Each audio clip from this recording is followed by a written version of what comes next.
Axe Fine Fragrance Collection. Smell finer than perfumes.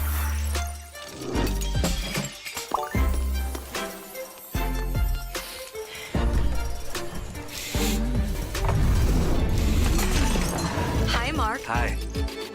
How are you? I'm fine. Oh, he's fine. He's fine. He's fine! Smell finer than perfumes. With the new Axe Fine Fragrance Collection.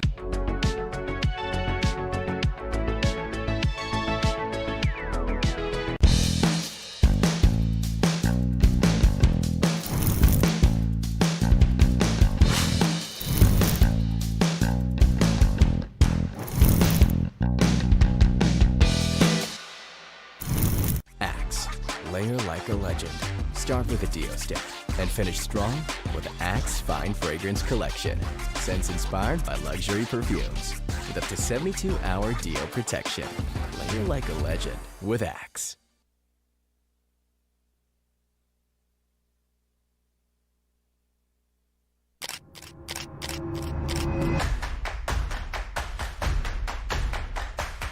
Ito yung pinaka-crucial factor sa akin. Galing. Shoutcasting and being the better co-caster.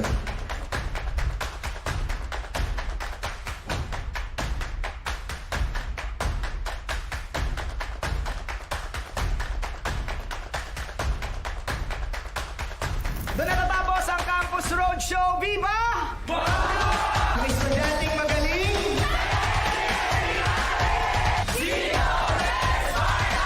Salamat, Game Changers of iAcademy. Husay!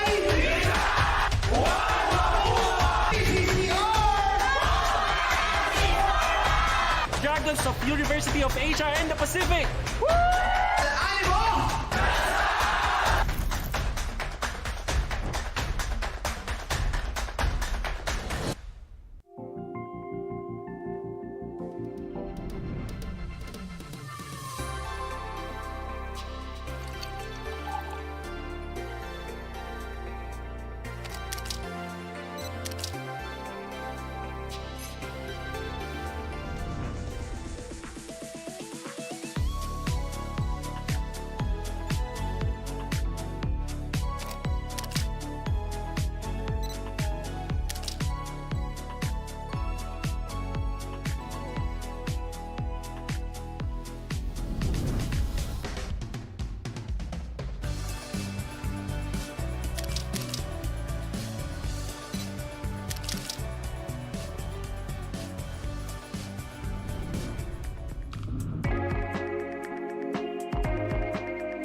Axe Fine Fragrance Collection. Smell finer than perfumes.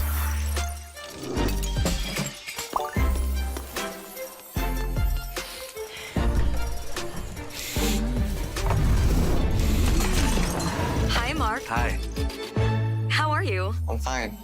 Oh, he's fine. He's fine. He's fine. Smell finer than perfumes. With the new Axe Fine Fragrance Collection.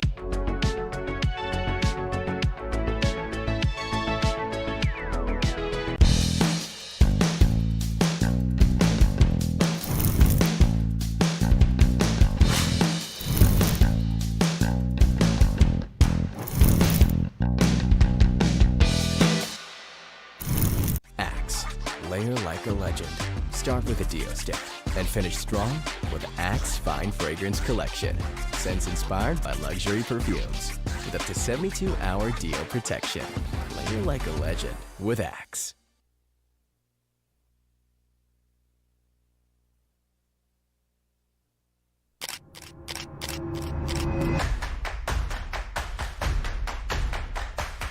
Ito yung pinaka-crucial factor sa akin. Madali. Shoutcasting and being the better co-caster.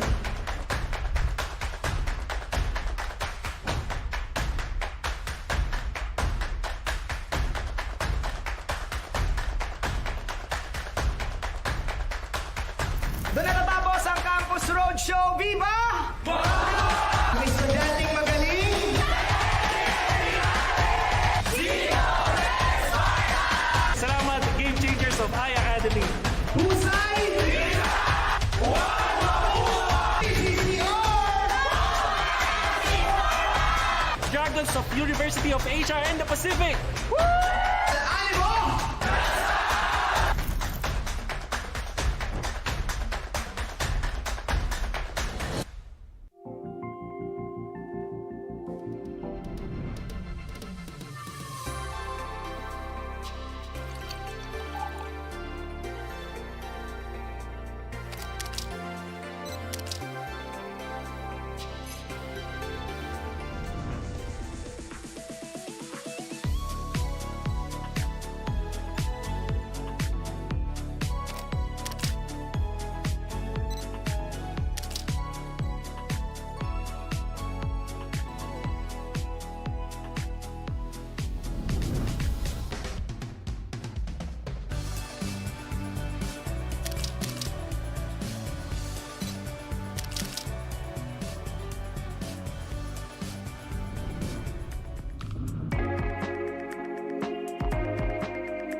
new Axe Fine Fragrance Collection. Smell finer than perfumes.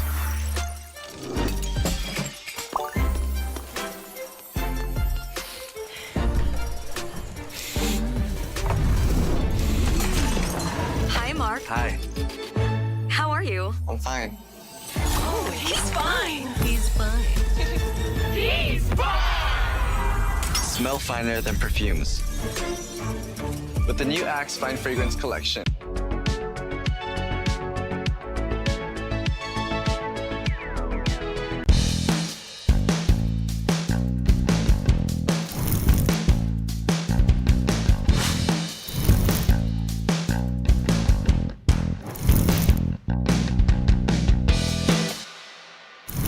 Axe, layer like a legend. Start with a deo stick and finish strong with Axe Fine Fragrance Collection. Scents inspired by luxury perfumes with up to 72-hour deo protection. Layer like a legend with Axe.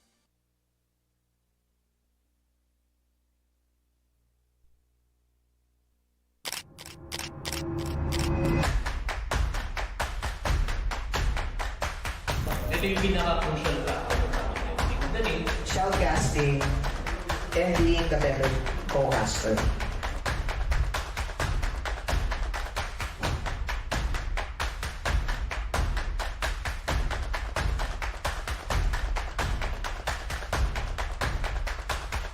Doon natatapos ang Campus Roadshow. Viva! Mga estudyanteng magaling. Salamat, Game Changers of High Academy. Husay! PCC Dragons of University of Asia and the Pacific. Animo!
Axe Fine Fragrance Collection. Smell finer than perfumes.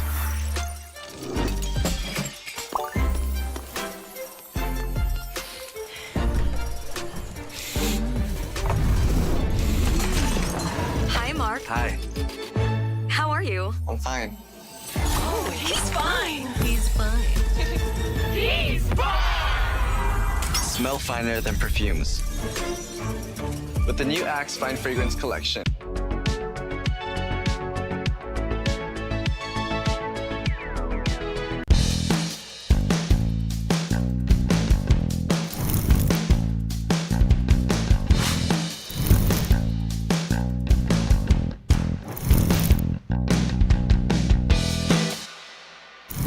Axe, layer like a legend. Start with a deo stick and finish strong with Axe Fine Fragrance Collection. Scents inspired by luxury perfumes with up to 72-hour deo protection. Layer like a legend with Axe.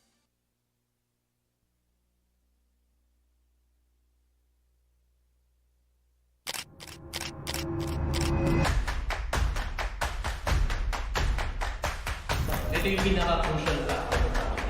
Magaling. Shoutcasting and being the better co-caster.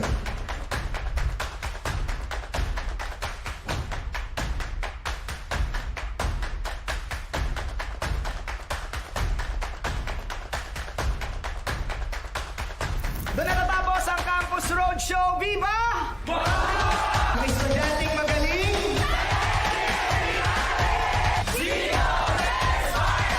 Salamat, Game Changers of iAcademy. Husay! PCC Dragons of University of Asia and the Pacific. Animo!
new Axe Fine Fragrance collection. Smell finer than perfumes.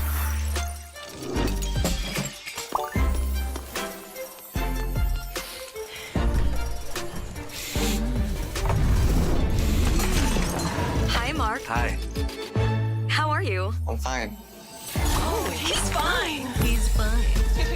He's fine. Smell finer than perfumes. With the new Axe Fine Fragrance collection.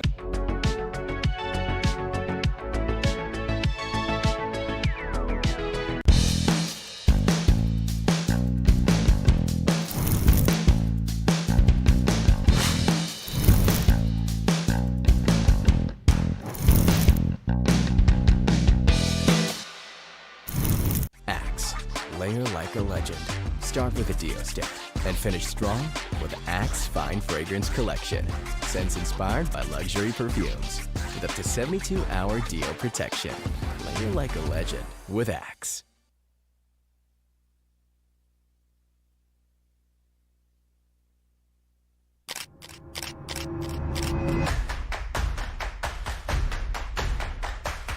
Ito yung pinaka-crucial factor sa akin. Magaling. Shoutcasting and being the better co-caster.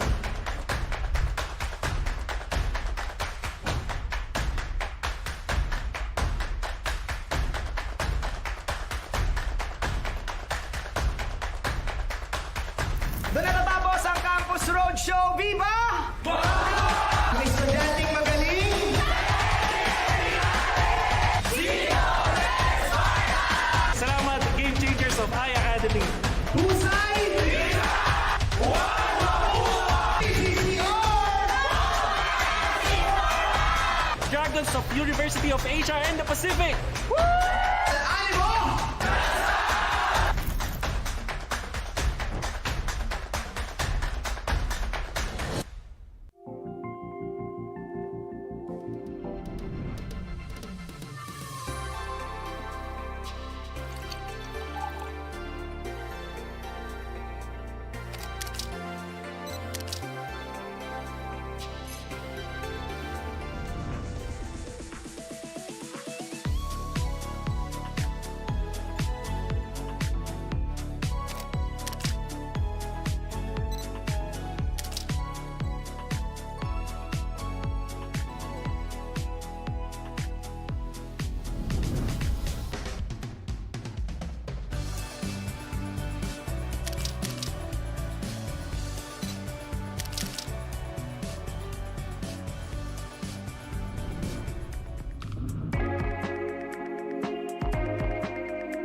New Axe Fine Fragrance Collection. Smell finer than perfumes.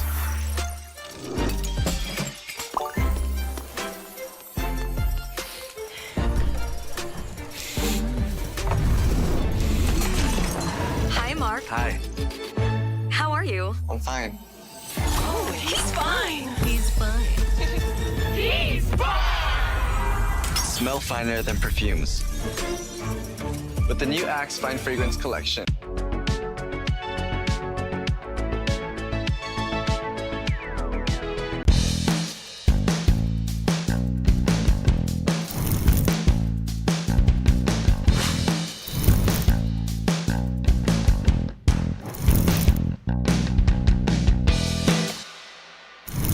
Axe.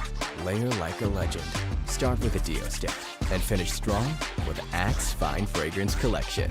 Scents inspired by luxury perfumes with up to 72-hour deo protection.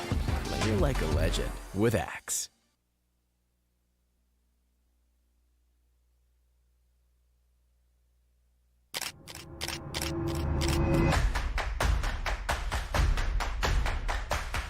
Ito yung pinaka-crucial factor sa akin. Hindi madali.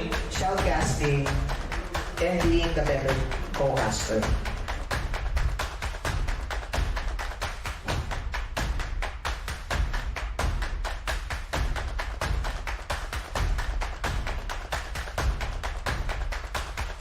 Doon na natapos ang Campus Roadshow. Viva! May estudyanteng magaling.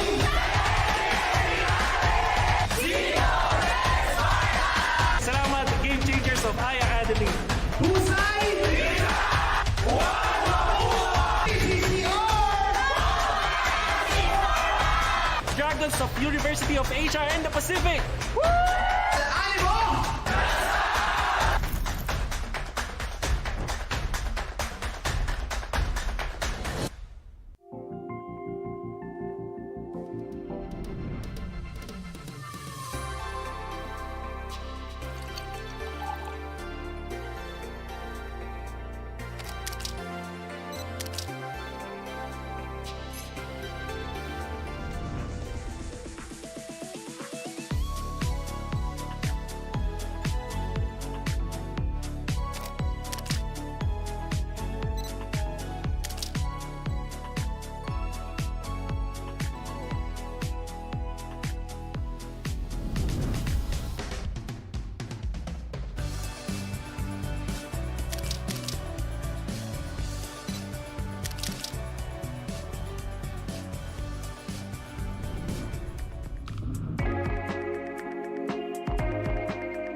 new Axe Fine Fragrance Collection. Smell finer than perfumes.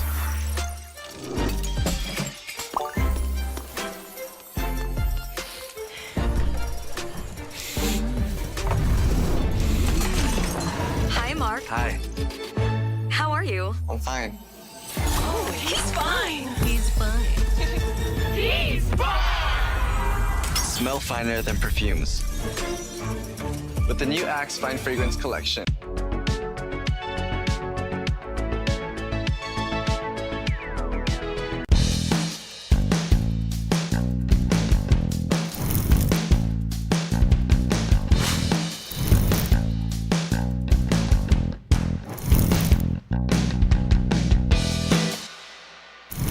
Axe, layer like a legend.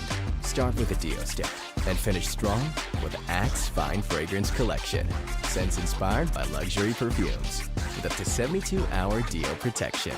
Layer like a legend with Axe.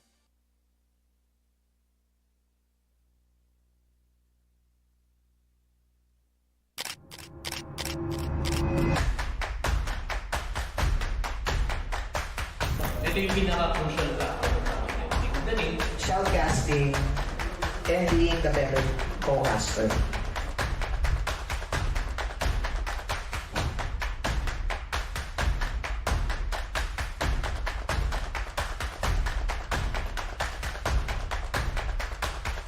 Doon natatapos ang Campus Roadshow. Viva! Mga estudyanteng magaling. Salamat, Game Changers of iAcademy. Husay! PCC Dragons of University of Asia and the Pacific. Animo!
Axe Fine Fragrance Collection. Smell finer than perfumes.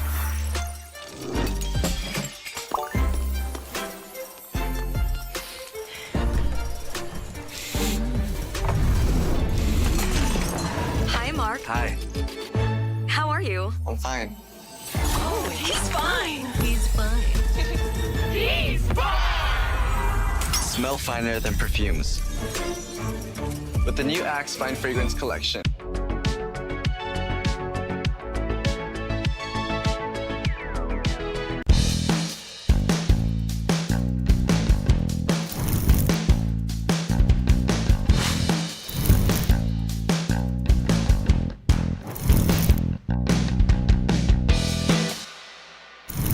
Axe, layer like a legend. Start with a deo stick and finish strong with Axe Fine Fragrance Collection. Scents inspired by luxury perfumes with up to 72-hour deo protection. Layer like a legend with Axe.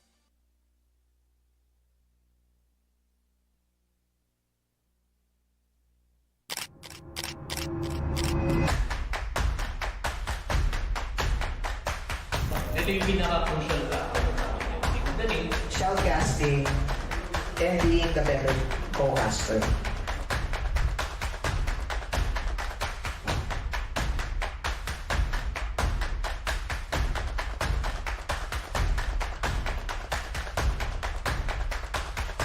Doon natatapos ang Campus Roadshow. Viva!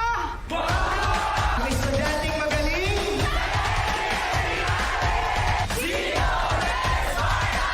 Salamat, Game Changers of I Academy. Husay! PCC Dragons of University of Asia and the Pacific. Animo!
Medyo nakaka-stress, pero we're looking at some familiar names today.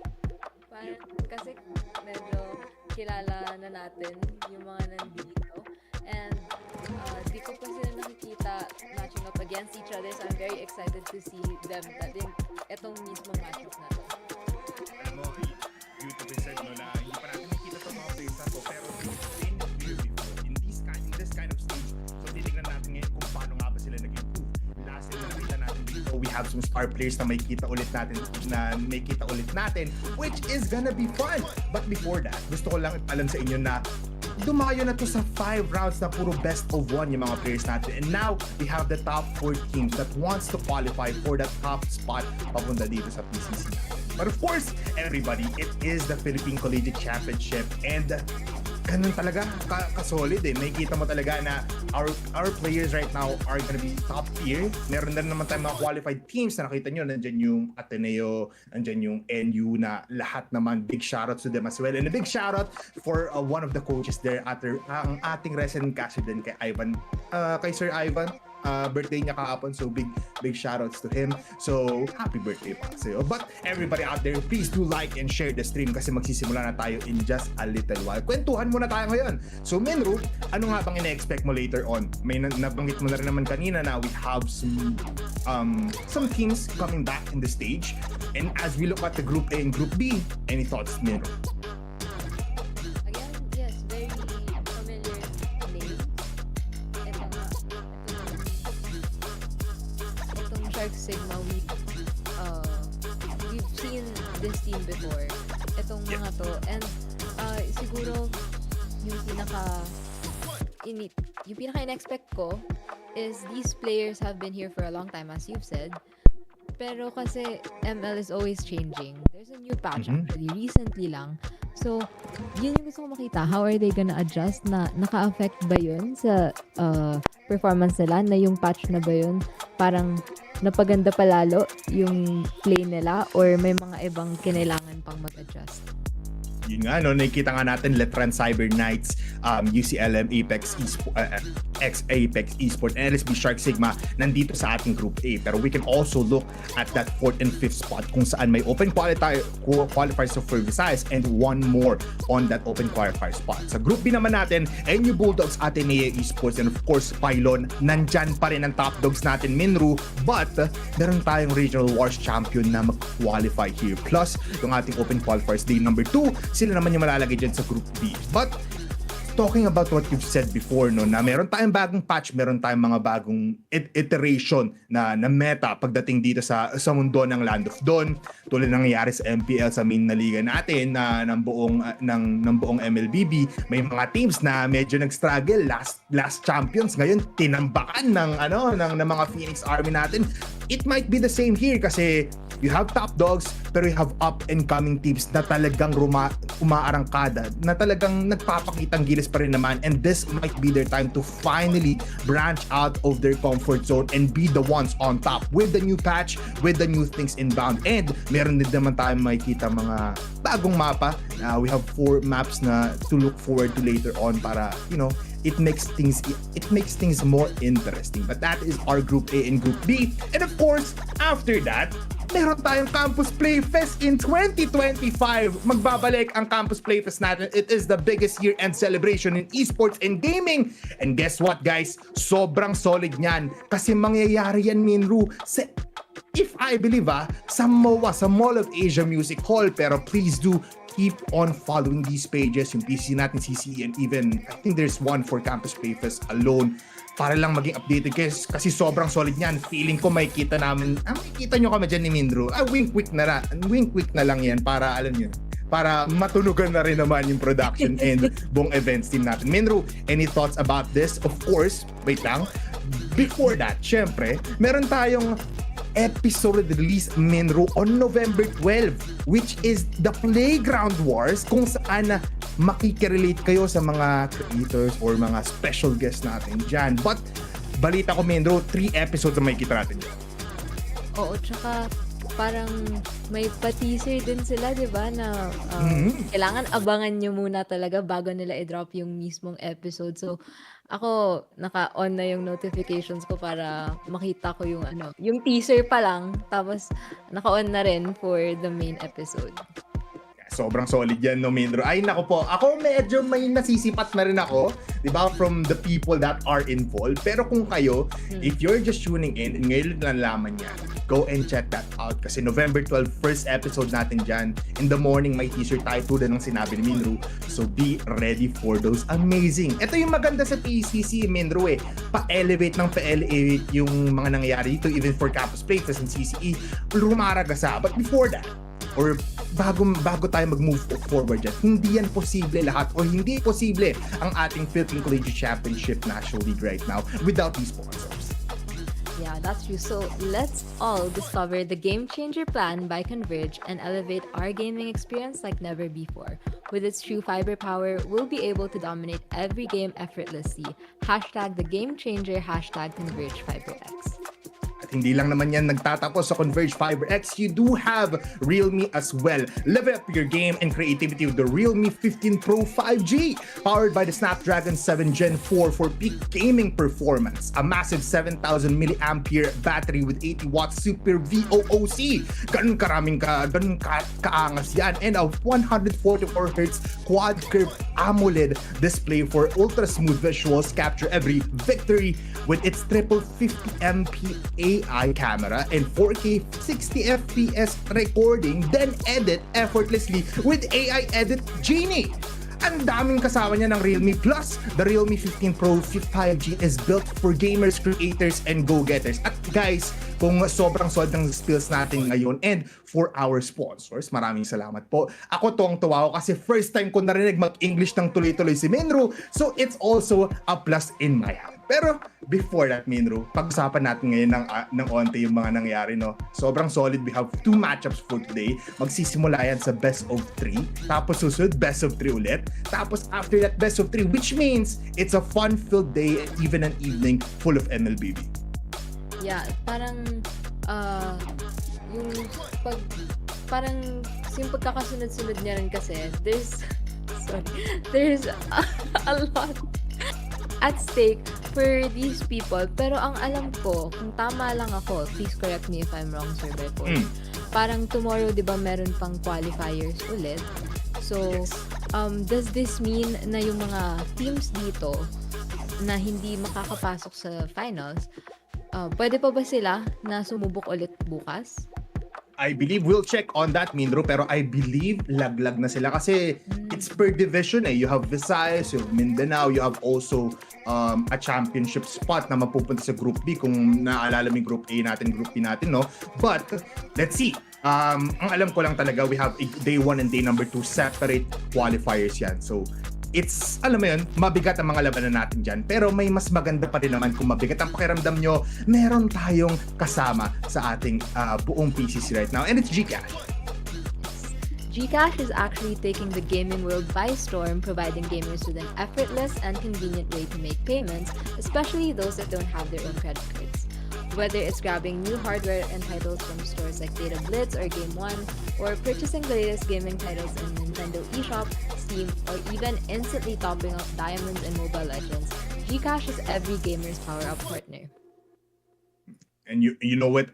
You know it too well with GCash. From paying with via QR with options to split payments with GGives, paying directly online rather than going through gray market sellers or on social media marketplaces, paying with your GCash card in online stores with no PH marketplaces for low conversion or fees, and simply topping up your Steam, MLBB, PSN credits via prepaid pins. Ganun kalawak ang binibigay ni GCash. GCash offers a suite of services reinforcing its status as the #1 finance super app that supports success for all users, that unlocks your next game, gear, and in-game upgrades with GCash. Sobrang solid yan, guys, so why not check it out if hindi pa kayo nasa GCash? Nagkakamali kayo. Pero, meron din naman tayong kasama dito. Of course, it's Axe. Axe is the most premium fragrances inspired by luxury perfumes, crafted by world-renowned perfumers infused with essential oils, plus up to 72 hours deo protection so you can bust odor and smell irresistible. Kakagamit lang namin yan, kaya naka-color black kami ngayon kasi yan yung nakikita nyo kapag bumalik kayo ng Axe sa mga sellers out there. Plus, you have CCE Play. Level up your collegiate gaming experience and join the action at CCE Play. Mag-ready na kayo dyan at mag-join na sa community because that is your gateway to tournaments, road shows, and the future of collegiate esports. Visit cceplay.com for more info. Ang dami nating sinabi, so why not check all that at may kita nyo rin naman yan sa description natin. Pero Menro, sobrang solid talaga pag nag-English ka kasi dahil dyan, bigla nating ipapakita yung first matchup of the day natin. LSB Sharks Delta versus BPS Stallions. Yes, again, we've been talking about this. LSB, Sharks Delta, they've been here before. Pero coming in from Bataan Peninsula State University, the Stallions are here. So, medyo ano siya, land versus water ata. Di ba? Totoo. Tama ka naman dyan. Alam mo, horse, Sharks versus horse. And last time na nakita natin yung LSB Sharks Delta, very humble team. If we can recall correctly, no, LSB Sharks Delta, meron din naman silang team na nakapag, if I'm correct, nakapag-qualify na agad. So, hinahabol nila yung brothers nila in PCC. So, we can possibly even see an LSB versus Sharks versus Sigma team in the mix. Pero BPSU Stallions, very much familiar pero new still in the battlegrounds. Ito na yung bataan natin. They have a lot of promise, sobrang solid. At ito yung mga may kita natin kapag may player ka. You have teams na magkakahiwalay pero minsan talaga mas solid kapag magkakasama main row. Oo nga, parang nakaka-FOMO yung yung LSB Sharks kanina kasi natatawa sila. Gusto ko malaman ba't sila natatawa. Tapos parang nagde-deliberate naman itong Stallions. So gusto ko rin makinig. Ano ba pinag-uusapan nila?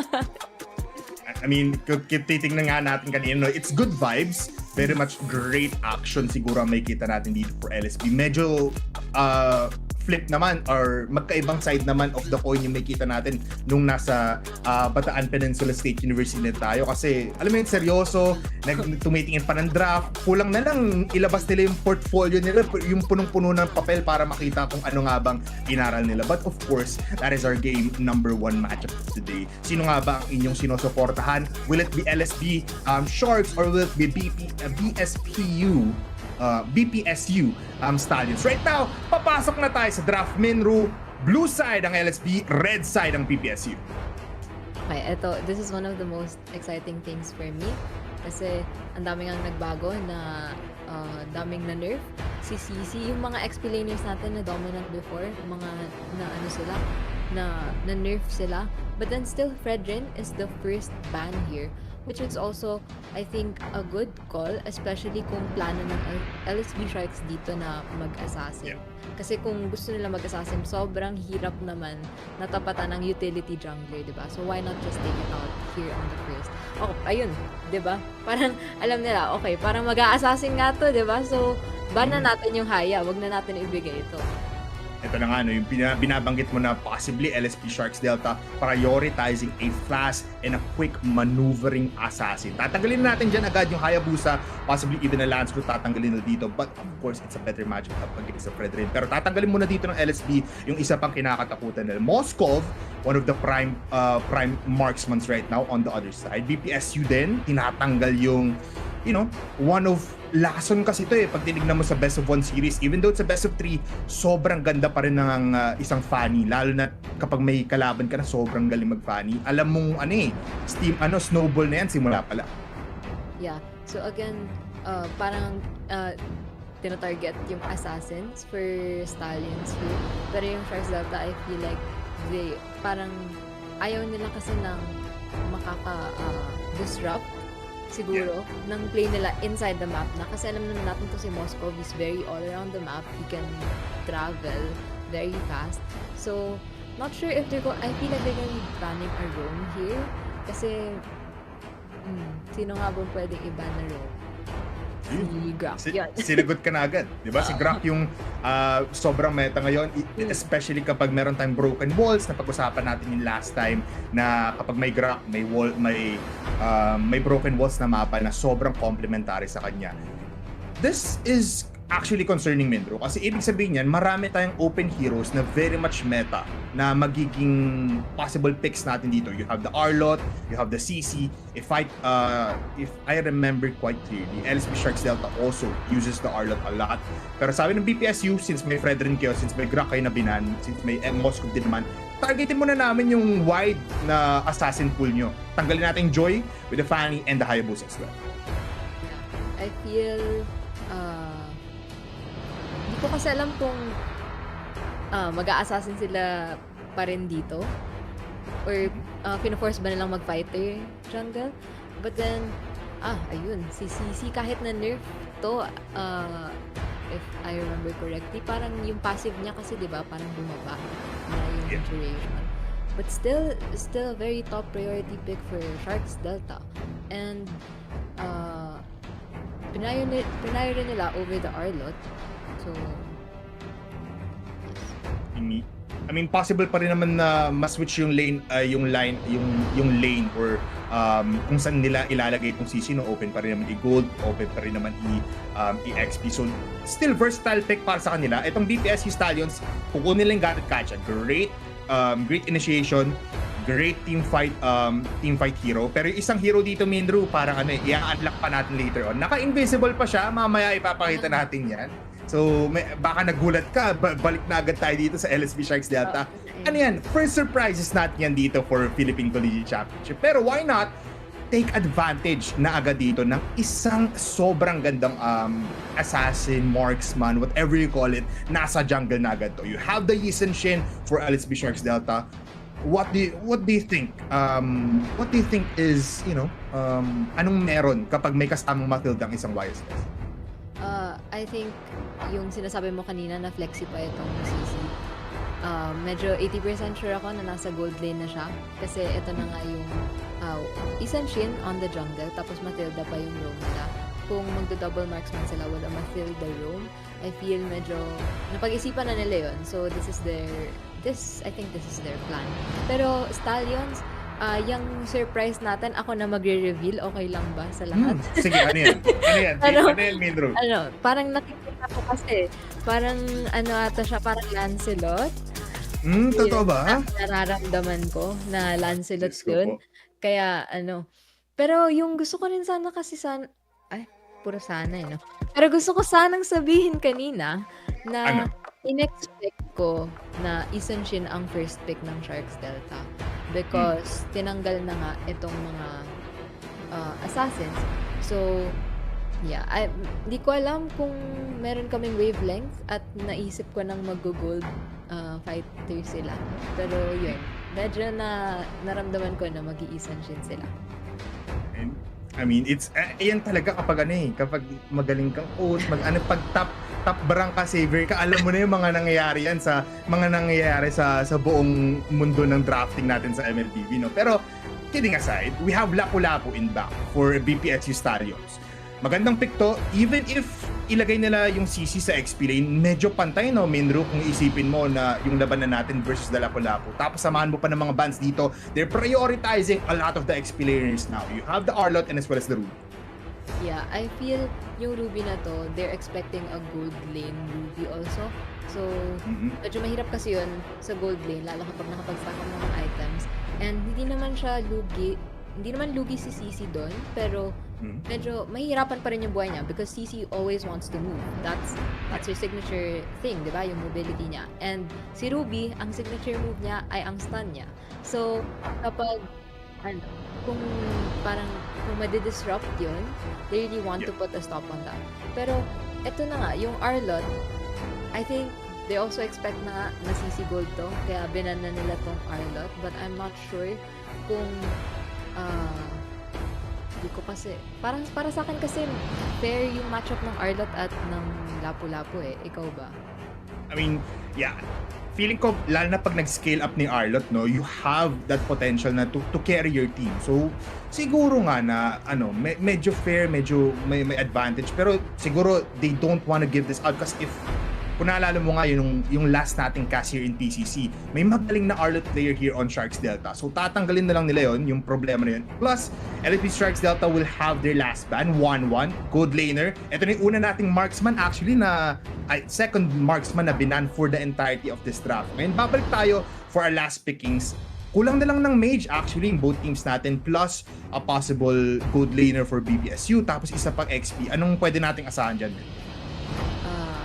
So, makakita ng Savior, especially with that recent buff.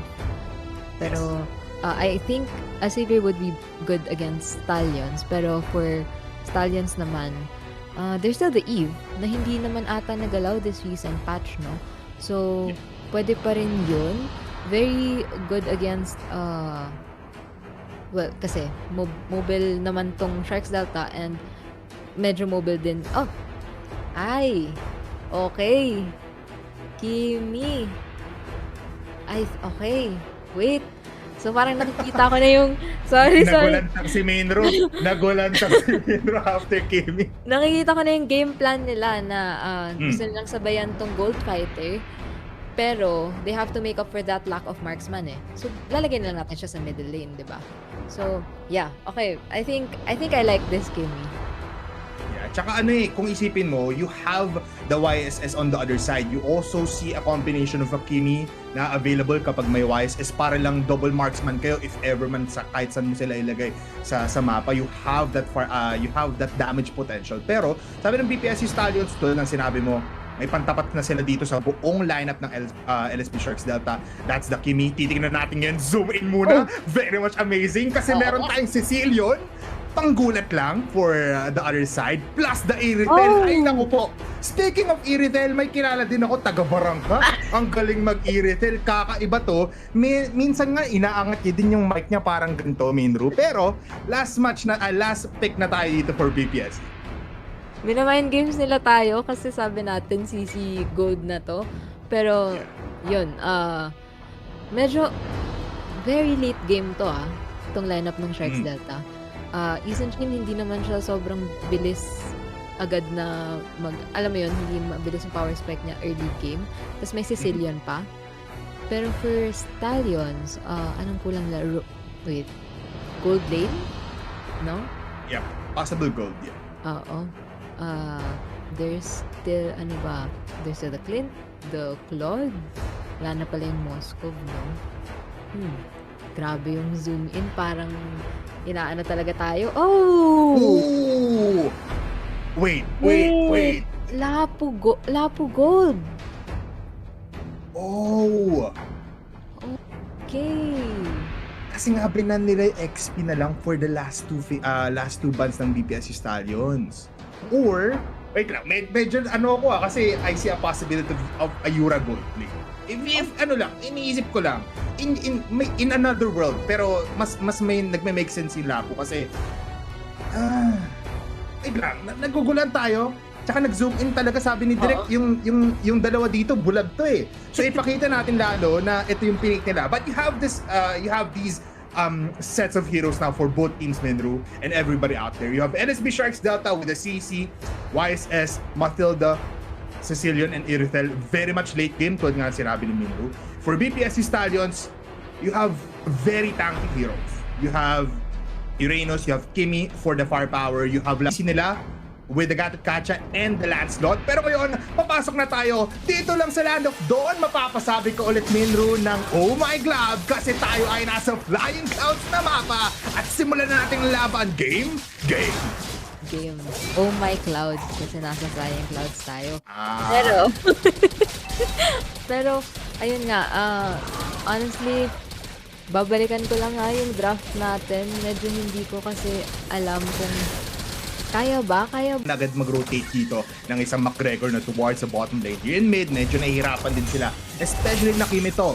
That's why pinapadalagan nila si Sakai dito with the jump in. Can they get the kill? No. Flicker out plus onting heal muna. Naparotate nila ng maaga pero that's an extended flicker for that Kimi. Teya, medyo kung isipin mo, mas agresibo din yung heroes dito ng buong BPSC Stallions. Mas maaga yung timing nila. Oo nga, parang wait parang kasi ako hindi ko parang ang hirap masabi kung sinong lalamang dito sa first turtle natin na magsaspawn in 8 seconds kasi yun nga akala natin na parang na mas uy, teka, may nangyari na pala. Wait lang, Minru, first blood yun for that Sakai. Wala siyang level 4, plus maaga dito yung timing talaga ng Stallions. You have the Lancelot going in. They wanna go for the purple buff. Kenji now in the middle of the frame. Makakaalis sila. The purple buff has been claimed for Sharks Delta. Pero in terms of first turtle na sinasabi mo kanina, Minru, napunta rin kay Flux. That's Stallions with even more advantage. Tapos sa mid, papasok na dito. Tinutusok na nga si Flux. Hindi tatama. Pero doon naman yung ultimate will get out half HP. 4 players for Sharks Delta na rotate ng Stallion. Yeah. Ito yung sinasabi natin na kasi mamaya pa yung power spike nila. Kanina nakikita natin nagiging aggressive itong sila Skyter. Ayan na. Teka lang. Zensu will fall down. Si Didat na kanina pang zone out ng isang Irithel will finally get a kill, getting more advantage. Diyos ko po, Menro, this is not a good sign for LSB Sharks Delta, lalo na sobrang late game ng kanilang mga heroes, just like what you've mentioned beforehand. And Stallions, alam nila, nare-realize nila na kailangan lang i-zone out ni McGregor lahat ng heroes na to at sila ang makukuha ng ultimately ng mas maraming map control. Yeah, I feel kaya medyo nagbaback nga doon itong si Didat.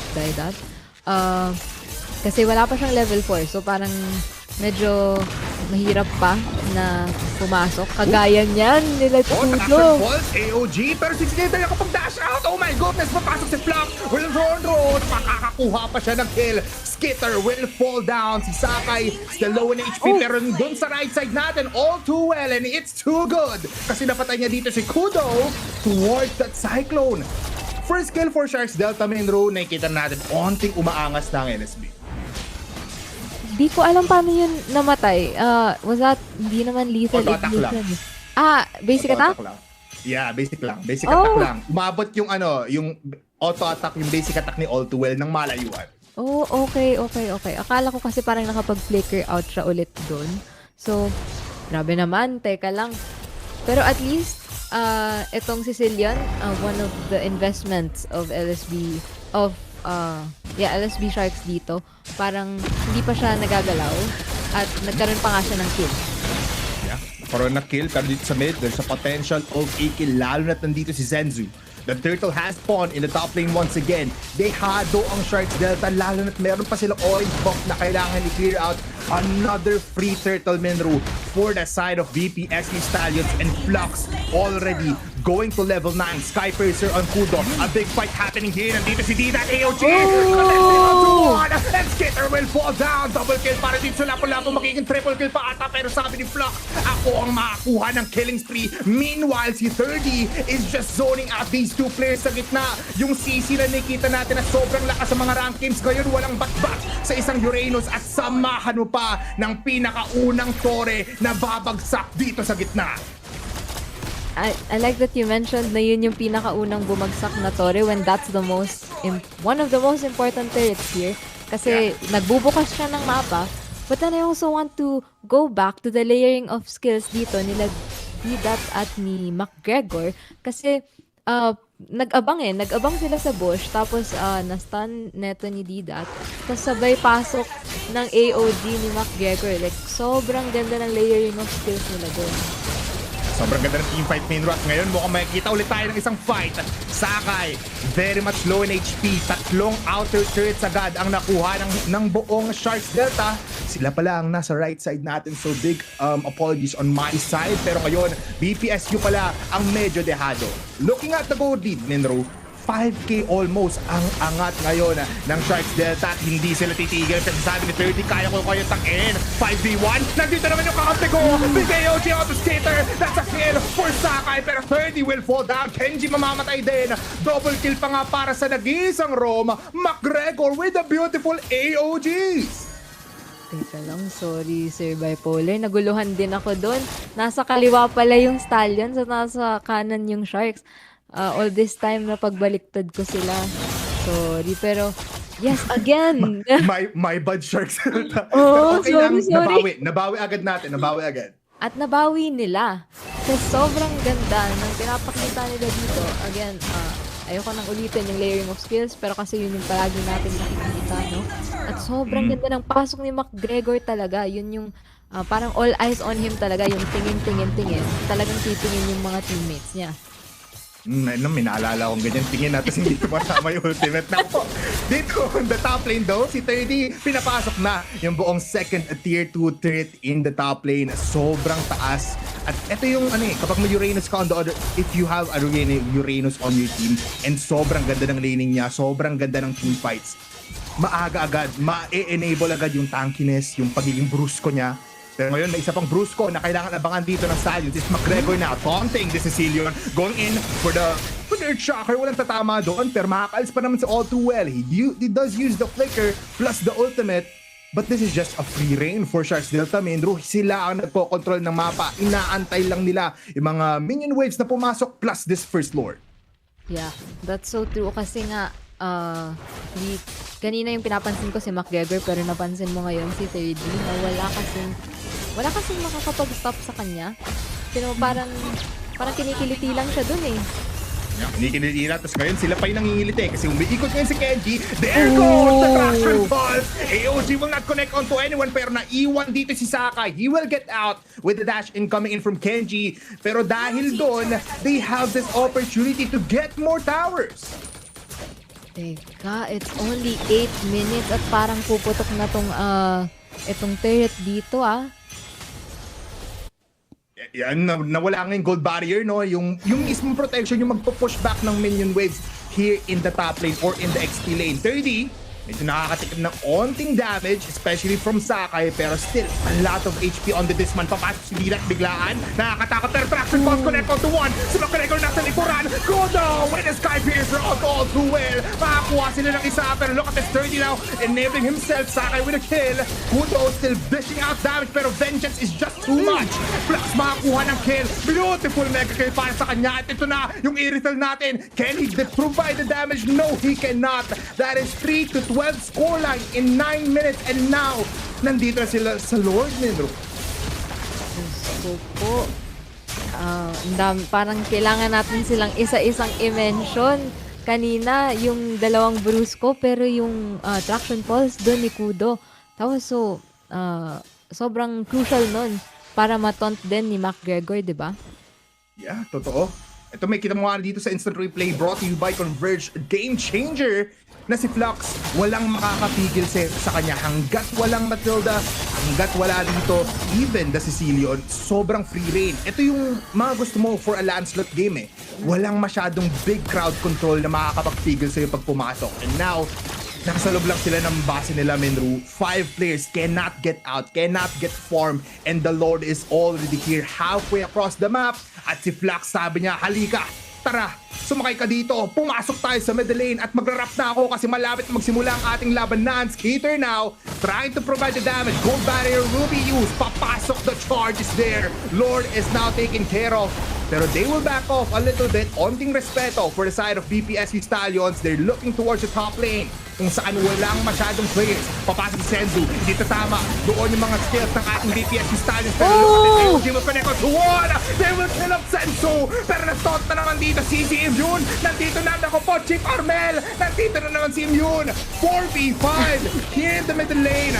2 inhibitor turrets down. Pero papasok at Flux, tinusok-tusok. Biglang nagtahi. Pero makakaalis pa rin naman. Big Bats Claws and even some damage out there for BPSU Stallions. Pero looking at the defense, Minro, inubos ng Sharks Delta. Isang Lord ang kailangan para mawala ang base ng Stallions. Oh my goodness. Wait lang. Wait lang Nakita mo ba yung ginawa ni 30 doon sa iba na bowler? Parang hindi, sobrang... sige, fill me in. Sobrang low na ni Zensu. So, nag-back na siya. I think ginamit niya pa yung sprint niya doon para lang makapag-back away doon sa fight na yon. Pero si 3D, meron pa kasi siyang flicker. So, parang isang flicker, paikot, namatay na doon si Zensu. Parang wala na siyang takas kasi wala na siyang ultimate, wala na siyang sprint. Tapos yung mga kakampi niya, wala na ring magawa kasi they're also being cornered by the other players here ng Sharks Delta. Minru, iba ang ginagawa ni 30 dito. Ang napaka-tanky, sobrang tigas. Maladiablo ang galawan ngayon ng buong Sharks Delta. Sila na mismo ang kumakagat dito sa stampede ng buong Stallions. They cannot get out, Minru. It's 5 minutes na ng laban natin in a total of 12 minutes. Nasa base lang sila. Even more items pa na kuha dito ng Sharks Delta. Plus, parang 15k gold lead, 12k gold lead na agad yung angat dito ng Sharks Delta in just 12 minutes. That's so true. And what you were talking about before, yung parang late game investment sana nila. Yun kasi yung problema sa parang late game lineup. Kapag pinapatan ka ng early game, hindi mo ma-ensure na aabot kayo ng late game kasi kita mo naman yan. Third one time lang siyang namatay, pati dito ata si McGregor. Actually, parang 3 times pa lang namamatay yung Sharks Delta dito. So, parang alam mo yun, wala talaga silang pang pin down, pang shut down, not just with the Lancelot, but everyone else. Yeah. It's too much to handle for BPS Stallions. Gusto ko rin i-highlight dito yung itemization ni McGregor. Una nating makita for the first time in PCC is gonna be the Chastise Pauldron. Yung attack speed mawawala na dito for Senzu. So sobrang hirap na ng labanan na to. Pero hindi pa naman tapos ang laban hanggat walang GG, hanggat hindi pa namamatay. AOG connects on to one. Pero sa kaliwa, tingnan mo si Didat. Nag-execute dun sa tatlo. Pero they're focusing the tower. Unstoppable for Didat. And they're gonna be ending the game. That is your fresh winning moment. At LSB Sharks Delta magkakasama, so sila ang panalo for game number 1. Kaya pala ang seryoso nila kanina, no? Parang in-anticipate na nila to. They know what to do. They know what to do. Nagulat na naman tayo. Pero sige, they know what to do. Alam nila yung yung game plan mismo, tama ba? Oo, parang yeah, parang they know this all too well. Mas they know it better, basically. I mean, looking at it, no, talagang hindi rin natin actually napansin na it was a total free game for Lancelot. Walang masyadong CC, walang masyadong pipigil para sa kanya. Pero on the other side of the map, wala rin talagang pumigil dun sa mga core heroes ng buong LSB Sharks Delta. You have the Uranus na wala, tinangke lang yung buong damage in the laning phase na against the CC. Yung lapu-lapu natin, siya yung medyo nahirapan. Pero once nag-rotate na si McGregor, wala na parang nilista na agad dito ng Irithel na bibigay ko muna yung Torre, magpo-farm ako sa jungle, tapos titignan ko nila ibang lanes. Like, level 4 pa lang siya.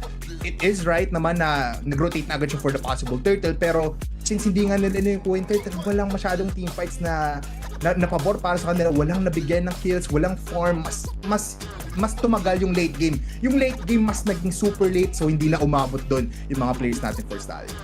Parang sa sobrang late, kailangan na nilang matulog. So, yeah.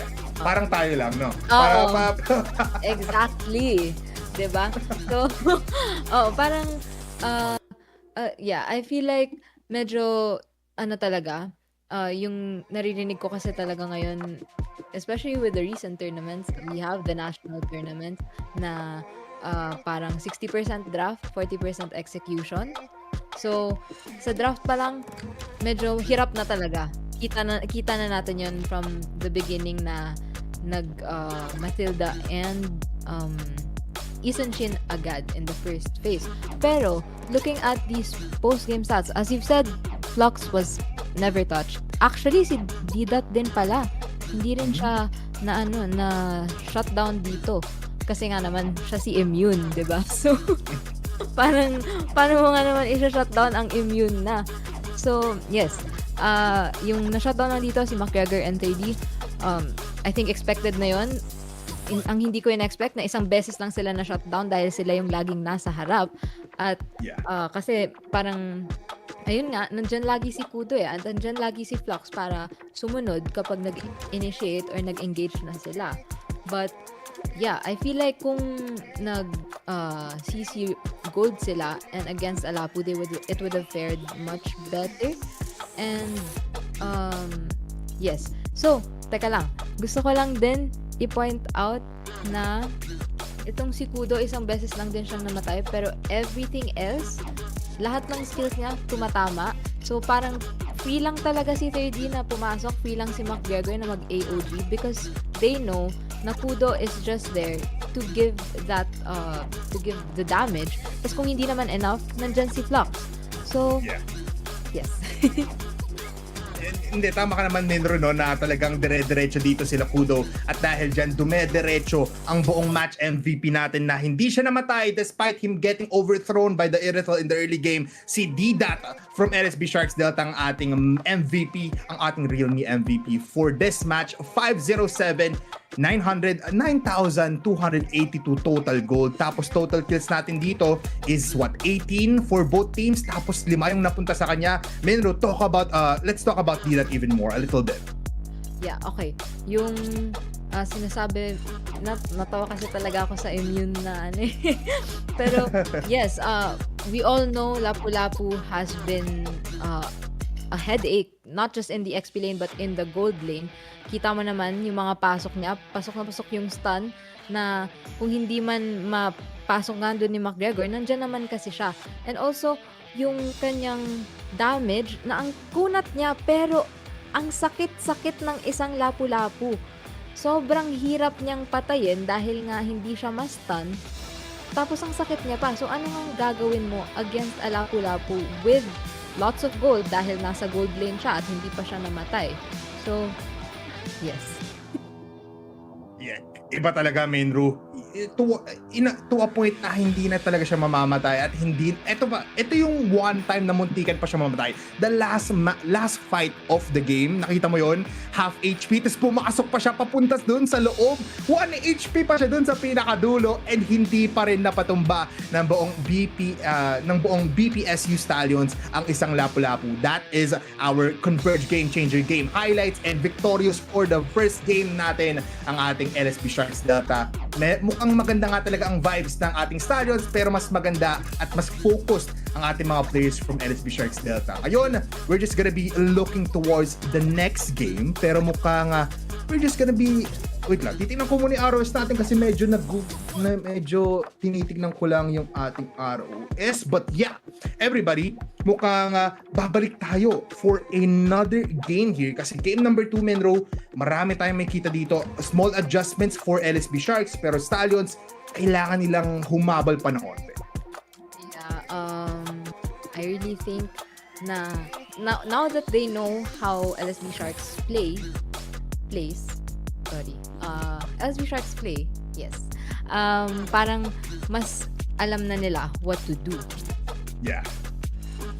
They know what to do pero Menro, I have to cut you off lang konti, no? Because we have to also thank our sponsors sa mga ginawa dito ng ating mga players. We have to thank of course our number one Axe. It is the most premium fragrance inspired by luxury perfumes crafted by the world-renowned perfumers infused with essential oils up to 72 hours deo protection so you can burst odor and smell irresistible. At Menru, hindi lang naman dyan na nagtatapos ang ating, goodness para ipakita dito sa ating mga viewers. You also have CCE Play kung saan pwede kayo mag-level up ng inyong collegiate gaming experience and join the action at CCE Play, your gateway to tournaments, roadshows, and the future of collegiate esports. You can now visit cceplay.com for more info. At Menro, mukhang malapit na rin talaga tayo magsimula for our next game. Pero we have to talk about that game number 1 kasi talaga even more. Kasi alam mo yun, ang daming nangyari pero mabilis lang ilaban. Parang I think 12-13 minutes. You really don't want that for their lineup. So yeah, I feel like ayun na, basta na to ng LSB Sharks. They wanted a fast game. That early lock sa Lancelot, alam nila yung advantage ng isang Lancelot. They can take the early game fast as they can kapag meron silang insurance with their lineup. Na ayun nga, may Lancelot, tapos kung hindi man nga sila makaabot sa late game, nandiyan naman kasi yung Kimi eh. So, parang kapag nag-stock up yung items ng Kimi, meron pa rin silang insurance. Yeah, tsaka partida pa yun 2 kills pa lang ata doon si Kudo on that Kimi. So hindi pa ganun kalaki yung stacks niya on that Sky Piercer. So yeah, meron talagang insurance play for the entirety of LSB Sharks. Kung wala pa rin namang talagang pinapalag dito yung kanilang Lancelot, tuloy-tuloy pa rin naman yung pag-arakada nila kasi isa pa lang ng deaths ng Kimi. Pero we have to move on. We are now going towards our game number 2. Ito na ang ating draft. Hindi tayo titigil kasi tuloy-tuloy ang aksyon. Dito lamang yan sa PCC. Game number 2, Menru. Ano nga bang possible may kita natin for the back? I think LSB Sharks, binana nila yung Hayabusa. I think same ban siya kanina. Not sure if they're still gonna be banning all 3 assassins this time. But Stallions, I feel they can adjust the bans a bit. Pwede sila dito na siguro hindi muna nila i-early ban yung Moskov. They can still ban the Fredrin. I think that's still a good ban. Especially if they're looking to pick up on an assassin. Na I think comfortable talaga dito yung Stallions. But there's also, I think, di ko alam kung kailangan na bang irespeto yung Lapu-Lapu or yung Gatot Kacha. What do you think? feeling ko they at least have to take one hero out, no? Dun sa laban na yon. It's either the Lapu-Lapu or the Gatot. Pero sabi ng BPSU Stallions, hindi yun yung problema namin eh. Yung problema namin, binigay namin sa inyo yung Lancelot na kanina talagang tumusok, nagtahi, at pinagkumpul-kumpul yung players with the Thorn Rose. Plus, ang ganda rin kasi na activation time ng isang Lancelot kanina. No? Like, first turtle pa lang, he already had a kill. Tapos, dire-diretso na yung pag-arakada na towards those first outer towers. Pero sabi naman LSB Sharks Delta, it is the fan. But I wanna hear your thoughts, Minro. For BPSU Stallions, they should be banning a lot of heroes from that previous match. Pero, in terms of picks, Minro, siguro, is it possible na makita ulit natin yung same kind of draft from game number 1? Honestly, kung yun yung comfortable playstyle nila, we can see that again. But I feel they really have to make adjustments, especially with that, yung synergy, masasabi mo ba? Yung team comp, kasi mahirap talaga na kung yung CC lang, yung gusto mong humarap, sobrang hirap. Kahit may Matilda ka na makakapagpa-exit, parang, pero wait lang. Ang dami kong gusto sabihin. Pero sabi kasi nila, ayun nga, hindi yung Gatot at yung Lapu yung problema. Yung Lancelot at yung Kimi. So, two respect bans na ang nakikita natin from Stallions. It's actually crazy, Mendro. They're prioritizing the damage output na binibigay ng Sharks Delta kanina. Pero yung napansin natin most, even the viewers, yung setup plays, yung sinabi mong layer of skills nila. Kasi nagsimula yun kay Didat with the Lapu-Lapu, tapos palaging tumatama yung AOG just because of the stats na binibigay nung dalawang heroes na yun. Pero sabi nga ng Stallions, we can possibly just take care of that dito sa game number 2. Tanggalin na lang natin yung talagang comfort heroes na nagbigay sa kanila ng damage out. Taking that out. Pero LSB Sharks Delta, very much versatile ang kanilang banning right now. They take out the ban and the Fanny still. Pero Harit naman yung tatanggalin nila, targeting the gold lane. Oo, parang I think kasi in-expect nila na hindi mag-gold fighter yung Stallions. So maybe just take out the Harit if we know na kayang, baka mayroon na naman silang niluluto na lineup tapos medyo mahirap kalaban yung Harit. So maybe they've thought about that. But for Stallions, they banned the Fredrin. And I wanna pick up on what you said about the setups. That's exactly what I was also looking at. Kasi, technically, we can say na hindi naman makakapag-damage itong dalawang to kung walang setups. Pero sabi ng Sharks Delta, we're still gonna be picking up points. Sila naman daw ang gagamit ng CC in this case, no? Kasi last time it was Stallions. It is crazy though kasi as an opening pick CC, it's still versatile. You have the XP, you have the gold lane. So yung kino-cook up dito ng Sharks Delta hindi pa masyado mababasa ng BPSU Stallions. Pero with them, they have the first 2 picks. So pwede na agad sila kumuha dito ng, alam mo yun, ng meta picks. Last time nakita natin dito Zushin and Hylos, it was in the works nung nag-cast tayo together. Pero BPSU Stallions, kailangan natin lumapit ng onte kasi these are crucial picks. Ano nga bang pwede nilang kunin dito? Ang daming open eh. Oo, they can, kung gusto nila, nakawin nila yung Lapu-Lapu. Kasi pwede pa rin naman itong CC. Like, again, versatile itong CC. Pero, wait! Ayun! Mindro, rinig ko! Ayun! Bakit? Kasi, ninakaw na nila. Tapos, nakalusot pala. Itong kumakantang to. Itong K-pop star na isang Joy, no? Together with the Gatot Kacha, nakawan ng mga heroes na ginamit ng enemy team kanina. Okay. I like this Gatot Kacha pick. Still, medyo versatile pa rin siya kasi pwede pa rin naman siyang EXP. Pero I think mas viable sa roam. Pero for LSB Sharks, sino bang pwede? Band na si Lancelot. Oh!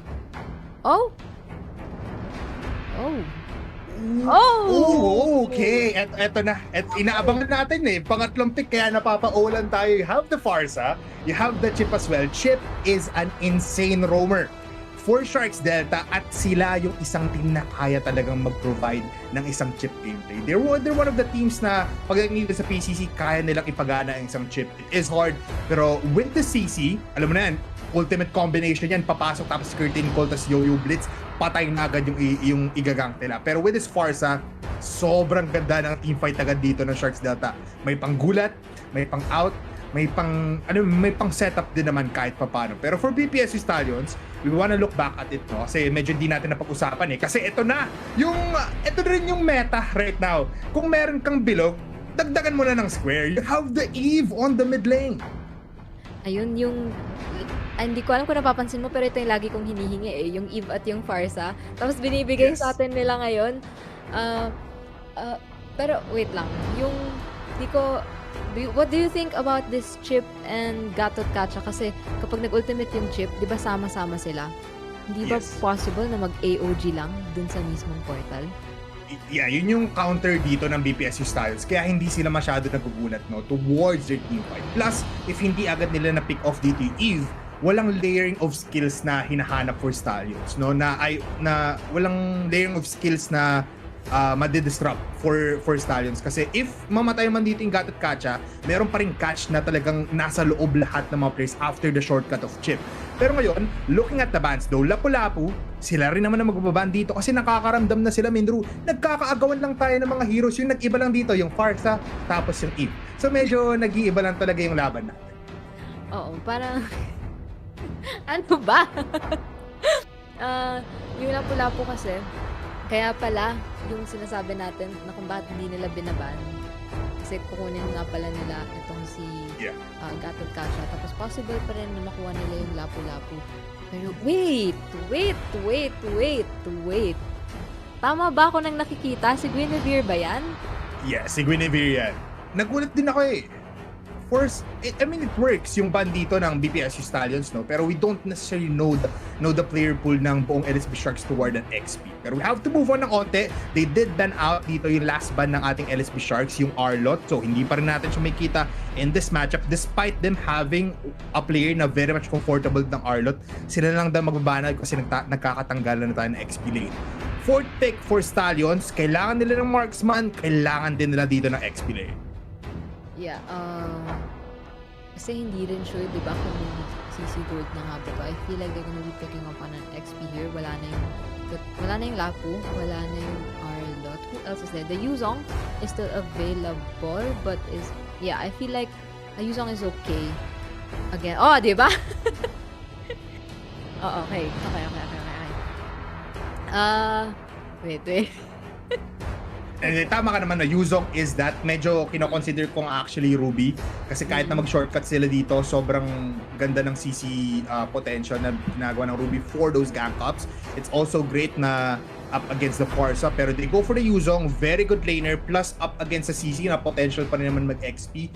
Pantay yung laban. I like that matchup even more compared to Ruby versus CC. Pero ngayon, Sharks Delta, last two picks, Minru, dito na natin malalaman yung buong team fight and yung buong pag-angas nila kasi jungler and marksman possibly if XP rin dito yung CC.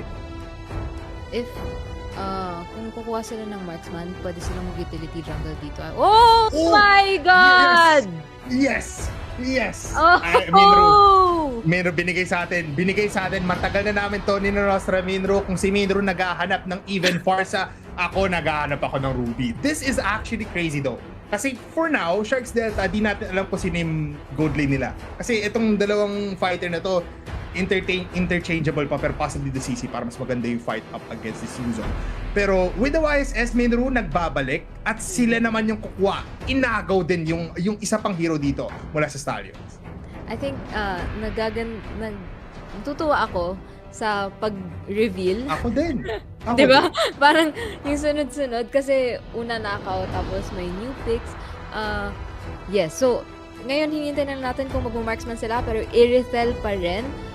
This Irithel can actually fare way better than the first game because they do have that Gatot Kacha, they do have that Yuzong. Yung Yuzong kasi pwede niyang targetin yung Farsa kapag nag-feathered airstrike eh. So, parang, alam mo yun, meron na sila agad na contingency plan against that Farsa. But also, yung Ruby, I think gold na to. Sana hindi ako magkamali. Pero, Yeah. feeling ko Ruby Gold na to. Can, okay. Kasi parang pag Can. pumasok yung Joy, medyo mahirap kung may Ruby, di ba? Yeah, medyo mahirapan sila kasi hindi sila pwedeng dumiretso sa fights ng harap-harapan. Kailangan nila umikot itong BPSU Stallions, itong Joy and the Irithel. Kailangan nila maging shifty, kailangan nila maging crafty sa pag-position nila kasi if haharap sila, yes, tank shredder yung Irithel, pero malambot pa din yan, especially up against the Parsa and the Ruby.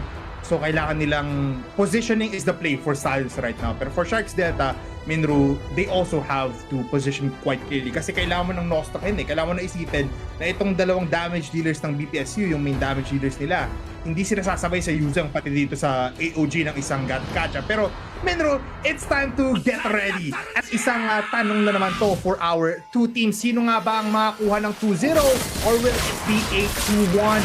At aabot nga ba tayo sa game number 3? Mukhang hindi ata, pero gusto natin yan for a long series of the game. Minru, game ka na ba? Game?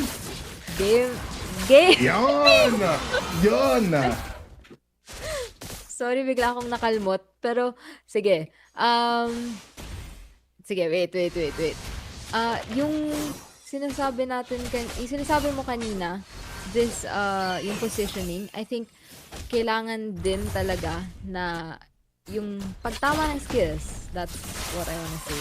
Kasi, they're going to be relying on this AOG a lot. Pero, teka, that's CC ang gold gold lane. Ay, sorry. CC ang gold lane. Yeah, CC yung gold lane. And this is medyo tough. I just wanna ask me, medyo tough, no? If you're a CC up against Irithel, yung early levels dito ng CC, you have to get at least level 3 bago ka makapalag or to get the damage out sa isang Irithel. Kasi parang dehado ka eh. It would have been better for Ruby pero ito yung pinili ng LSP. I think actually, mas okay yung early potential sana ng CC against this Irithel. Pero kasi kung nakita mo, parang medyo dumami yung tao dun sa baba. For Stallion. At marami na rin sila dito sa taas! Yes, mas maraming tao dito sa taas. 3v4 ngayon, 4v3 naman. May ikot ata dito ng buong LSP pero dito naman yung buong Stallions going for the prey. Revitalize and use. Kenji papasok pa rin naman pero level 4 na agad si Kudo. So he used the Feather Airstrike just to dissipate some damage at makakaalis sila. First blood goes towards Sharks Delta pero for the first circle of the game, wala tayong ultimates na malalaki. Walang Feather Airstrike. You don't have the AOG still. Wala rin naman ditong shortcut si McGregor but they're still trying to go it all out. Skeeter, medyo naghahanap dito ng mga kills going in pero Happy Play will fall down towards 30 with the I'm offended. Nandito rin Dragon, CCM yun. Sakai will possibly just zone these players out. Sino makakuha ng first circle? It's gonna be Flux once again. Sakai tumatakbo yung Dragon. Naging tao, biglang mamamatay. Masusugod at si McGregor ang kukuha ng kill. Si Senzu, just like before, na force mag-rotate in level 4 at dahil dyan ma-overwhelm sila dito pero all too well with the kill. Flux andun pa rin naman. As we look at the instant replay, you have to look at the bottom left kasi tuloy-tuloy ang laban. Skate with the kill onto this YSS. It's an even trade-off 3-2 pero looking at the game changer plan ng ating instant replay, may kita mo ang gandang first turtle yon for the side of LB Sharks. Oo, medyo parang ang ganda kasi nung, again, layering of skills, dun pa lang sa turtle, pagpasok ni McGregor, na-stun niya yung Joy. So, hindi na nag-alinlangan dito si 30. Kinuha niya na agad. Binigyan niya na yung kanyang ultimate para lang ma-lock on yun. At nakuha nila yung kill, ultimately giving them that turtle. At isa na namang Don't Run Wolf King dito! Oh, Sakai needs to fall back. Hindi to tama yung Feather Airstrike pero you did see some power-up gameplay brought to you by Vigas. At turn si McGregor with a shortcut in. Sakai will fall down. That's 4 players in top lane. At si Skater gusto maggumawa ng isang magandang kanta kasi nandito yung AOG. Connecting. Nataunt yung isa pero unang mamamatay sa gawing Flux. Skater walang mana, walang electrifying blitz pero buhay pa rin naman. 30 will fall down. Kudo walang magawa kundi maglakad at rumampa papunta sa middle lane. I'm liking this better, Sir Bipolar. So, parang grabe yung adjustments ng Stallions dito. They're telling us na hindi lang naman kasi kami yung pang late game. Kaya naming sumabay sa early game. Sobrang ganda ng punishments nila. Ang ganda ng pasok doon ni McGregor sa taas with that ultimate. Pero andun lang din kasi sila eh. So, na-punish nila yung mga nag-overextend. Even Flux na, actually, hindi ko napansin, 0-2 na pala si Flux ngayon. Yeah, 0-2. He does have 2 assists pero hindi siya tumatagal sa laban. Kasi nga meron dito si Skitter na hindi agad napapunish ng Sharks Delta. Nakakapasok siya, yes, nauubos yung mga, alam mo yun, nauubos yung lahat ng ibubuga niya. Pero dito sa middle lane, mukhang maibubuga pa rin naman si Kudo. And flicker out, na-dodge yung AOG at tuloy-tuloy pa rin yung damage hotspot. Nandito na yung RWM kasi si Otto Well just putting up a lot of damage. Skitter now in middle lane will go and just dissipate some damage, providing a lot of cover para makaalis dito si Kenji. Pero gugusto pa rin ata sila. Kinakasa yung taunt. Pero they will calm down. Focus daw muna tayo dito sa ating turtle of the game. And yeah, Menro, I like what we're seeing for BPSU Stallions. This is a different kind of stampede. Oo nga eh. Parang sobrang iba nung nakita natin from that first game. I feel like sabi nila nag-warm up lang muna sila, pinalabas lang muna nila yung mga heroes na pwedeng gamitin dito kasi parang ngayon, okay, kay Flux pa rin. Pero, yeah, third turtle na yun, Minro. We're looking at team fight right now. Nandito pa rin naman yung Dragon pero walang mangyayaring team fight. Easy out lang. And now, it's just go back tayo sa laning phase. Saka malayo din kasi pala si Skitter for that turtle take, kaya hindi ko rin alam bakit ang dami ng Stallions doon. Pero they're trying to go for this bottom lane. Oh, wait lang, Dida. Hindi siya mamatay dito. Pero McGregor, conceal play. Will go for a shortcut possibly. Pero with no HP for Dida, he will just back off. Zone lang daw muna. Good engagement though for Stallions. They're applying a lot of pressure. Pero yun nga, going back to what you said, Skitter, wala dun sa turtle fight. Actually, medyo hindi natin nararamdaman na may advantage talaga yung tatlong turtle na nakuha dito ng Sharks Delta eh. Kasi looking at the gold lead, wala pa rin lumalamang. It's just map control plus. Yung mga towers natin, buhay na buhay pa.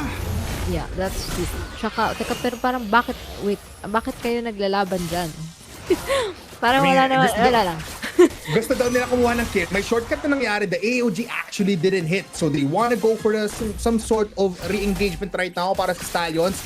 At ayun, they will just back off. A lot of respect now for both teams. Pero tower now, here in the top lane. Mukhang mamamatay ang ating first turret. Here in the XP lane, Flux will get that kill. Without any kills though, towards the other heroes, nakakuha pa rin siya ng objectives. Level 10 against a level 10 Skitter with his Joy. Pantay pa rin naman ang ating mga laban. Looking at the goal lead, hindi pa rin malayo. 30 also is enabling himself. Pero dito si Didat, apat na naman nakikita niya dito. Pero now, they go in. McGregor, RWM has been expended. Pero wala naman dito magiging damage. Here comes the Feather Airstrike. Nandito na yung Yuzong. They will back off. Menru, ang daming ultimates. Apat na engagements, walang namatay. Oh, I wanted to say that kanina na parang ang daming nangyayari, ang daming nagkakapatayan. Kaya pala 5-5 pa rin yung kill score natin. Magkapantay sila, pero mas marami yung turtles, yung objectives na nakuha ng Sharks Delta. But still, the gold lead is not doing anything. It's not spiking. Yeah. Nakakasabay pa rin naman. At ngayon gusto nila sumabay on the last turtle of this game. Kenji papasok, AOG walang matatabangan, kundi yung pader. Pero look at electrifying blitz. Senzo makakuha ng kill with kill of 30. McGregor makakalis pa rin naman. Pero that is just a great engagement for BPSU Stallions. 30 falling down is a statement piece. At ngayon, na paggamit ng RWM as well as the Feather Airstrike, sinong unang mamamatay? Kenji will take a lot of damage. Pero ano na naman ang nangyari doon? Wala. Kasi isa lang na namatay. Flux will definitely just get out with the dash out. At ngayon, makakakuha ng first tower ang Stallion. Parang trade na lang din talaga dito kasi ang hirap i-take down ng middle lane. Nakita naman natin yung Feathered Airstrike doon ni Kudo para lang ma-defend yun. Kaso kasi, kung ang LSB Sharks naman ang magta-try na i-take down ito, nandyan yung real world manipulation din ni All Too Well. So, again, I really like this mage matchup. But, yes, I think we also have to talk about how Zensu is just living his life here. Sobrang free niya, no deaths yet. Tapos, parang hindi pa siya na-shot, parang hindi pa siya nahuhuli kasi nga naman may purify siya. At sobrang bilis niya. Yeah, sobrang bilis. Pero ngayon, I'm offended has been used. Pabalik, pero jump out. Leap out lang para kay Senzu. There goes the ultimate. Meron siyang ditong critical damage output with that item. Pero I like what you said there, no, na talagang maganda dito yung gameplay ngayon. Yung maganda yung laro ni Senzu.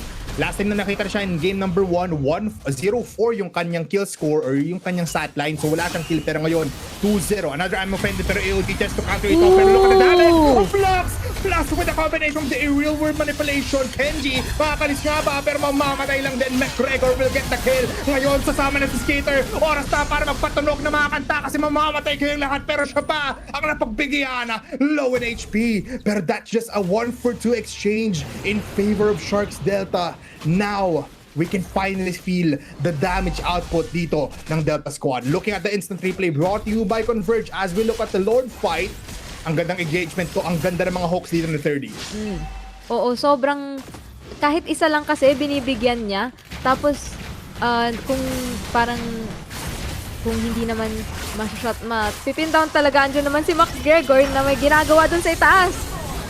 Flux will still get the Lord. Shortcut has been used, pero mamatay si McGregor. That will shut down Skitter. And now, LSB Sharks, medyo nakakaramdam ng onting angas. They do have the Lord as well. 30 na naman. Nakakuha, pero nilapagkan ng real world manipulation. Look at the Predator airstrike. It's just 2 damage for Sakai. At ito yung binanggit mo, Menru. Isang I'm offended. Tapos isang Predator airstrike is all they need to get one hero. At dahil may Feather Airstrike, napapa-disperse yung buong Stallions. Ayaw nila maglaban doon sa bilog. Tsaka, yun nga, parang, kumbaga yung call niyan kahit sino na. Kasi kaya nilang i-take down. At kung hindi man nila makukuha yon yung kill, masisecure yung kill. Kita natin yung ginagawa ni 3D, isang Don't Run Wolf King. Tapos kung hindi kaya, back siya, magdadash lang siya. Kasi alam naman natin kung gaano kadaming dash itong si Ruby. So, ayun. Teka lang, yung Lord, nagmamarch na pala dito sa taas. Pati yung Stallions natin, rumarang ka sana, papunta din sa top lane. Kenji, use the revitalize BOD, pero dito na yung ating dragon, papasok, pero ang lakas ng damage that he needs to fall back. Dito sa baba, dito sa kita, Skater, medyo tumatangkay ng apat na hero. Shortcut has been used, even the Feather Airstrike. First time, no layering of skills for Sharks Delta, pero looking at the map control, in a glimpse of 1 minute, nakuha nila 5 out of 6 outside turrets from Stallions. At ngayon, first time tayo umangat sa goal lead for one of these teams. It's Sharks Delta once again, pero si 30 has been the determining factor to initiate these team fights. Hindi pa nga si McGregor kasi yung mga shortcuts natin, hindi na nakikita na naging initiator. Minsan naging layering lang talaga or minsan pandagdag lang ng output. 5v5, possibly here in top lane. 30, papasok, concede play, at mukhang ma-electrify agad, mabuburst down. 30, makukuha yung souls niya coming in from Sakai, and now they get a counter kill. Makakahinga ang Stallions dito. Ang ganda ng call dun ng Stallions, no, na parang alam nila kasi na si Teddy yung nagbibigay sa teammates niya ng heroes So bakit bago pa tayo mahila, siya na yung bigyan natin kasi parang wala naman siyang kasama doon. We see how makunat si Teddy dito na hindi kasing kunat ni Kudo doon, medyo nasaktan siya sa mga crossbows ni Zensu doon. Pero yes, I think that's one of the winning conditions dito ng Stallions. Unahan talaga nila na mag-set up itong si Taylor. Yeah, 30 lang talaga yung determining factor for Sharks Delta. Pero if you look at Stallions though, Minro, you have these 5 heroes able to get first into this combat. Tapos sunod-sunod na lang yung paglabag ng ultimate. So kailangan natin abangan dito mga cooldowns dito ng mga crucial spells ng Stallions. McGregor, ma-find out si Kenji. Pero there's no engagements right now. The Lord has spawned dito sa top lane. Pero malayo yung dalawang players ng Stallion, ng buong Sharks Delta. Even Kudo, malayo, pero din naman siya lumipad papunta dito sa top lane. At ngayon, sasama-sama na sila. Lord Dance will possibly start. And looking at this, magandang positioning coming from Kenji. Hindi magpapakita, looking for the AOG. At HP already for the Lord. Pero papasok sila. Unang dalawang bruise ko for Stallions will pop the ultimates. Dragon trying to provide some zoning potential. Nakabang lang for the retry ang ating mga junglers. Pero low in HP. Skater papasok na with the electrifying blitz. Wala matataman yung AOG. Pero sino makakuha ng Lord? Si Tita Skater now will get the objective. RWM in the middle of that team fight. Walang mamamatay. Kasi si Kudo sabi niya, anong paki ko sa Lord? Kaya ko mag-push. Pero with that said, this is just a crucial team fight. Look at this Senzu. It's providing damage with a heavy crossbow. At Ken si Sakai very much enabling himself. Si Flux is having a bad game. Kasi looking at the team fight of Stallion, sobrang ganda at sobrang solid. Sobrang solid because yung lead, hindi natin nakikita na nagsistay siya sa isang team lang eh. Throughout this game, parang nagpapasapasahan sila. Terry D pumasok with that Don't Wolf game, pero wala. Wala siyang nakuha doon. Yeah, wala siya nakuha. Plus, hindi pa tayo nakita din ng flicker I'm offended gameplay. Mukhang he's just using it just to get in para makaikot dito sa ating mga players. Raragasa dito ang ating Lord in the middle lane. Pero minion wave here in middle, or I mean bottom lane, pero may minion wave in middle will just be fortifying it with the real world manipulation. Shortcut has been used. Unang mamamatay dito si Didat. Sobrang sakit dito ni Senzu with the heavy crossbow. And now they go in. Or AOG will not connect. Pero 30 ngayon naipit sa gitna. 30 will fall back. 5 players now here in top lane. Coming in from Stallions will back off. At nakakuha sila ng isang inhibitor turret. Butas na ang depensa ng Sharks Delta. Kanina nakita mo ba yung pera? Sorry pero kanina nakita mo ba yung pera? Ayan, 445,000 pala yung pera ng Sharks Delta. Sobrang paldo nila, nilagay muna nila yun sa Gcash. Kaya yun, bumaba ng onte. Kasi parang nag-G-save muna sila for a little bit. Yes, tama ka dyan. Kasi with Gcash, you can power up and buy your load. Plus, you can have cards wherein level up your shopping game, pay with your Gcash Visa card for PlayStation and Nintendo titles, and unlock low conversion rates. Hindi lang yan nasa MLBB, kundi may kita nyo ngayon sa lower thirds natin. Power up your play with Gcash. So why not try it out right now? 9-11 scoreline, 16 minutes into the game. 3K gold lead for Stallions. First time for this entire game sila ang nakuha ng gold lead. Kanina, nakakuha ng objectives ng Sharks Delta, pero ngayon sila ang nabutasan. Demon Hunter Sword for Flux, providing a lot of damage, will be used. Pero kaya niya nga ba tumagal sa teamfights na to? 1-2-4 ang kanyang scoreline. Meanwhile, itong mga players coming in from Stallion, sila naman ngayon ang merong mga players na unbeatable, unkillable, and that's Senzu and all too well. Flux, siya unang target dito. Look at Senzu, sumaragasa, hindi na kailangan na AOG, pero may Winter Crown, and he will still fall down. Mega kill, may shortcut na ginamit dito ang LSB Sharks Delta, pero wala na sila magagawa. Patay na yung damage dealer, and this is a depressing sight for the Sharks. Hindi na makalangoy kasi may minion waves from both top, mid, and even bottom lane ang pinapush. Good equilibrium of minion waves for Stallions. They will go towards middle pero clear out with a feathered airstrike for Kudo. Good defense. Pero that just means Stallions can easily get this Lord kasi wala silang ultimates na makakapag-burst out for NSB. Tsaka free Lord na rin to, Sir Bipolar. Yes. Kasi wala si Flux. Tapos, ang ganda pa ng pag-zone nila dun sa mismong base mismong base dito ng LSB Sharks. So, yeah, I think, teka, hindi ko na alam kasi parang ball game pa rin. I feel like one good initiation. Okay, Kenji? Ito na ba? Ito ba initiation na inaat natin? AOG, pupunta sa bush pero wala nang mamamatay. Didat, nasa kita. Versus 4 players. Vengeance has been used pero wala na ngayon. Real woman play, it's a feather airstrike pero may ipit din si Kudo. Look at the backlight. Skitter, eating up a lot of kills. Gets double kill pero mamamatay siya in towards Flux. Pero dito na si Senzu with the heavy crossbow. 3 players fall down for the side of Sharks Delta. And this is not a good sign kasi dalawang minion waves plus isang Lord nasa taas and looking at every lane. Stallions ngayon kakatok. Welcome to the ball game. Kami ang may bola. Manajab ng kalawan mula kay Kenji. Pinasok si 30 and they're focusing the last tower. They're gonna get game number 2. Aabot tayo sa game number 3. Hindi pa tapos ang laban, Mendo. Masaya na naman sila. At nakakatawa. Bumalik na yung ngiti. Oo. Bumalik na yung ngiti. Napapaw mo ako ulit. Pero, grabe, what a performance from Stallions. We've said this before, they just needed to adjust, and adjust, they did. Diba? Parang, ang ganda ng ginawa nila. Alam nila na kaya ni Zensu hawakan itong Irithel, at binigay nila ulit for this second game. Zensu just needed like a front line para maka-free hit siya from the back. Pero nakita mo kanina, parang hindi na nga niya kailangan ng front line eh. Siya na mismo yung pumapasok kasi alam niya yung damage potential niya. Sobrang, parang isang kasa, tapos kapiranggot na lang yung buhay. Parang, ang daya talaga ng isang Irithel eh. Sinasabi ko na yan sa'yo, Sir Bipole. Yes. Alam, nakita ko na, pinakita mo na nga sa akin yung talagang paano mag-Irithel, no? Pero ngayon, mas finortify yung pagiging believer ko sa isang Irithel, no? Mula dito sa ginawa ni Senzu on that Irithel coming in from the Stallions. And yes, kailangan niya lang talaga nangaharap, pero at the later parts of the game, nung meron siyang Wind of Nature, sabi niya, sige na, ako na yung papasok. I-EOG yun na lang yung paligid ko para walang mangyari on my sidelines. Pero looking at the post games, Menro, 10-16 scoreline, a total of 26 kills for both teams and 18 minutes of the game, one of our longest games. Pero LSB Sharks will fall down at BPSU pa nga mo makakuha ng second game.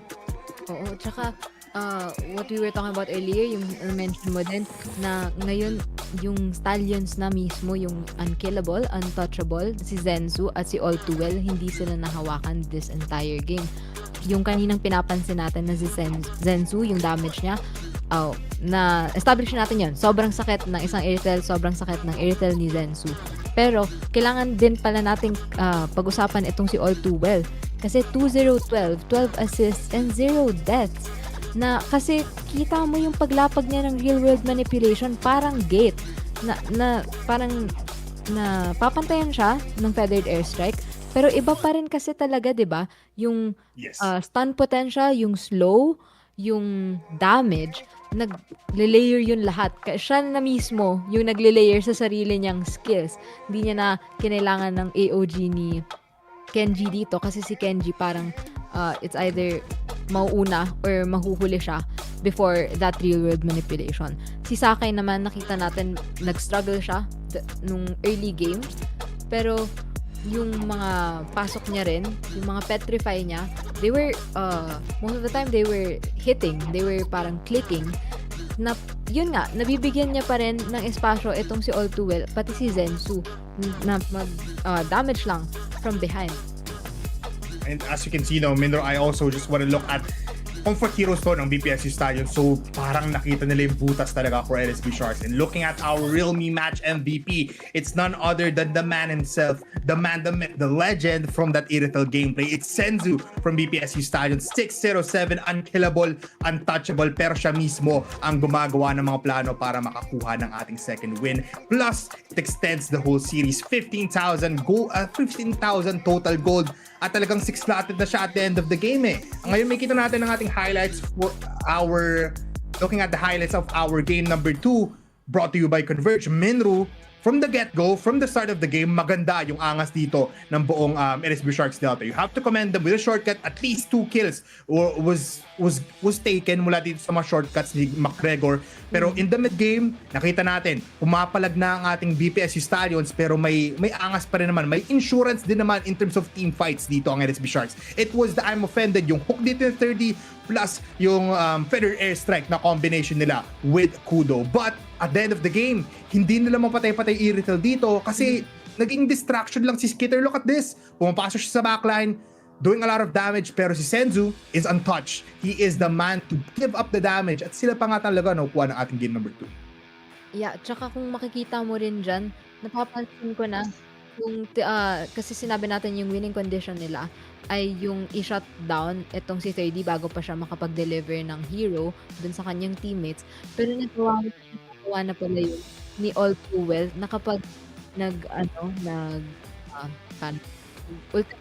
si Ruby, parang ready niya na yung real world manipulation na parang masastun kasi, 'di ba? Pagka-cast niya nun tapos isang pindot, masastun agad 'yun. So nandun na agad sila Zensu para patayin itong si 30.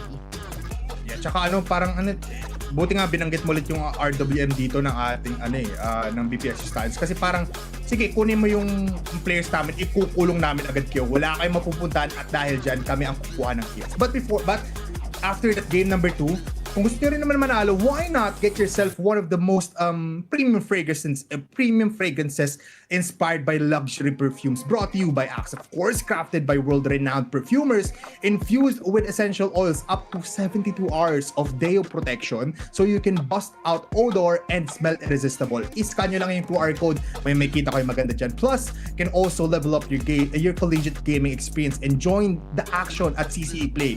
Kung gusto nyo bumawi sa mga rank games nyo just like PPSU, go to CCE Play or visit cceplay.com for more info. Pero Menro, we have to take a little bit of a break para makapaghanda ang ating mga players for game number 3. Again, this is our first day of PCC National Open Qualifiers. Magbabalik po kami dito and we'll see you after this short break.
New Axe Fine Fragrance Collection. Smell finer than perfumes.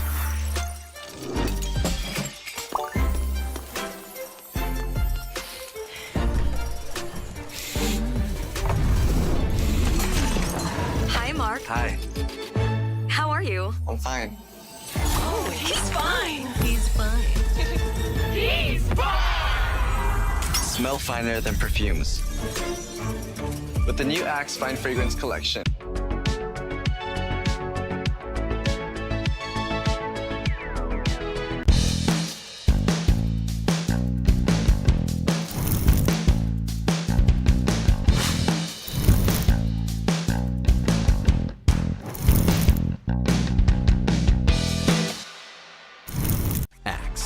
layer like a legend.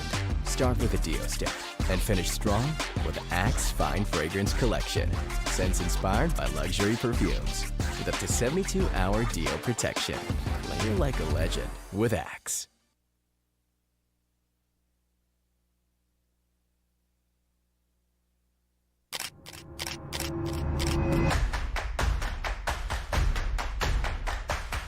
Ito yung pinaka-crucial factor natin.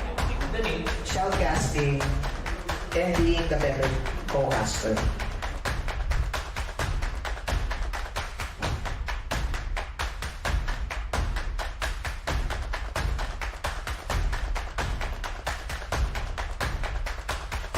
Doon na natapos ang Campus Roadshow. Viva!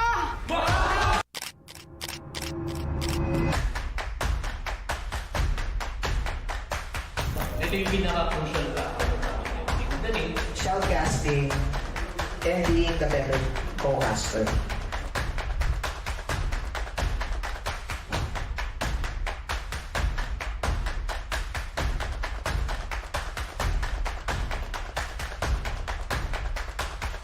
Doon na natapos ang Campus Roadshow. Viva! Mga estudyanteng magaling.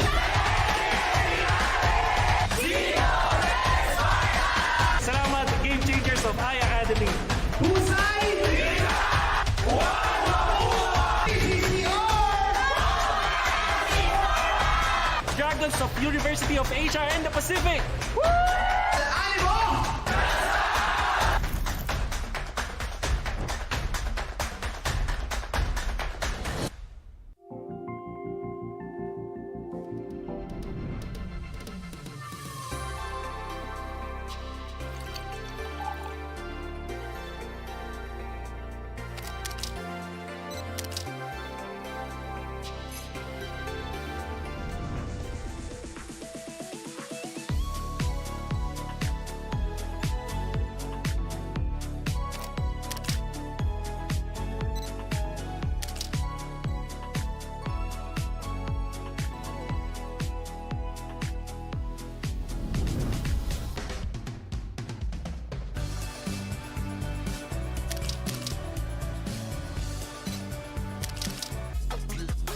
Tuloy-tuloy ang bakbakan dito lamang yan sa Philippine Collegiate Championship. At kami pa rin naman yung mga kasama. It's the entire day of bipolar or Minru X bipolar combination. So good fun tayo ngayon. And of course, before that Minru, kailangan muna natin ibanggit dito sa ating mga viewers kung ano nga bang pwede lang gawin para mag-game change yung mga laro nila. Kasi balita ko may maganda tayo dyang ipapakita. Oo, parang kailangan natin lahat i-discover the game changer backline and bridge and elevate our gaming experience like never. With its true fiber power, you'll be able to dominate every game effortlessly. Hashtag the game changer, hashtag Converge Fiber X. And of course, if you also want to discover the game changer plan, why not pair it with a Realme? Level up your game and creativity with the Realme 15 Pro 5G, powered by the Snapdragon 7 Gen 4 for peak gaming performance. It is a massive 7,000 mAh battery with 80 watts of Super VOOC. Hindi lang super yan, Super VOOC yan. And the 144Hz quad curve plus AMOLED display for ultra smooth visuals. Capture every victory with its triple 50 MP or megapixel AI camera and 4K 60 FPS recording, then edit effortlessly with AI Edit Genie. Magkasama na yan. Plus, the Realme 15 Pro 5G is built for gamers, creators, and go-getters. And we also have Gcash, who is taking the gaming world by storm, providing gamers with an effortless and convenient way to make payments, especially those that don't have their own credit cards. Whether it's grabbing new hardware and titles from stores like Data Blitz or Game One, or purchasing the latest gaming titles in Nintendo eShop, Steam, or even instantly topping up diamonds in Mobile Legends, Gcash is every gamer's power-up partner. I mean, from paying via QR with options to split payments with GGives, paying directly online rather than going through gray market sellers on social media marketplaces, Paying with your GCash card in online stores with no PH marketplaces for low conversion or fees, and simply topping up your Steam, MLBB, PSN credits via prepaid PIDs. GCash, they offer a suite of services reinforcing its status as the #1 finance super app. #1 that supports success for all users. Unlock your next game, gear, and in-game upgrades with GCash. None other than GCash. Maraming salamat po. At Menru, mukhang papasok na tayo ng unti-unto sa ating game number 3 draft. We were talking about this na, alam mo yun, may passive kasi kami ni Menru, guys, na puro kami 2-0. Pero ngayon masaya kami na umabot kami ng game number 3 kasi maganda yung pinakita dito ng ating Bataan Peninsula State University. Menru, we have to talk about it a little bit no, bago tayo pumasok ng game number 3. Ano nga ba yung mga key moments na nangyari doon for game number 2? For game number 2, isang word lang sana sasabihin ko, si Zen. Ano yan? Pero pero 'di ba andun din kasi si All Too Well, so forward. Pero ayun, I think sobrang hindi. Ito na lang yung one word ko. Adjustment, yung keyword for that second game. Sobrang ganda ng adjustment na ginawa ng Stallions. Nakita natin how they fared up in that second game na nasabayan nila not even sabay, nalagpasan nila yung aggression ng Sharks Delta dito. So, yes. Talagang the adjustment itself, talagang binugan nila yung Sharks Delta out of the water, and now they come in close here in our game number 3. 1-1 na pong ating scoreline. Kung nakikita nyo yung bars dyan sa gitna ng inyong screen, may pula, may blue, tig-isa na sila. So this is now a best of 1. Kung isipin nyo, all ends here. Sino nga bang abot sa ating finals at sino nga ba ang matatalo dito sa semis? It's Fanny, Hayabusa, and as well as the Joy. There is a respect ban now for LSB Sharks Delta, pero BPSU Stallions, sila magtatanggal ulit ng Landslot plus the CC. Wait lang, gulat ako sa CC kasi parang nahirapan ba sila sa CC? Actually, for both teams, doon nung may nagsisi sa kanila, walang masyadong pre-provide yung CC. Yeah, that's true. Yung last ban nila, hindi ko alam kung magre-respect na naman sila dito because they can still ban out the lapel. Okay. The Isinshin and the CC na parehong games na kuha-kuha. Pero yan, yung Gatot Kacha, parang hindi na mawawala yan, no, sa game natin. Kailangan talaga makukuha siya. Yung Lancelot, wala na. They can, do you think they're gonna go for an early mage here? Kasi pwede pa sila mag-eve ulit kung ayaw nilang makuha yun ng Sharks dito. But, pwede na rin nilang i-lock in yung Irithel kasi nakita ng Sharks kung paano umarangkada si Irithel nun, at pwede nilang kunin yun kung hindi pa nila kukunin dito sa first phase. Yung nga rin naisip ko, why not pick up the Eve agad dito sa ating Stallion squad? Kasi these first 2 picks, pwede nilang paglaruan yung draft nila for the 3rd, 4th, 5th pick. Pwede nilang i-cater yung mga counters na gagawin sa Irithel, sa Eve, if ever man yung pipiliin nila. Pero since open, and since hindi binan on this time, BPSU Stallions will take up the Harit plus the Sushin combination. Pero after that, lilipat tayo sa kaliwa, Menru. Big shoutouts to CCE kasi meron silang kinuha na Himi with his Gatot Kacha. Wait lang. Tama ba to? Wait lang. Wait. Minsitar nga yan, boss. Oo, tama. Yan, boss. Okay. Teka, pag-usapan natin muna tong Harith na binan. Sige. Sharks Delta, they know marunong mag-Harith kasi binan na nila, hindi pa napapakita sa tournament na to.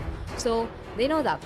But, ngayon inopen nila, may contingency plan sila. Itong Minsitar, kapag naultihan nga naman ng Minsitar, paano pa makakapag dash itong Harith kahit nakasama force?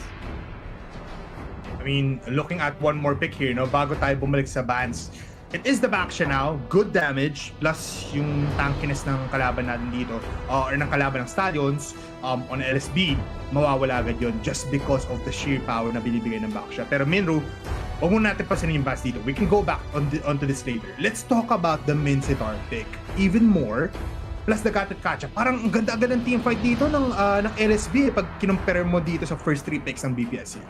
Actually, kasi yun nga, isang ultimate lang ng Minsitar, kahit mamatay siya pwedeng pumasok ng AOG kasi hindi naman makakapag-flicker out. Ang ganda ng layering nun. Kasi yung isang counter, ang pinakamalaking counter sa AOG ay yung flicker. Kahit kasi kahit hindi ka naka-purify, basta may flicker ka, kaya mong alisan yung AOG. Pero paano kung hindi ka makapag-dash? Yun yung nabibigay ng Mincetar for this Gatot Kacha. I like it. Parang sobrang hindi ko in-expect talaga si Mincetar, at hindi ko rin talaga ina-expect itong Guinevere ban na laging last ban, na I think Stallions din nag-ban na to kanina. Tama ba ako?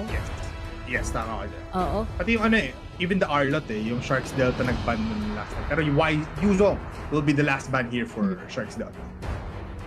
Yeah, So, yung Baksha, not sure if this is roam or jungle. Kasi wala pa rin namang nire-reveal na jungle itong Delta. I don't think, based lang sa recent games natin, parang roam to or XP. Kasi parang medyo leaning on assassin jungles itong Stallions natin. Pero, yes, I think they're gonna be picking up on the XP here or roam kung i-XP man si Baksha. Hindi naman siguro nila kukunin yung chip. Medyo mahirap kasi may Mincy at Megatot. The Hylos is still open. Kalea is also okay. The Grok! Naku po, ayun na naman si Tess. Sinigawan na naman tayo, guys. At dahil dyan, magkukulat kayo. Kasi syempre, it's the Grok. This actually tells a lot. Kasi hindi pa natin alam yung mapa. Baka broken walls tayo dito tayo just because meron tayong Grok. But let's look at it later on pagdating sa mapa natin. Grok being picked up here. This is possibly their roam now. So, XP lane back siya tayo ngayon. Hindi. For me kasi it's still interchangeable Pero, Grok is there. Good good counter for a Mincetar and a Gatot Kacha hanggat hindi pa siya napipick off ng isang Kimi here. But, last two picks for Sharks Delta. Ano bang kulang sa kanila? They still need the jungler Pati jungler and a marksman. May Harith na, so the Moskov. Mincy Gold. Wait, Mincy Gold. Wait. Suyu. My goodness. It's been a while since we've seen a Suyu in a draft and a Lapu. Okay, I can see it happening. Mincy Gold up against a Harith though. Yes. May tatanong ako sa'yo, Minru. Last pick muna dito ng Stallions. No? We have to see kung ano nga bang sagot dito ng Stallions towards this intense and very upfront battle na binibigay agad dito ng Sharks Delta. Parang sinabi nila na, sige, eto na. We'll lay everything in front of you. Kayo na bahala. I-counter nyo kami with this last pick. Will they still go for the assassin here? Yes, probably. Pero ano nga bang pipiliin nila? Lalapit tayo ngayon para mas klaro. Sino nga ba? In 3, 2, 1. Oh my goodness! It's a Baksha jungle. Ito na yung sinasabi kong possible na interchangeable pa. They do have the Uranus though. Minru, Mincetar and Harry. Ano yung matchup natin na maabangan? Anong possible outcome later? Sa early game, makikita natin yung same storyline against the Lapu kanina na medyo malulugi talaga si Mincetar unless mapatama niya talaga yung hooks niya, mag-trigger siya, parang ganun. Pero, in the middle to late game, lalo kapag may items na tong si Mincetar, mahihirapan talaga yung Harith. Unless mag-purify siya, but then you can always catch a hero in time na wala silang spells, di ba? So, yes, that's true. Yeah, so parang ayun, na-excite ako actually kasi hindi ko in-expect yung Mincetar. Tapos, ang ganda nga naman niya na pass, na pick against this Harith. But also, sorry pero I wanted to say lang kasi, nung pagka-lock na itong Lapu-Lapu, nag-lock na rin sa utak ko na this is gonna be a Baksha jungle. Because, kung mag-a-assassin ka, ang hirap pumasok. Lapu-Lapu pa lang, tapos yung Mincetar, ang assassins, they're very dashy, they're very flashy. So, kung may Mincetar na magdi-disrupt sa'yo, wala, parang binigay mo na lang yung buhay mo, di ba? So, with a Baksha jungle, mas may chance ka pang mag-survive against these, parang these lockdowns of Sharks Delta. Uy! Wait! Wait, tama ba? Flicker ba siya? Yeah, nag-flicker siya. It's okay. It's just a flicker out. Pero ngayon, Skitter will be rolling towards McGregor. McGregor napapap ng Revitalize pero nahila pabalik. Otowell eating a lot of damage and first blood now goes towards Kenji and quick rotations coming in from Skitter will be able to give the first blood for BPSU Stallions. Mukhang ang mapa natin ngayon will actually be Broken Wall. So tama nga na they do have the Grok para lang mapatanggal yung mga ghost project na ginagawa dito ng ating mapa na to. No? But looking at this, good initiation and good start for Stallions. Minru, a lot of things has been expended mula sa Sharks Delta. Very unexpected picks. And now going into the game, it is gonna be Flux with the Suyu. A bad game compared to game number 1 nung naka-YSS na siya. Pero jungle buff has been claimed for brought to you by Axe. And now, Minru. This bottom lane, hindi pa niro-rotate na ang ating mga players kasi nga nandito sa top lane magsuspawn ang ating first turtle of the game. It all ends up kung sino ang mamamatay dito. Sino ang unang bubuga at bubuga na nga ang ating Stallions kasama si Otowell. Sino unang mamamatay? Flux with a Soul Sever. Flux with a Evil Queller out. At may hila pa nila si 30 Palace pero Flicker out will still be enabled. Buhay pa rin ang ating mga players. No big ultimates has been expended except for the Tectonic Charge. Pero ngayon 30. Medyo kailangan umalis kasi hinaharapan pa rin ng Stallions dito abong Sharks Delta. Turtle, half HP. McGregor malapitan. Pero wala ngayon yung Suyu nila. Wala si Flux and this first Turtle will finally fall into the hands of BPSU Stallions. First turtle ba nila throughout the entire series? Hindi naman. Pero first, yung pinaka-first Turtle ng game, first time makukuha niya. Okay. Hindi, sorry. Akala ko kasi hindi talaga sila nakapagano. Pero teka yung si McGregor.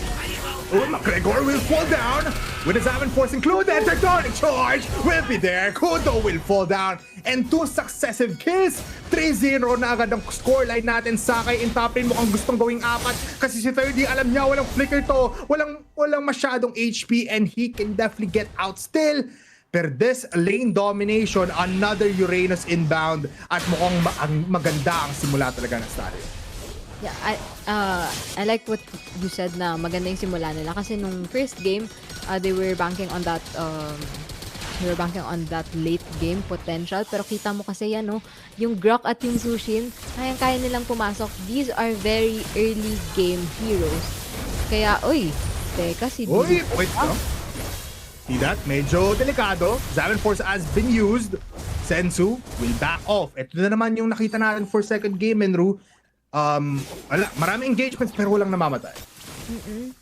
Parang ball game na naman siya pero kasi medyo may gold lead ng kaunti na parang tataas pa ata dito with 30. Oh, that is a kill. Going towards Skitter. Sobrang active dito ng jungler ng Stallion. Skitter has been all around the map. Mula sa taas hanggang baba. Mula Batanes hanggang Hulo. He has been enabling himself to getting these kills. 1-0-2. Very, very good start. And ngayon, 18 seconds before the second turtle will spawn. At kung titignan mo naman, magle-level 8 na si Sakai, level 6 pa lang si 30. Oo nga. Parang, tsaka kasi kanina pa nila binabantayan yung top lane, no? Parang unang turtle pa lang. Nasa top na talaga sila nagkukumpulan.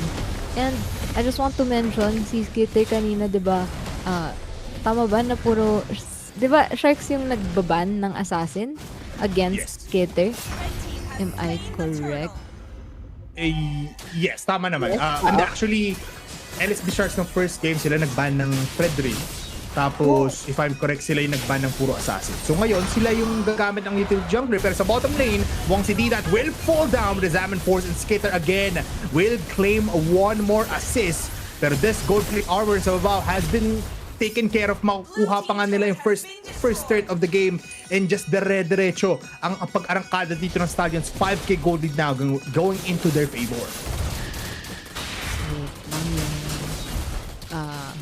Yung kanina nating hinahype na matchup ni Didat at ni Zensu. Parang napapansin ko na again the adjustment na ginawa dito ng Stallions. Alam nila na kapag walang purify itong si Zensu or kapag nag 1v1 sila ni Didat, medyo malulugi talaga ang isang Harriet, especially with that parang restriction sa kanyang skills. So ang gagawin na lang nila, sasamahan dito ni Kenji, pati na rin ni Skitter na kanina ko pa sinasabi kung saan na siya sa mapa eh.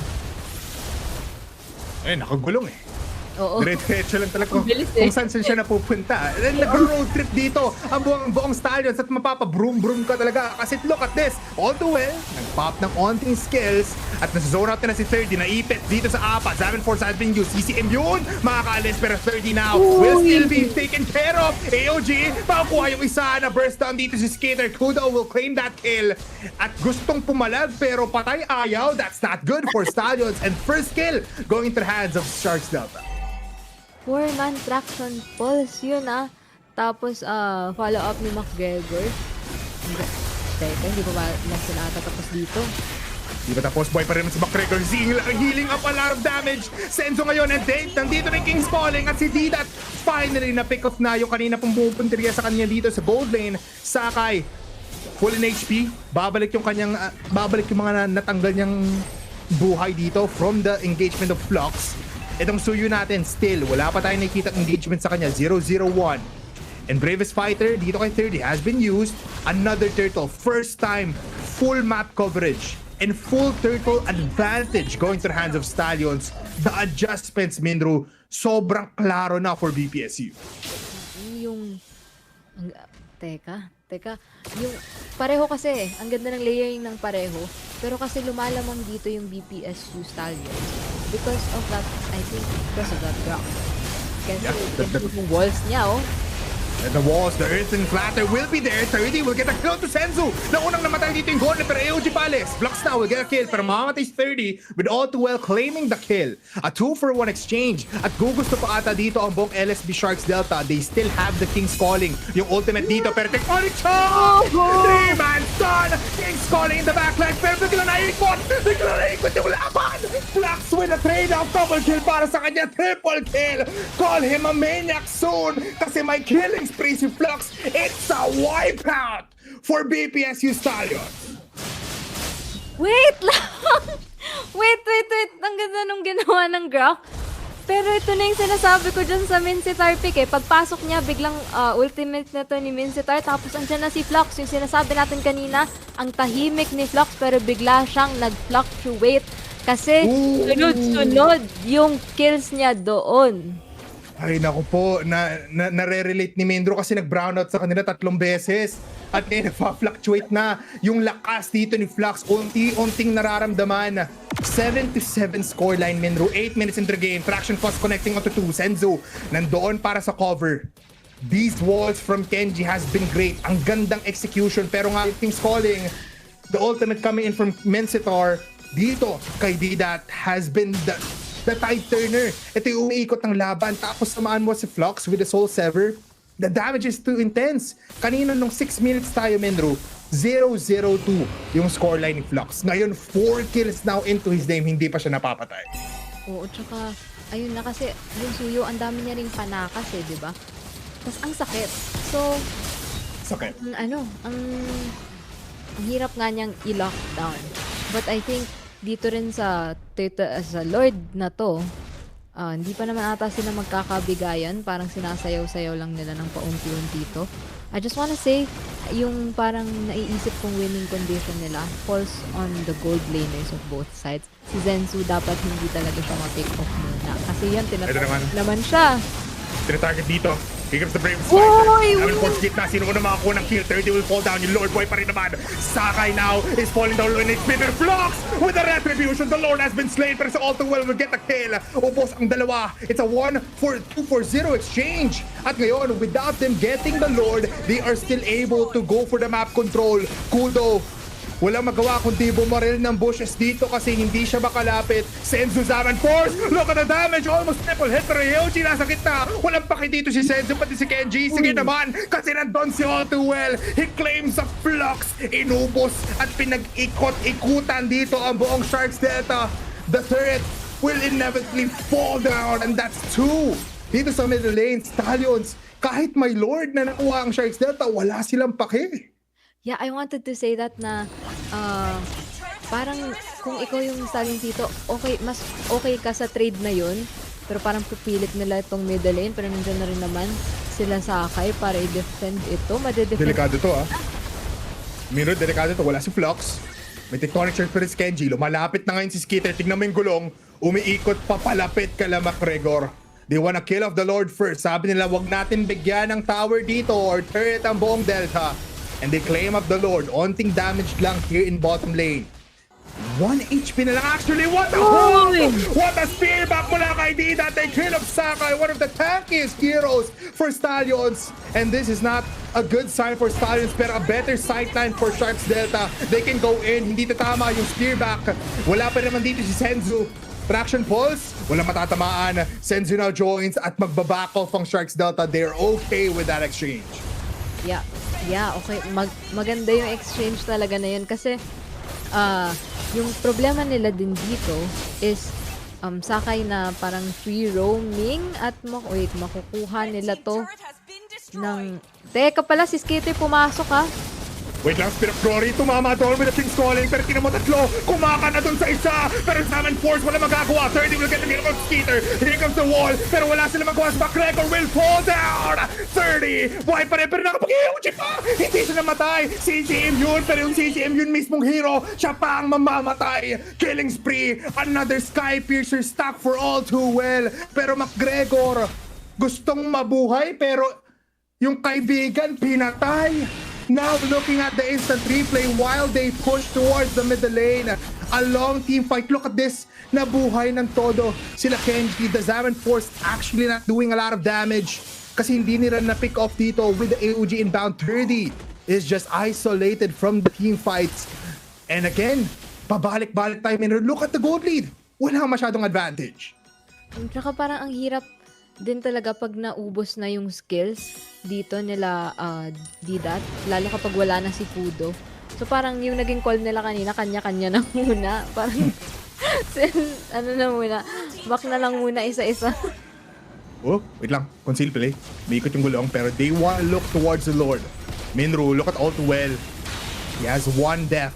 Mukhang gustong gawin dalawa dito ng Sharks Delta. Sakai is still so squishy. Taunt is there. McGregor, hinaharapan yung mga players. Traction plus, wala matatamaan. Zaman forced to slow everyone down. All too well zoning out players pero walang namamatay. Here comes the jump in! What a jump from 30! And now, walang namamatay. Kung this is Kito, what a tectonic charge! Wala kay Kenji. 30 now with a kill. Pero si Senzu, kumugusto pa rin naman. 30 will fall down!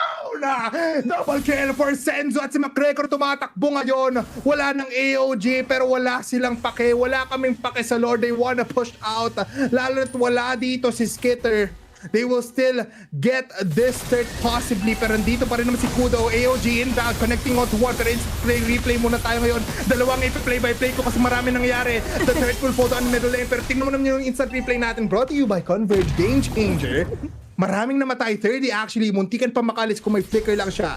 Pero Senzu, without the Zaman Force, still able to see and provide the damage na kailangan ng Stallions. Ito, isang ball game na naman, Sir Bipolar. Yeah, iba talaga to, Minro. Oo, tsaka yung napapansin ko, this time around, hindi kung sino yung unang mag-e-engage eh. Parang yung counter-engagement yung nananalo. Kasi kapag pumasok dito, nagsasaman force na doon si Zenzu, pero wala naman, patikim lang. Kasi hindi pa naman nata nila tutuloy tong Lord. Si Faye, di ba to? Oh, Uy! Uy! Mamamatay si Zenzu! They take him off! Pero look at this! King's calling onto one auto and finally falls down! The shutdown is Fox and they can get the Lord! Nakita nila! Si Skitter nasa taas! So sabi, tara, go na natin! Patamain nyo lahat! And this gives them a free Lord! Diyos ko, nagulat ako sa damage. Hindi ko alam kung kaninong damage yun, kung kay 3D or kung kay Kudo. Pero nawala bigla si Zenzu. Kanina nagtatapang siya, kagaya neto ni Sakai na bigla namang nawala din. Nakita na natin, Minro, yung damage output. Yung bola, nasa korte na ng Sharks Delta. They're rushing in towards the last line of defense of Stallions. Sino? 3-man tectonic charge. Pero here comes Senzu. Ito na, yung damage output ng Stallions. Kaya nga ba nila makabatay? Unang mga Skater. No more retribution in play. McGregor will fall down. Senzu also double kill for Kudo. And look at this. Kumugusto si Kenji. He wants to defend. Pero our match, number 1 winners. The winners will go towards the finals is LSB Sharks Delta. Teka. Ako puro ako wait no? Pero napapansin mo kasi kailangan mo talagang huminga sa mga napanood natin tonight. Tonight? Sa mga napanood Tama na, natin. maaga pa rin naman. Pero, Diyos ko. Oh, wait. Wait. Sige, Mendo. I'll take it muna. Take Okay. it yun. Hinga ka muna dyan. LSP Sharks Delta. Na turn around pa. Unang pumatok sa base was Stallions. Nakita natin yon despite not having skitter, hindi nila prioritize yung Lord. Kasi sabi nila, matagal pa yung timers dito. Yung 3 players coming in from LSB, wala pa yan. Hindi nga nila nakuha yung inhibitor turret doon. It was like 1 HP off. Pero nung nakita nila the potential of a team fight, yung sinabi mong Minsitar was the one to provide them that team fight at the end of the day. Kung sino yung tatagal, sila ang mananalo.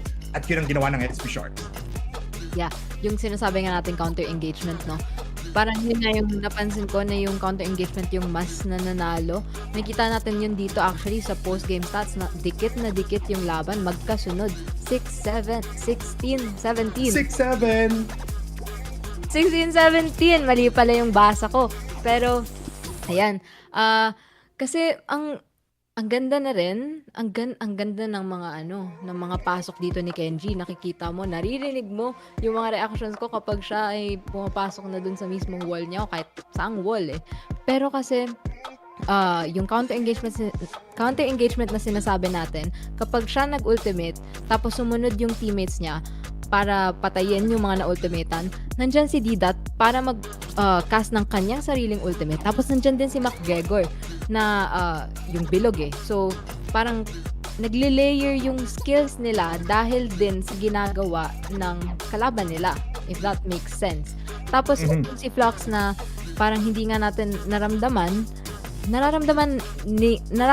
siya ng Stallions, nararamdaman yung damage niya along with Kudo na ngayon hindi siya naka-Sky Piercer.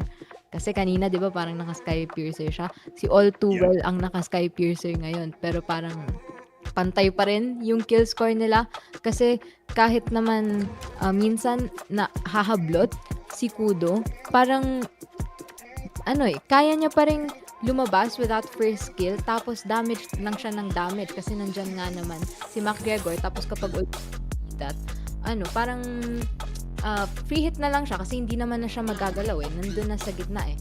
Pero yung MVP natin ngayon, brought to us by Real Me, it's actually McGregor na kita natin kanina, no, yung kanyang mga escape, hindi lang yung pasok ng AOG niya eh, yung mga maganda niyang ginagawa. Kahit dun sa muntik silang maubos dahil ang ganda nga ng engagement dito ng Stallions, hindi niya binigay yung isang kill na yon kasi dadagdag ko din. So, parang, yeah, I feel like McGregor was just all around the map just as Skitter was. Yeah, I mean, you're absolutely right there. Minru, na talagang McGregor, kaya siya nakakuha ng 17 assists, 0 kills, pero 4 deaths lang. It was his initiation. It was his clutch get out, fallback plan na kahit mamatay na ako, sige, wala kayo mo kuha ang kill. Makakuha kayo ng isa, pero buhay pa rin naman ako. So it still counts at the end of the day. McGregor was the one to start off the team fight at McGregor din ang tatapos doon. You're seeing the highlights now for both teams. Palagi natin pinag-usapan yung LSB Sharks right now kasi sila yung nanalo, pero we have to give it as well to BPSU Stallions. Yung mga players natin mula sa Bataan, may palag kung palag, lalo na't maganda yung kanilang team fight.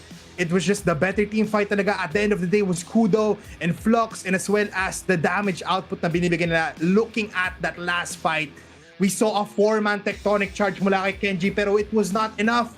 And that was brought to you by Game Changer mula sa Converge. And Menru, hindi lang naman yan muna ang pasasalamatan natin kasi meron din naman tayong pasasalamatan. It's of course Axe, the most premium fragrance inspired by luxury perfumes crafted by world-renowned perfumers infused with essential oils, up to 72 hours DO protection so you can bust odor and smell irresistible. CCE Play as well. Why not check it out? Kasi you can level up your collegiate gaming experience and join the action at CCE Play. Visit cceplay.com for more info. Nandyan yung gateway nyo towards tournaments, roadshows, and the future of collegiate esports. get it now. Pumasok na kayo dyan. Menru, what a way to end off our game number 1, our matchup number 1. Iba yon, Menru, kung saan talagang kailangan muna natin marinig mismo yung mga boses dito ng ating mga players mula sa LSB Sharks. LSB Sharks, kamusta kayo dyan? Oras na para interview namin kayo. Ayun! Rinig ba kami? Hello. Hello. Ay, wala pa. Hello po. Ayun. Hello. LSB Sharks, first and foremost, isang palakpak muna, Menru. Congratulations sa inyo!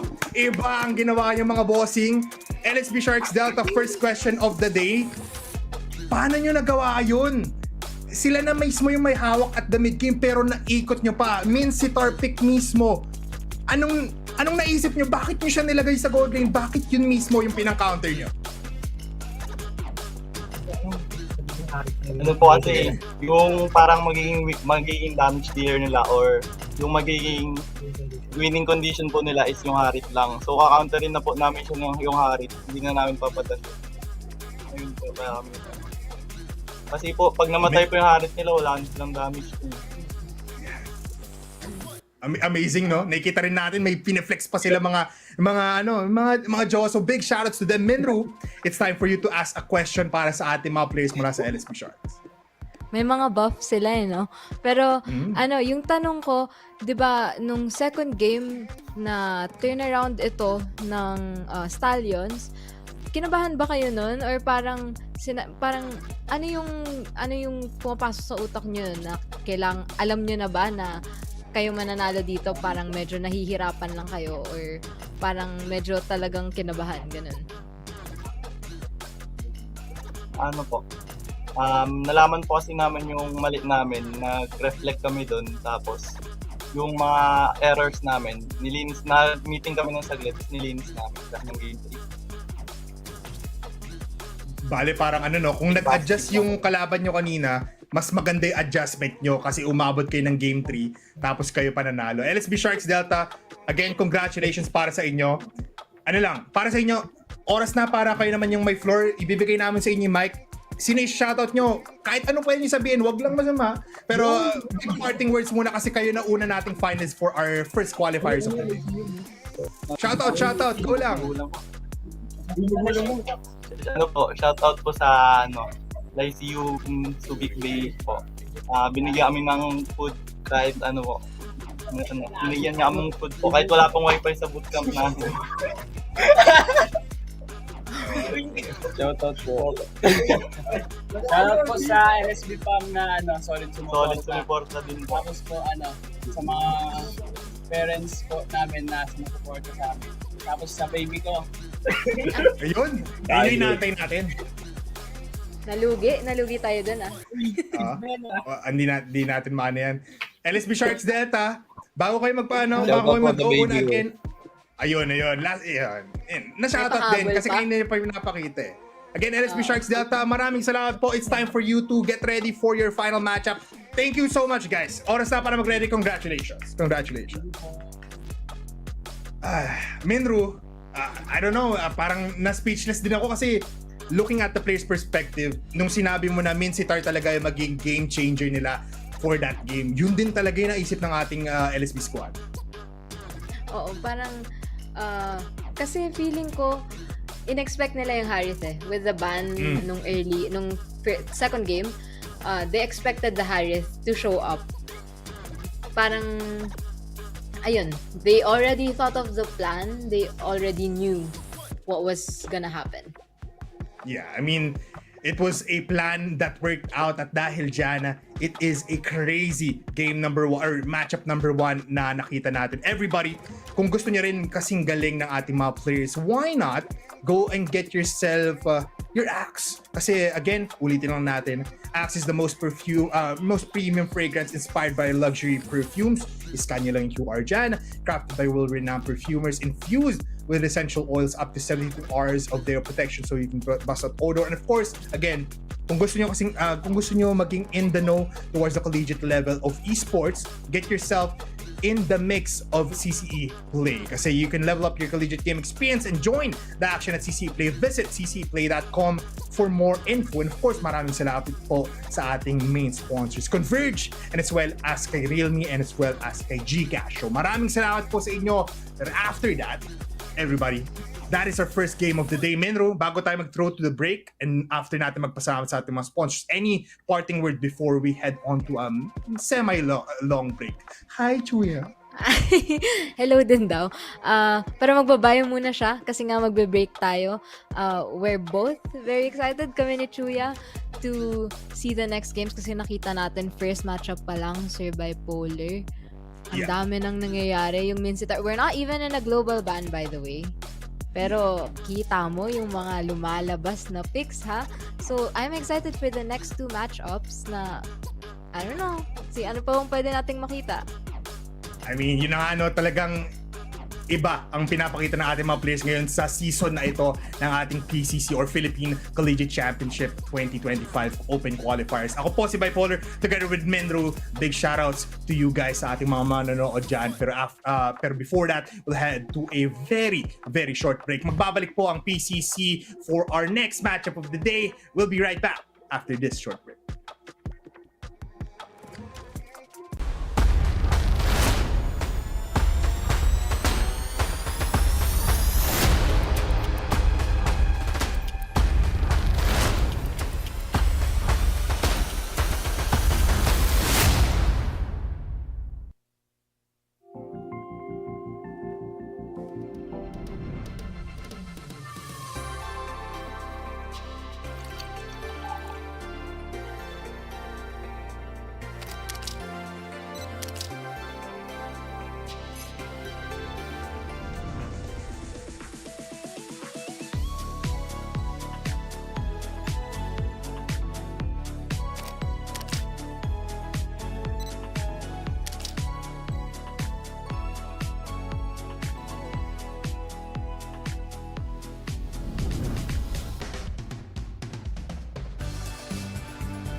new Axe Fine Fragrance Collection. Smell finer than perfumes.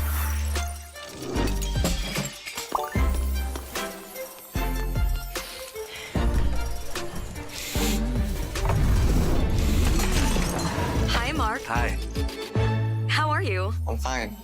Oh, he's fine. He's fine. He's fine! Smell finer than perfumes. With the new Axe Fine Fragrance Collection.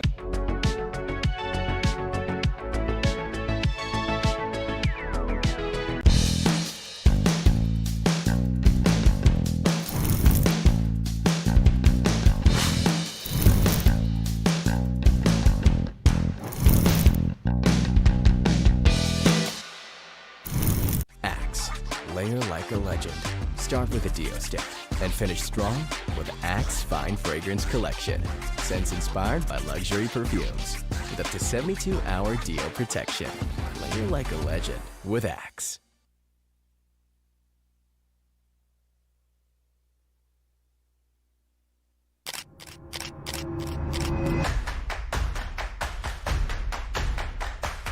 Ito yung pinaka-crucial factor namin. Magaling. Shoutcasting and being the better co-caster.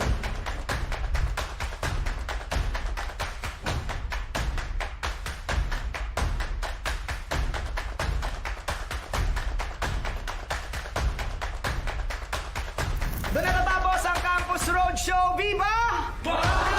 May estudyanteng magaling. Salamat, Game Changers of iAcademy. Husay! PCC Dragons of University of Asia and the Pacific. Animo!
new Axe Fine Fragrance Collection. Smell finer than perfumes.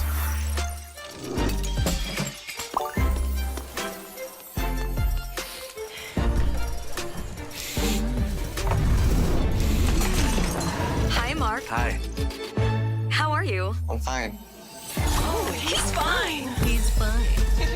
He's fine! Smell finer than perfumes. With the new Axe Fine Fragrance Collection.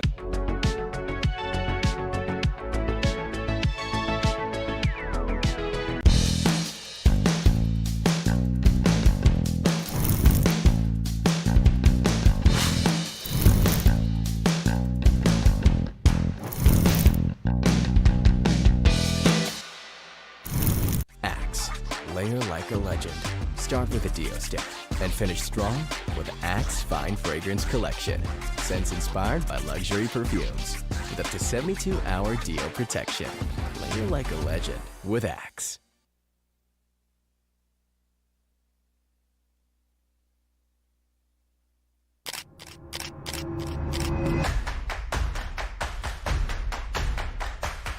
Ito yung pinaka-crucial factor namin. Hindi ko galing. Shoutcasting and being the better co-caster.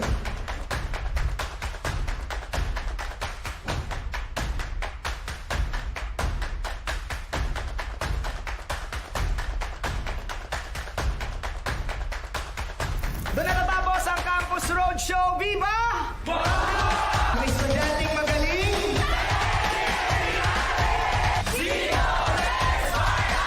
Salamat, Game Changers of I Academy. Husay!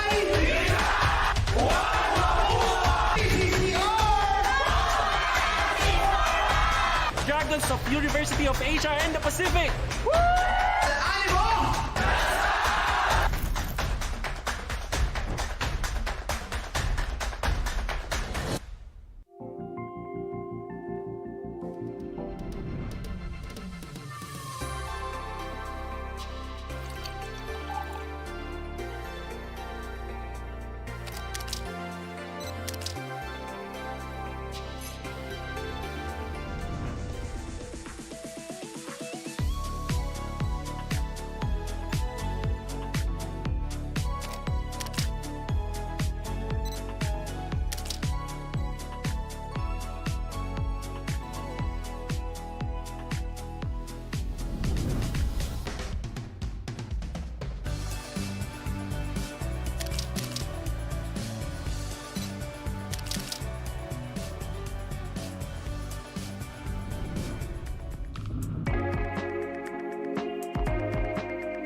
new Axe Fine Fragrance collection. Smell finer than perfumes.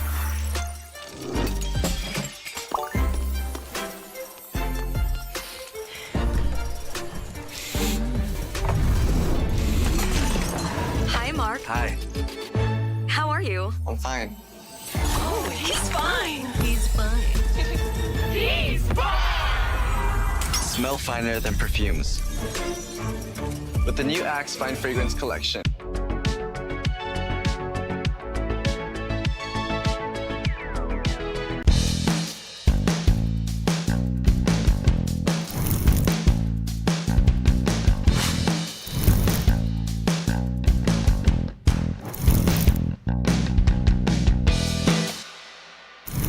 Axe, layer like a legend. Start with a Dio stick and finish strong.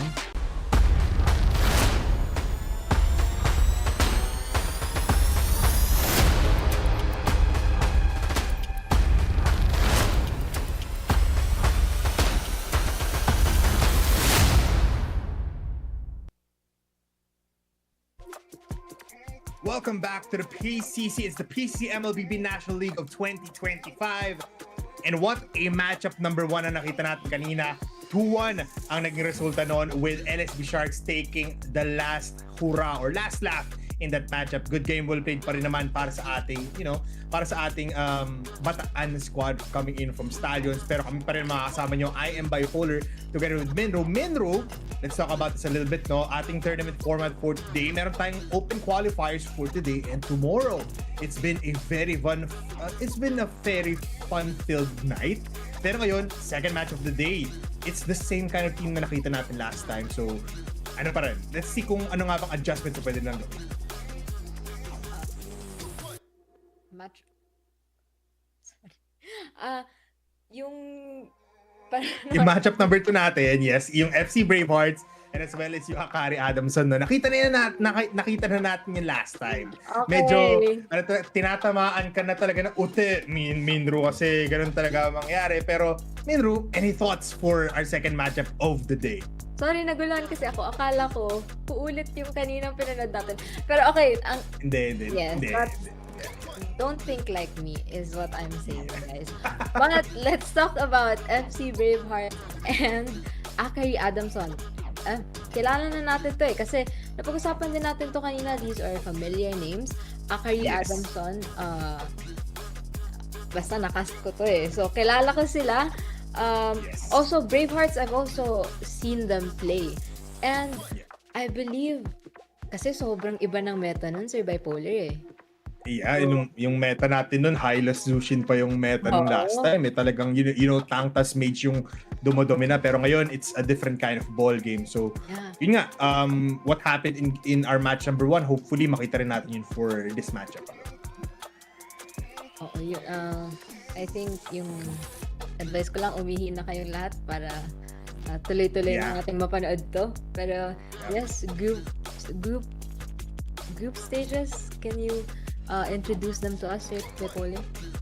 I mean, this is the group stage natin. This is the bracket for our group stage. Meron na tayong mga qualified teams. We have 6 total teams na pinaghiwalay muna natin for now. You can see that there is an LSB in the mix once again. So if mananalo yung LSB dito sa open qualifiers natin, makakapasok sila dito and they can battle all out against their brothers. You have the LSB Shark Sigma, UCLM X Apex Esports, and Letran Cyber Knights on Group A. Very stacked team. Pero kung titignan nyo naman yung ating bottom of that Group A, you have the PCC NL or National League Visayas Open Qualifiers. Tapos meron tayong Open Qualifiers Day number 1. Kung sino man nandyan talaga sila sa bracket ng ating group number A. Pero lipat naman tayo dito direct sa group B. Tamang-tamang pag-swipe B ko. This is an even more stacked lineup kasi nandyan yung ating recent champions in the international scene. Congratulations to NU Bulldogs, kay Coach Dapen, as well kay Ivan. Again, happy birthday to him. Sa ating esports and as well as sa Pylon Esports na hindi naman talaga nawawala sa eksena ng Collegiate Esports ng MLBB. And you do have your qualifiers mula dito sa ating championship ng Realme Original Wars and one more open qualifiers day number 2 which will happen tomorrow. So very much that is our group stage format for this season. At ngayon, may kita natin dito ang ating Campus Playfest 2025. Iniimbitahan po namin kayo na sumama sa amin na ngayong December, I think.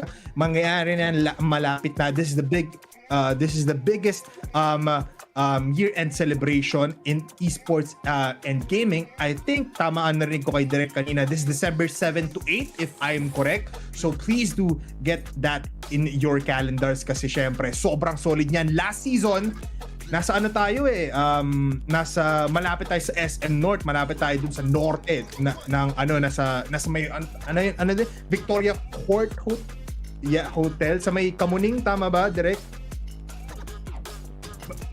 Yeah, VS Hotel. Ngayon, nasa MOA Music Hall tayo. So, very much more accessible at malapit yan sa school ko na SM MOA. So, masaya ako dyan. Hopefully, makita nyo kami dyan ni Minru and as well as ni By4. This is now the Playground Wars. Yung ating November 12, it is the episode release. So, malapit na, ilang tulog na lang. 8, 9, 10, 11, 12. 4 days left for you to see the very first episode. And of course, Minru, 3 ang ating total episodes there. At alam mo yan, marami tayong may kitang, pasabog at alam mo yun, mga surprises mula sa CCE and PCC. Oo, kaya nga parang kanina ko pa rin sinasabi may notification bell ba sa Facebook? Pero do watch out for the teasers also kasi marami, ang alam ko parang marami tayong makikita doon na medyo familiar faces and also new faces. I'm not so sure who they are, pero 'di ba? Parang we have to watch out for that. Lahat tayo kailangan natin abangan yan kasi sobrang solid.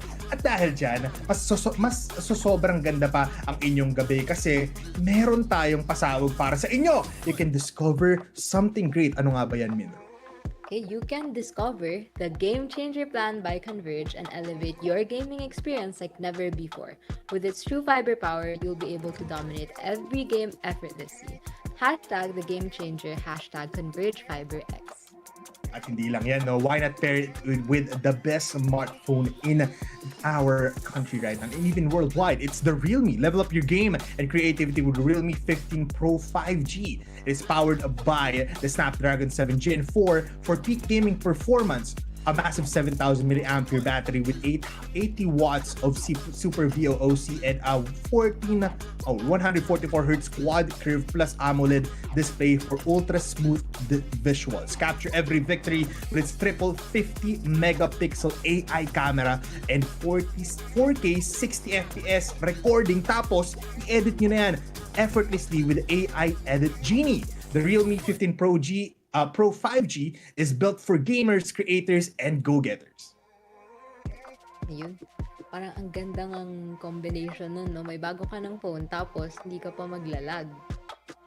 Tama. I mean, why not, kung meron kang Realme tas Converge, pwede mo rin yan bayaran gamit ano nga ba, Min?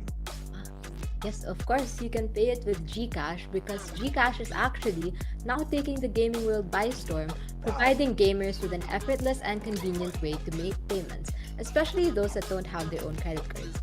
Whether it's grabbing new hardware and titles from stores like Data Blitz or Game One, or purchasing the latest gaming titles in Nintendo eShop, Steam, or even instantly topping up your diamonds in Mobile Legends, GCash is every gamer's power-up partner.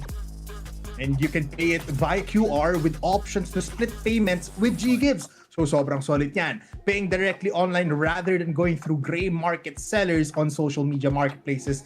Paying with your GCash card in online stores with no PH marketplaces for low conversion or fees. And simply topping up your Steam, MLBB, or Mobile Legends Bang Bang PSN credits via prepaid pins.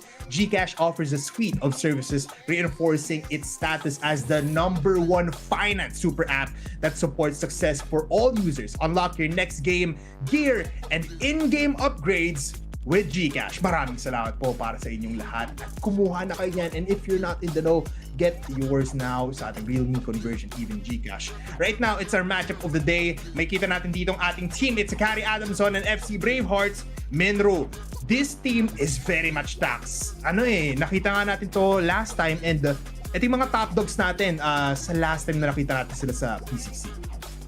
They are, kilala na natin sila.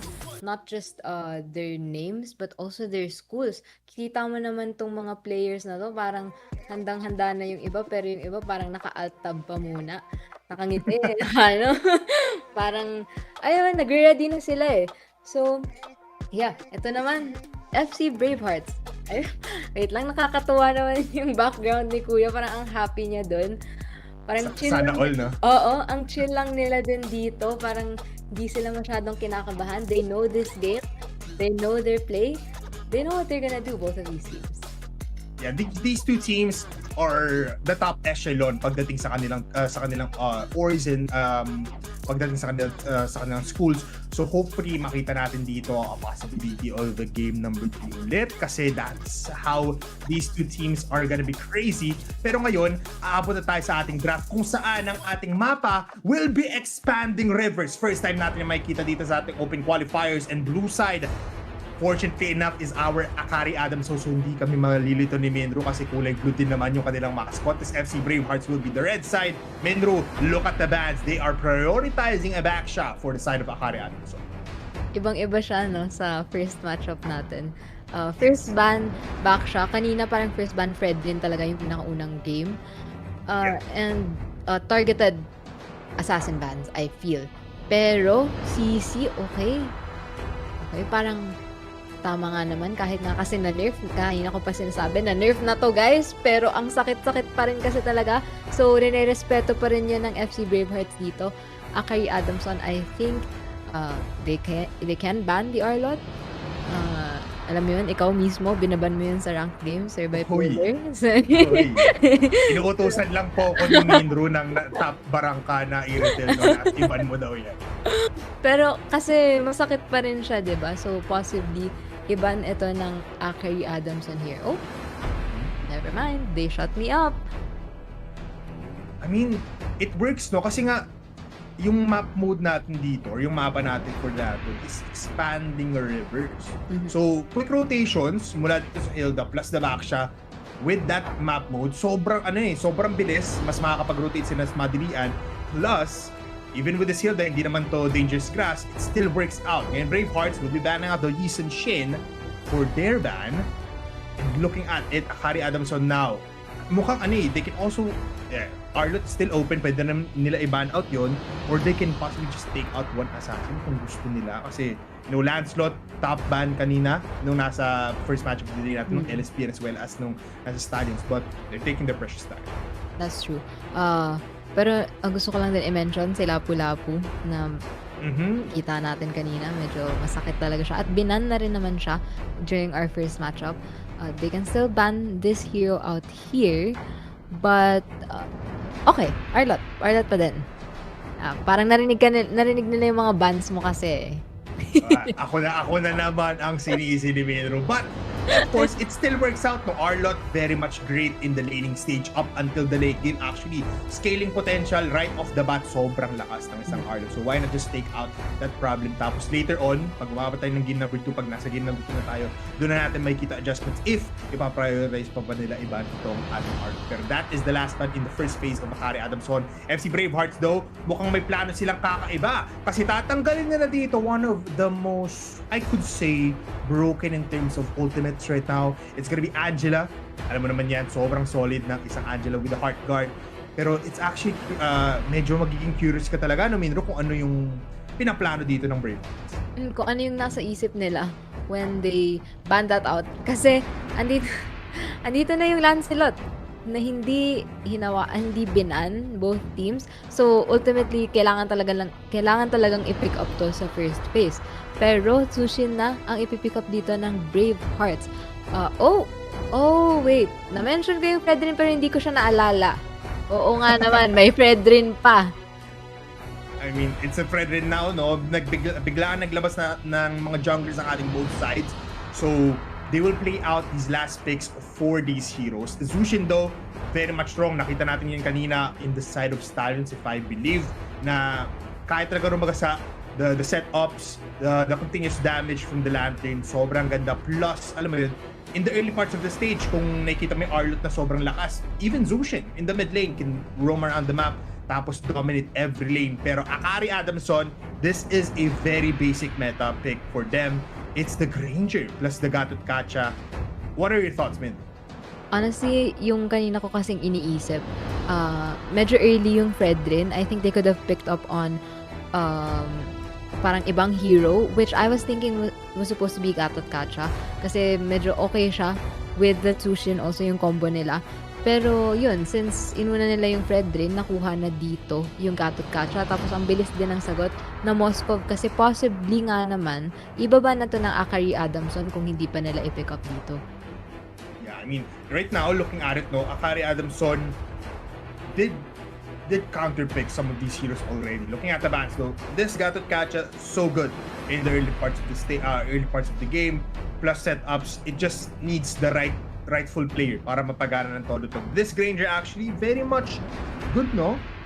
Against sa Moskov though, Minro, I wanna ask you as they ban out the Matilda, sino mas pabor sa laning stage, no? Sa gold lane natin, is it Moskov or is it Granger? Sa laning stage, I think si Granger pa rin yung lalamang kasi yung range ng attacks ng isang Moskov medyo maliit. So, unless uunahin niyang i-pick up yung Malefic Gun, which I doubt, parang mas lalamang ng onte itong si Granger dahil nga, lalo kapag nakapag-level 4 na siya, yung Death Sonata sobrang libre lang, di ba? Tapos medyo mabagal pa si Moskov sa early game. So, yes, pero Sir Bipolar, yung bans dito parehong mage. Or FC Hearts. Yes, tama ka dyan, Ma'am Minro, no, na they're taking out the potential of combination dito ng ating Akari Adamson. Kasi usually nakikita mo, Gatot Kacha can be paired up with an Eve.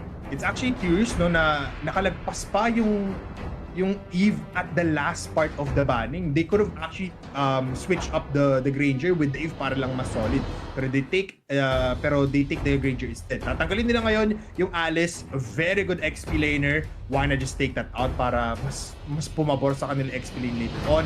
Ngayon, last picks of the day, or last picks of this matchup. Ito na yung kanina nating nakikita na talagang, alam mo yun, mapapa-immune, mapapasigaw ka na, oh my god, pumatok siya. It's Lapu-Lapu, taken by Braveheart. Yeah, we were thinking na ibaban nila to because we've seen, kahit hindi lang today, we've seen in ranked games how annoying. Can I say that?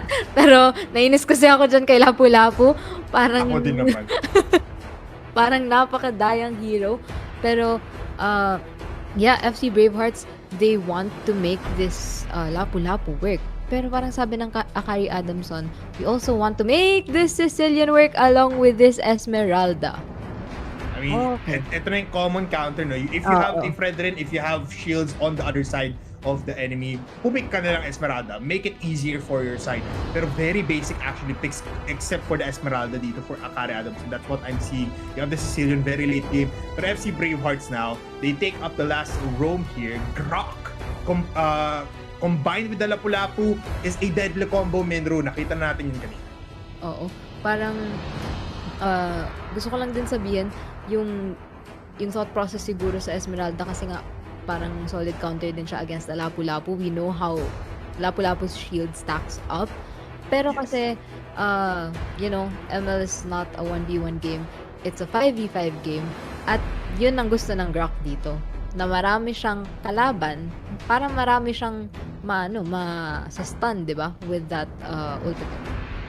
Yeah, ito na nga, yung Grok natin, when, again, if it is in the rightful hands of these players, it is now in the roaming position para sa Bravehearts. Very, very scary in terms of Akari Adamson. Kasi kapag scale up agad dito yung Bravehearts, wala sila masyadong sagot para sa pagpronta dito ng Bravehearts. But again, that is our draft for our game number 1 dito sa ating second match of the day. We are now going in towards the Land of Dawn. Welcome to this best of 3 series once again. Sino nga ba ang kuha ng one more spot sa ating finals to know kung sino nga ba ang papasok sa ating group number 8 in terms of group stage. Let's go into the game. Karia in this Lancelot, very fast clear, pero Fredrin though in the other side of the map. Any thoughts, Minro, dun sa matchup mo? I think mas pabor yung early game dapat sa Bravehearts. Pero parang medyo neutralized siya, no, with this Lancelot. Tapos, and I think kung kaya talaga nilang in-neutralize itong early game, ang ganda ng late game insurance nila with that Sicilian. But then again, look at that top lane sa Bipolar. Si Moskov. Isa yan sa parang OG late game insurance Lalo kung hindi siya naka-inspire. Pero alam mo yun, pag sobrang bilis na ng kanyang attacks, ang bilis na rin ng dashes niya kasi nagpo-cooldown yun, di ba? So, yes, I feel insured sila pareho. Sana all. Sana all may EF, may emergency fund pagdating ng delubyo.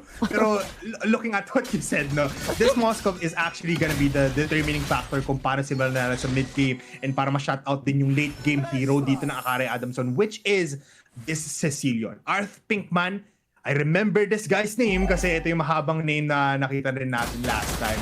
Kung ang first turtle of the game will spawn in the bottom lane, itong top lane natin actually still just gonna be in favor of this Granger despite having a lot of XP going into the hands of this Moskov. Itong si Esu, medyo lumalapit towards these two tanky heroes ng Akari Adamson. All eyes on the first turtle of the day though. Kasi ngayon, titikim agad dito si Shaz in the spread rin. Zywin with his Lucian will be zoning out these players. Darren God humaharap. Arth Pinkman with this Cecilion will be blocked off with the wall. Wala pang level 4 ating mga players dito pero positive with the brave part coming from CJ. Darren God carrying off one of first turn of the game. Shaz low in HP pero unang mamatay ata dito si Darren God. CJ gets the kill. CJ makakalit pa. Karia with a kill onto Shaz. That is jungler 4. For mere roam dito ni Darren God at makukuha pa ata nila yung purple buff. They will back off. Pero 1-for-1 exchange, but it's on Akari Adamson, nasa kanilang advantage. Teka, sa lahat ng nangyari na yun, buhay pa pala si CJ. Akala ko siya yung unang namatay doon with, kasi parang sakto yung skill doon ni Arth Pinkman, pero nakaalis pa rin siya. So again, sabi ko sa inyo, ang sakit sa ulo na itong lapu-lapu. Nakakawala sa mga moments of disaster. Dito si CJ. Very much 1 HP lang siya kanina, no? But right now, it's Ryoshi here in the top lane, seeing a lot of rotations mula dito sa Akari Adamson. Kailangan nila mag-back off, pero may backstab dito na ginagawa ang Bravehearts. They use up the Grok, etong si Esu, to possibly just zone out para ma-infiltrate tali jungle. But wala mo na masyadong engagement. Just a 1-for-1 for both. Parang, parang alam kasi nila, ewan ko talaga, parang alam kasi nila eh.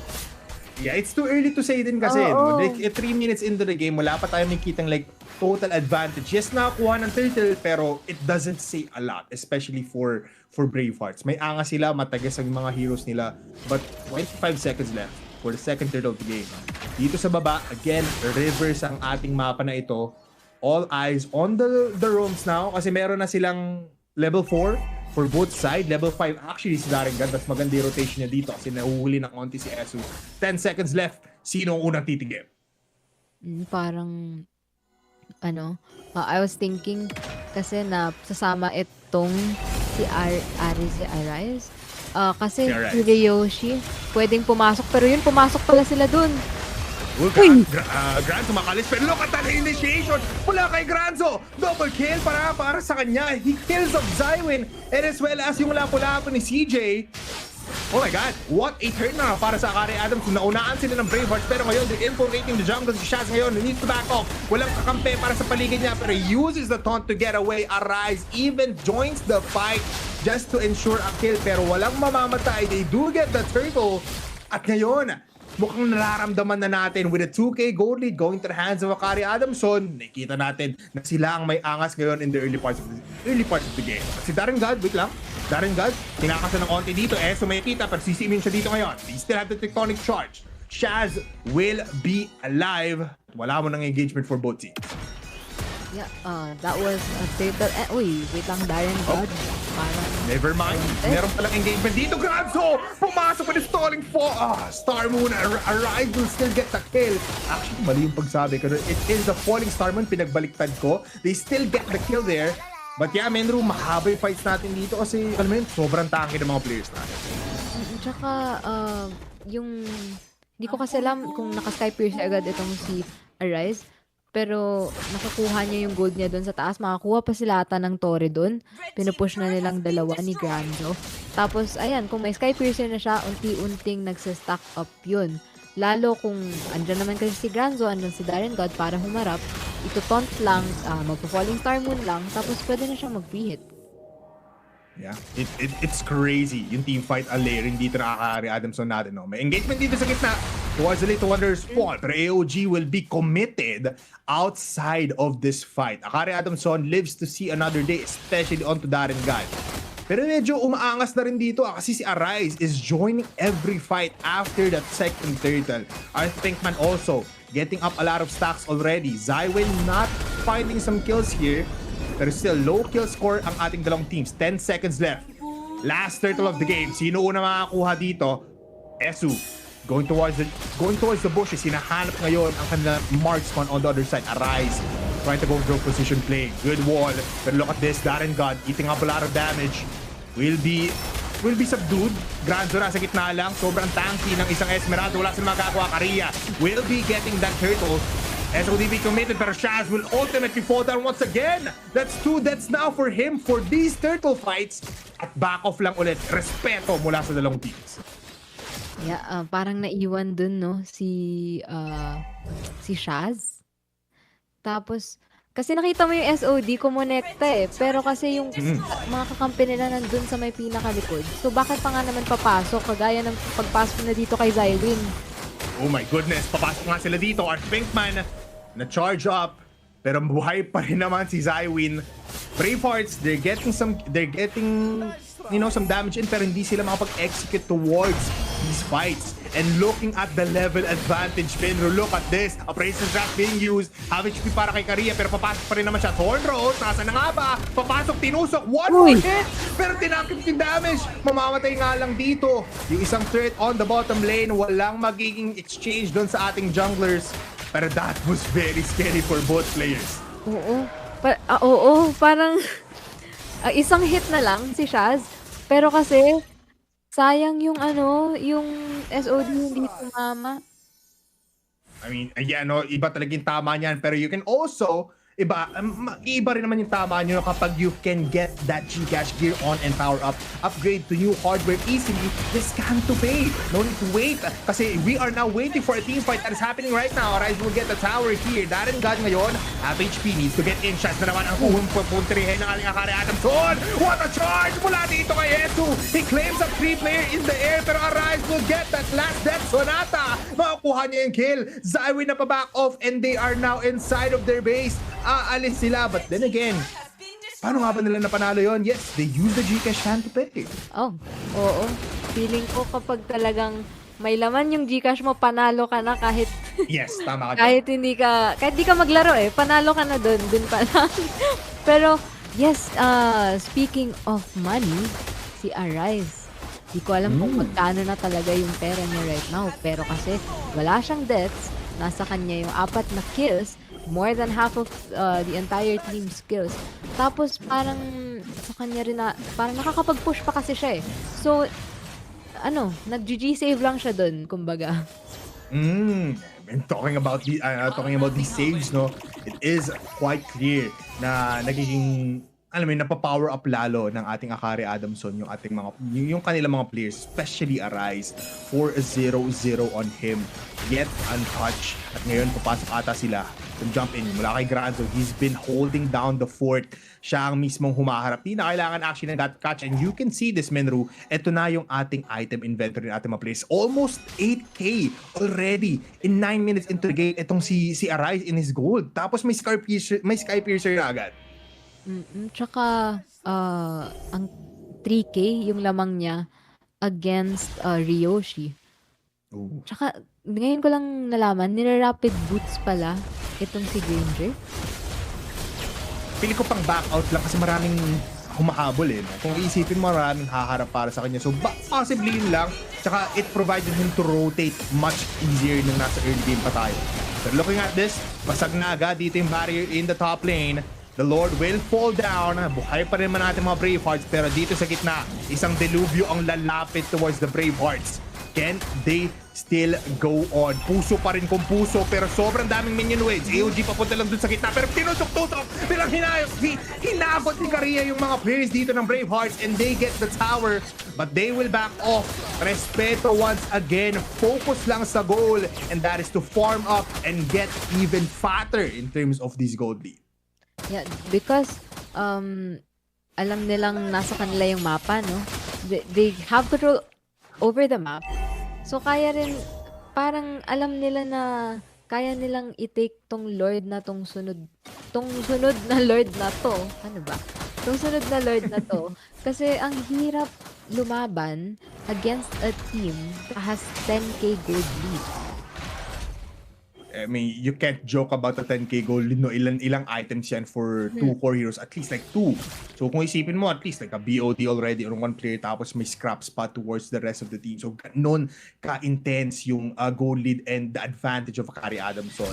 Looking at it though, ito na yung napansin natin ng game number 1 ng ating matchup number 1 nung nakita natin yung Sharks and as well as ng Stallions, na kapag nasa base ka na, it's very much hard to just get out and get these farm. At si Ryoshi ngayon, sitting pretty with that 5k net worth, napapag-iwanan siya unti-unti every player actually. And looking at the levels as well, Minru, pa level 15 na si Arise with the BOD.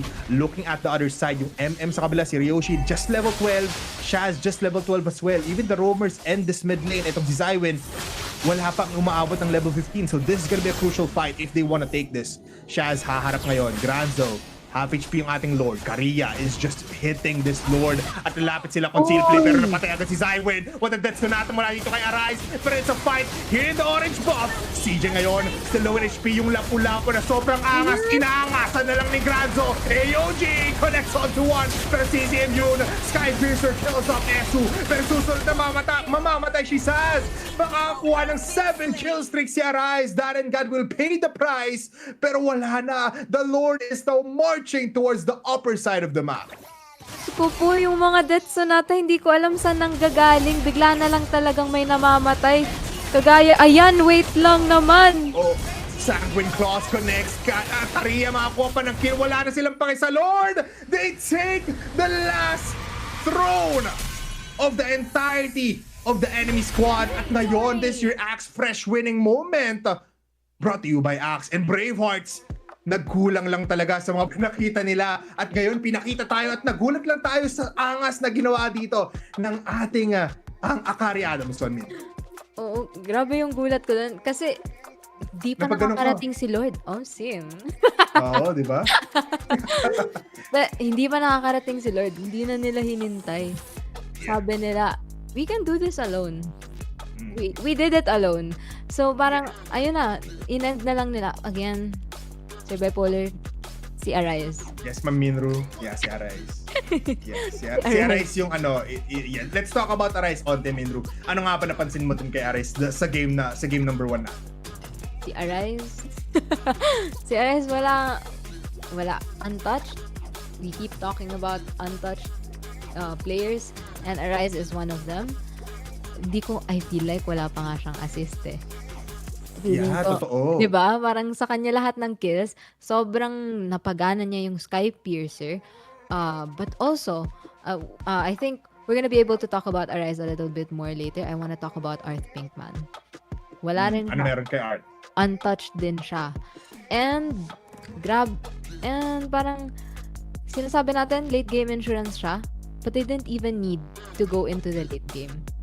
Parang na fulfill pa rin ni Art Pinkman yung kailangan niyang gawin as a mid-laner without the late game. Kita na natin yan dito sa post stats. Kita mo, 0-0-10. May isang assist si Arise. Kanino kaya? Sino kayang kumuha niyan? Pero Art Pinkman, he has 10 assists na feeling ko yung lahat ng kills niya ni Arise. Kasi nandun sila palagi sa likod eh. Kahit nga itong si Karia, kahit hindi na siya palaging pumapasok, it was just Darren God and Granzo always tanking, always being in front para, yun nga, yung sinasabi ko kanina na kung saan nanggagaling yung Death Sonata, nagugulat na lang ako, meron ng lumalabas na label sa harap na, na may napatay na si Granger, diba?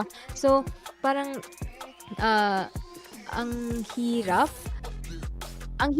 i-disrupt ni Granger na mismo at ang hirap i-disrupt ng Death Sonata na hindi mo alam saan manggagaling sa sobrang layo din naman kasi ng range.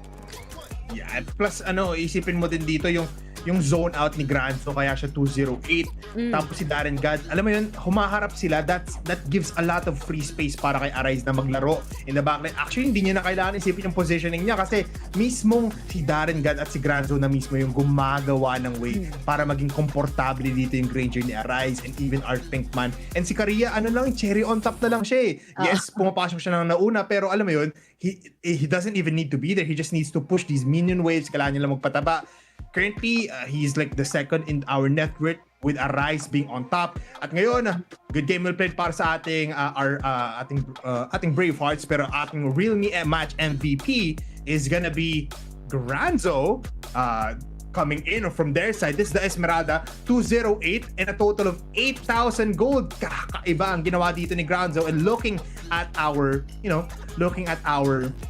game highlights, yung ating match MVP highlights, you can see from the first turtle ng level 4 na siya, dumire-diretso lang siya. Wala na siyang paki actually sa Lapu-Lapu, and this is actually concerning kasi Lapu-Lapu being this ganto kababa yung impact ng isang Fredrin as well as Lapu-Lapu, it's concerning kung ikaw yung mismong gumagamit.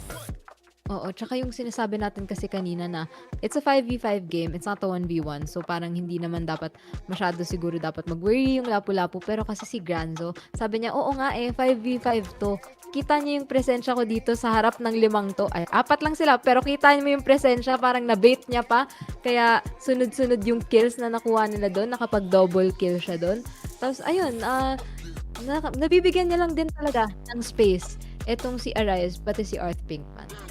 Yeah, it's just crazy gameplay mula kay Granzo. And again, that is from Akari Adamson na sila ang nanalo dun sa match na yun. That is why Granzo is our match MVP. A total actually of 13 kills lang, no?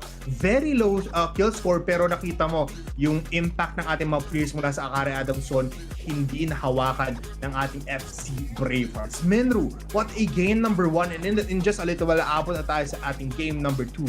But before that, aabot muna tayo dito sa ating pasasalamat. Why not get yourself one of the best fragrances pagdating sa ating market? Go and get yourself the most premium fragrance inspired by luxury perfumes. It's Axe, crafted by world-renowned perfumers infused with essential oils up to 72 hours deo protection so you can bust out odor and smell irresistible. Anong pa nga ba meron dyan? Feeling kong may kailangan silang i-visit, Minro. Oo, di kasi natin pwedeng kalimutan yung CCE Play. Level up your collegiate gaming experience and join the action at CCE Play, your gateway to tournaments, road shows, and the future of collegiate esports. Visit cceplay.com for more information. Yeah, check it out right now kasi syempre, if you're watching PCC, why not get in the mix, no? Para alam at updated kayo lahat sa nangyayari ngayon in towards Collegiate Esports and as well as the Philippine Collegiate Championship. Again, laban na to ng ating mga players to get that final spot or yung last spot in the finals kasi they have a chance to represent themselves here in Group A. Whoever wins here will be winning a lot at mabigat yan. Let's see kung sino nga ba ang manalo dito. Will it be a 2-0? Will it be a 2-1? We never know. Pero looking at what happened dun sa ating game number 1, Minru, para the draft itself, even the gameplay, it speaks a lot up against FC Bravehearts. Wala sila masyadong palag. Especially this Fred rin, alam mo yun, akala natin siya mismo yung magko-control ng laban. No!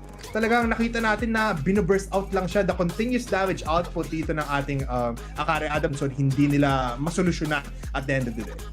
Yeah, yung, again, ulitin ko na naman, yung 60% draft and 40% execution is amplifying what you said, na parang sa draft pa lang kailangan, alam mo yun, adjusted na. But then, ito rin yung gusto kong sabihin. Kasi kanina ng match 1, nung first match natin today, ganito rin yung medyo same storyline, pero nakabawi. Yes. So we don't know. FC Bravehearts can still do it. Yeah, if they can do it, good job for them. Pero please do prove us wrong kasi syempre 1-0 na agad ang ating Akari Adamson. They currently have the ball in their hands. It's just one win away from claiming that last spot sa ating finals. And let's see, whoever wins here will be fighting out LSB Sharks Delta, if I believe. So let's see kung nga ba tayo dyan. Please do share and like the stream as well. At ipakita nyo sa aming comment section kung sino nga ba ang inyong sinusuporta. A big shoutout to everyone that's watching, pero big shoutout specifically para kay Andre Rivera, kay Salvatore, kay Chris Ramonde Campo. Maraming salamat po sa suporta dito sa ating PCC. But Menro, anything you want to talk about? Kasi syempre, mag-aantay tayo ngayon for our next match, our next game. Nakita natin dito, Expanding Rivers, at magsisimula na ating draft. Sa tingin mo, anong mapa ang pwede natin makita? Ang hinihintay ko pa rin, Dangerous Gas. Pero parang broken walls ulit. So, parang last time lang, Minro, no, puro tayo broken walls. Inuulit lang ulit natin. Feeling ko may may parang sinasadya ni Munto na puro broken walls. Yeah, baka nga. Alam mo, siguro kung may passive tayo na 2-0 lahat, siguro ito yung debuff natin na palaging broken walls yung nilalaro natin mga players. Pero ngayon, looking at the draft though, it's still the same kind of draft, pero FC Bravehearts will take out the Matilda. Mukhang may niluluto naman dito. Kasi sila lang yung nagbaban out ng mga, alam mo yun, non-meta heroes. I mean, it's still meta, pero hindi siya top priority. Nakita nga natin kanina na Angela yung binanat nila ngayon, Hilda and Matilda. Pero for Akari Adamson, it's still the basic action. Yeah, I feel, di ko alam kung targeted, pero kasi support, maybe merong expertise sa pagiging support itong Akari Adamson. Maybe may tinatago si Darren God, no, na pagiging support niya. So maybe that's why yun yung sunod-sunod na binaban. Pero Lancelot na yung ibaba ng Akari Adamson, which sila yung gumamit. Pero kasi first pick na naman yung Bravehearts. The Essentian was banned or was untouched ba nung first game? I think they were banned. It was banned. Oh. You know what? I'll check lang, no? Kasi kung iisipin mo, if it was banned, if it wasn't banned, siguro pipiliin lang talaga nila. Yeah, I feel like na-ban siya. So, kung hindi ibaban dito... second. Yeah, second. I don't think Bravehearts is gonna be banning the Essential because they can definitely take it up since first pick na sila. What they can ban, the Gatot is also up for banning, pero Chip ang ibaban nila. I mean, there's no respect ban for the first ban phase ng FC Bravehearts, no? Still focus sila, pero Akari Adamson, basic second, first and third ban pa din naman. It's the same time na nakita natin kanina. And again, everybody that's just watching right now, may mga nagtatanong, is this gonna be, you know what, is this already finals? No, hindi pa po, semifinals pa lang. And it's a best of 3. Akari Adamson 1 point away from getting that final spot, pero mukhang papalag pa rin ng FC Bravehearts. Looking at it right now, nakita na natin dito, chip ban for FC Bravehearts. Last pick, first pick though for Bravehearts will be CC. Nakalusot nga. Yeah, there was the first ban also for I think Bravehearts kanina. But then since first pick na sila, they said let's just take this CC, get out of her way. Pero again, the Gatot Kacha. Ay nako. Oo. Strong Gatot Kacha. Palagi na lang nakakalagpas. I mean, they can easily pick up the Zushin as well, no, Minro, if you think about it. Or even the Eve, open pa rin naman. Pero never mind. Huwag niyo shut up na lang daw tayo. They take up the Harem. Oo. Okay. Kanina Granger nga naman si Arise. Pero, okay. Oy! Wait lang. May sasabihin pa lang ako. Kinuha na ng Braveheart si Granger. Okay. Wait, matchup? Hindi, mamaya na yun.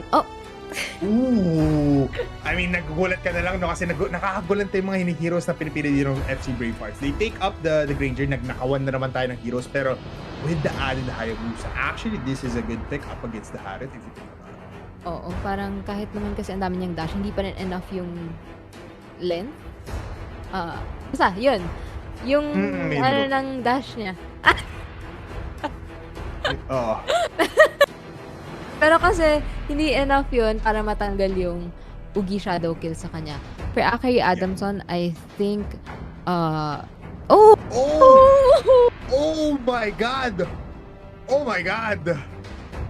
Okay. I mean, okay, let's talk about this, Minro. Ito na yung kailangan mong pag-usapan ng matagal talaga. Kasi last time, nung first match of the day natin, nung Sharks pa and Spell Stallions, binabad si Fanny. What are your thoughts here? Long in the first 3 picks ng ating other side, wala silang CC. Yeah, I think di ko alam kung early yung Fanny kasi kung ina-expect ba nila na mababan itong Fanny. Pero kasi ang ganda nga naman, wala pang lockdown dito with the first 3 picks. Parang ang hirap naman na kung i-expect pa nila na mag-adjust yung middle lane just to lock down this Fanny. So ultimately, magpo-fall yung CC duty to the roam. Kaya parang binabox, parang with that pick, alam na nila yung advantage nila and they're also trying to limit na yung roam ngayon ng FC Bravehearts. So I like this Fanny pick. Yeah, it's pretty good for the first pickings, no?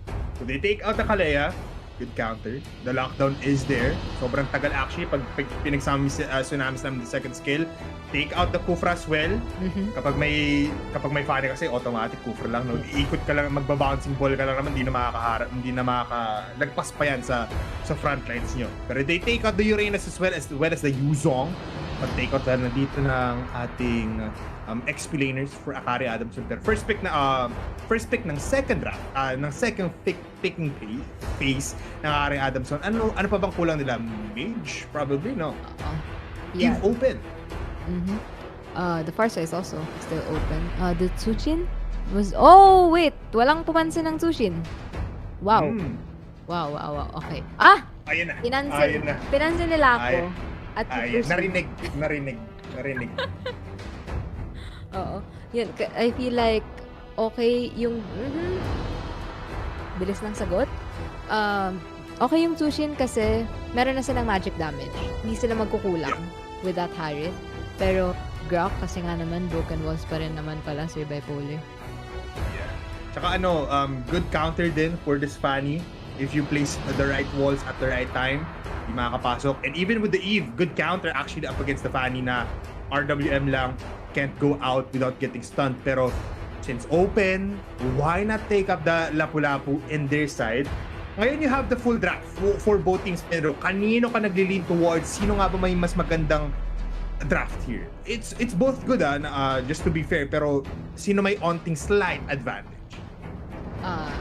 Hindi ako biased pero I feel medyo mas trip? Hindi. Medyo mas iniisip ko na medyo mas yung sa Akari Adamson because ito na naman tayo sa insurance. Feeling ko nagpaparinig na talaga yung adulting side ko. Pero may insurance sila sa early and late game. Nandyan yung Harith for late game. At nandyan yung Fanny, early game. Alam naman natin kapag nag-level 4 to, instant, huwag ka nang lalabas ng tore nyo kasi baka nandyan na yan. Diba? Parang nagsiswing-swing na lang yan. But also, we do have the Grok and the Eve na kapag naman kasi kapag nakapag-set up sila, it's parang hindi naman sa instant even. Pero medyo mas may advantage because of the setup that they have. Parang mas parang mas hindi man sa tumatama, pero mas madali ipatama yung skills. Yung ultimately Grok kesa sa Gatot-Kacho. Yeah, very much so. Tsaka mas straightforward kung isipin mo, lalo diretso lang naman talaga din yung ginagalaw ni Esu with this Grok, no? But now, we are in game number 2. Can Braveheart extend it to game number 3 or will Akari Adamson begin to go for a 2-0 sweep for the first day of the day? A big shout out to Hannah Belangel. Sabi niya, let's go Minru. At ngayon, may kita natin, it is the red side ang Akari Adamson. Arise with this Harith against Ryoshi. Tinawag niya agad si Darren Gan para lang mas madaling lining. Wait lang. Hello, Hannah. Hi, Hannah. Oo. Parang kasi sa laning matchup naman, parang hindi magkakagalawan tong Granger at Harith. They both have the poking potentials. Kapag tumama kasi yung face ng Harith masakit, sunod-sunod din naman yung bala ng isang Granger. So, yeah. But then, I do get why Darren God parang pinili niya na Yeah, alam mo, gets ko naman, Minro, you know what? I'll give you a little bit of break. Bibigyan ko muna ng break si Minro dito, guys, kasi may kailangan siyang gawin. May 2 pusa yan, so why not bigyan muna natin ng oras si Minro. Let's go quite into the game here. 15 seconds before the turtle spawns here. And actually, I have to agree with Minro there, pero I feel like ito ni CC na medyo gagana balls na. But look at this, steel cables coming from Korea. Darren God kinakasa, pero walang lalapit dito. No level 4s though for our roamers on both sides. Turtle has been spawned at top lane. Pero kasi ito, guys, if you guys don't know, Fanny, medyo mahirap towards getting these turtles. May kita mo lang yan mostly, isi-steal niya yung turtle or unang focus out, mag-aantay na lang na kumasa. Dito yung other side, yung walang Fanny. Kasi wala masyadong sisi eh. You don't have the control, squishy ka kapag na-zone out ka, especially up against a Grok. It's very much disgusting yung may kita natin doon. Pero no players right now is gonna be poking out the turtle. They're prioritizing some farm. Even the gold laners for both sides, lumalapit na dito sa mid lane para sa isang bakbakan of the century. First to hit level 4 will be Darren God, pero low in HP, Asu, or si Asu, malapit na. Going in for the charge, CC Min siya right now, but look at this, Pinkman, nag-stack lang, pero look at the turtle, has been claimed by Korea, and they back off. Mabilis ang alisan, and they get the first objective of the game. Ina-expect nga namin ni Minro kanina na medyo bakbakan agad, pero mukhang hindi pala, medyo disiplinadong both teams. Sabi ng Akari Adamson, gusto namin i-secure ang ating game number 2. Sabi naman ng ating FC Bravehearts, why not let's take it slow? Let's make it difficult para sa side ng Akari Adamson. Engagement, Ugi Shadow Kill, hindi kakamitin ngayon. We'll just jump in. Inila pabalik ni Art Pinkman, pero with that wall from Esu, he's gonna be providing a lot of cover para sa kanila. Half HP, sobrang sakit actually ni Esu dito, and as well as si Zywin. This Eve, actually, sobrang ganda ng zone out potential. Hindi pa rin naman natin nakikita yung kanilang, mga alternate ping pot. Pero 3 minutes into the game, everybody, malapit na natin makita ang first engagement. Wala pa rin naman tayong first blood na nakita despite 33 nakalagay sa taas. Arise level 5, Ryoshi still level 6, and Minru, welcome back to the Caster's Deck. Hello, ayun, medyo nag-worry sa akin si Direk, pero okay pa ako, Direk. Parang wala kasi namang nangyayari dito. Wala pa namang nangyayari sa akin at wala nangyayari dito. Kasi pagbalik ko, hindi ka pala umalis. Oo. Diyos ko po. Oo, tumayo lang ako ng onte tapos umupo ulit ako. Pero yes, pero nakita ko yun yung biglang pasok lang ng Fanny tapos retreat tapos alis agad. Wala talagang nangyayaring casualties between these two teams, no? They just hindi ko alam kung anong game plan ng mga to Parang siguro gusto nila mag-chill muna. Alam mo, item, ganun. Possibly second, third labanan natin, no? Actually, tatampo ako kay Direk. Di siya nagganon sa akin. Medyo, Direk naman ba? No. Joke lang, echoes lang. But ito, 8 seconds before our turtle spawns. Pangalawa na po ito. Again, first turtle Minro umabot sa kamay ng Akari Adamson. Lahat may ultimates na. Sky Piercer on Ryoshi. If this is the fight for Bravehearts, eto na, kailangan nila mauna, kailangan nila makakuha ng kills. Pero wala pa tumitikim. It's gonna be Esu though. In front of the front line, Korea, maharap, will clear up the middle lane para lang ma-distract ang ating mga players. Esu, Darren God, nakita na nga, this is an initiation na kailangan ng Akari Adamson as well as FC Bravehearts. Real combination! Tectonic charge! At walang mamamatay, pero look at that, Eugene Males. Examine Force has been used, pero si Esu, mamamatay lang din from the steel cables of Korea. At Korea din will get the second turtle. CJ, now in low in HP, Arise will get the kill. What a charge for Esu, pero what a killing spree for Akari Adamson. Oh my God! Yung, we were talking about this earlier in the first matchup, but the counter engagement circuit. Yes, Ma'am Thea. Yes. Yung counter engagement, ang ganda ng pasok at ang ganda ng pag-flicker doon ni Ryoshi. Pero ang ganda ng pasok ni Esu doon, tapos sunod sana ng real-world manipulation, pero sila yung naubos. Iba. Siguro may miscommunications din for FC Bravehearts kasi after the tectonic charge, medyo kinulangan lang sa initiation. Pero ngayon, kahit mag-cables ka pa, kahit lumakad ka pa sa tanso ng ating electricity lines, si Korea mawawala pa din kasi yung Ugi Shadow Kill has been committed. Ito na, pag nag-1v1 talaga, Minro, hanggat may Ugi Shadow Kill, siya will get kill. Parang hirap talagang umuwi. Oh, Tapat mo yan si Immune. Diyos ko po. Si Immune. Si Immune. Diyos ko po. Nakakatakot. Napalis. Pero dito, meron na Yo-Yo Blitz, Curtain Call, Shaz. Nandun lang sa gilid. Pero AOG, second time na ginamit dito ni Darren Gad pang alis yung AOG. Very concerning for their side. Wait lang, si Arise ata parang nagda-damage din kay CJ. But, wait lang, nakalimutan ko yung pinag-uusapan natin kanina. Si Immune lang yung binanggit mo kanina, Minro. Hindi, sige, wag na lang. Ito na lang, si Arise. Move on na tayo, move on na lang. Parang, nagkukumpulan na sila dito. Ang bilis rin lang maka-move on. Kasi, ayun na, si Esu. Esu will fall down from the last tick of damage coming from Art Pinkman. Pumapasok sila dito. Ultimates have been activated para kay Art Pinkman. Even the Examine Force has been expended. Pero meanwhile, in the top lane, yung ating turn will already have HP para kay Shaz.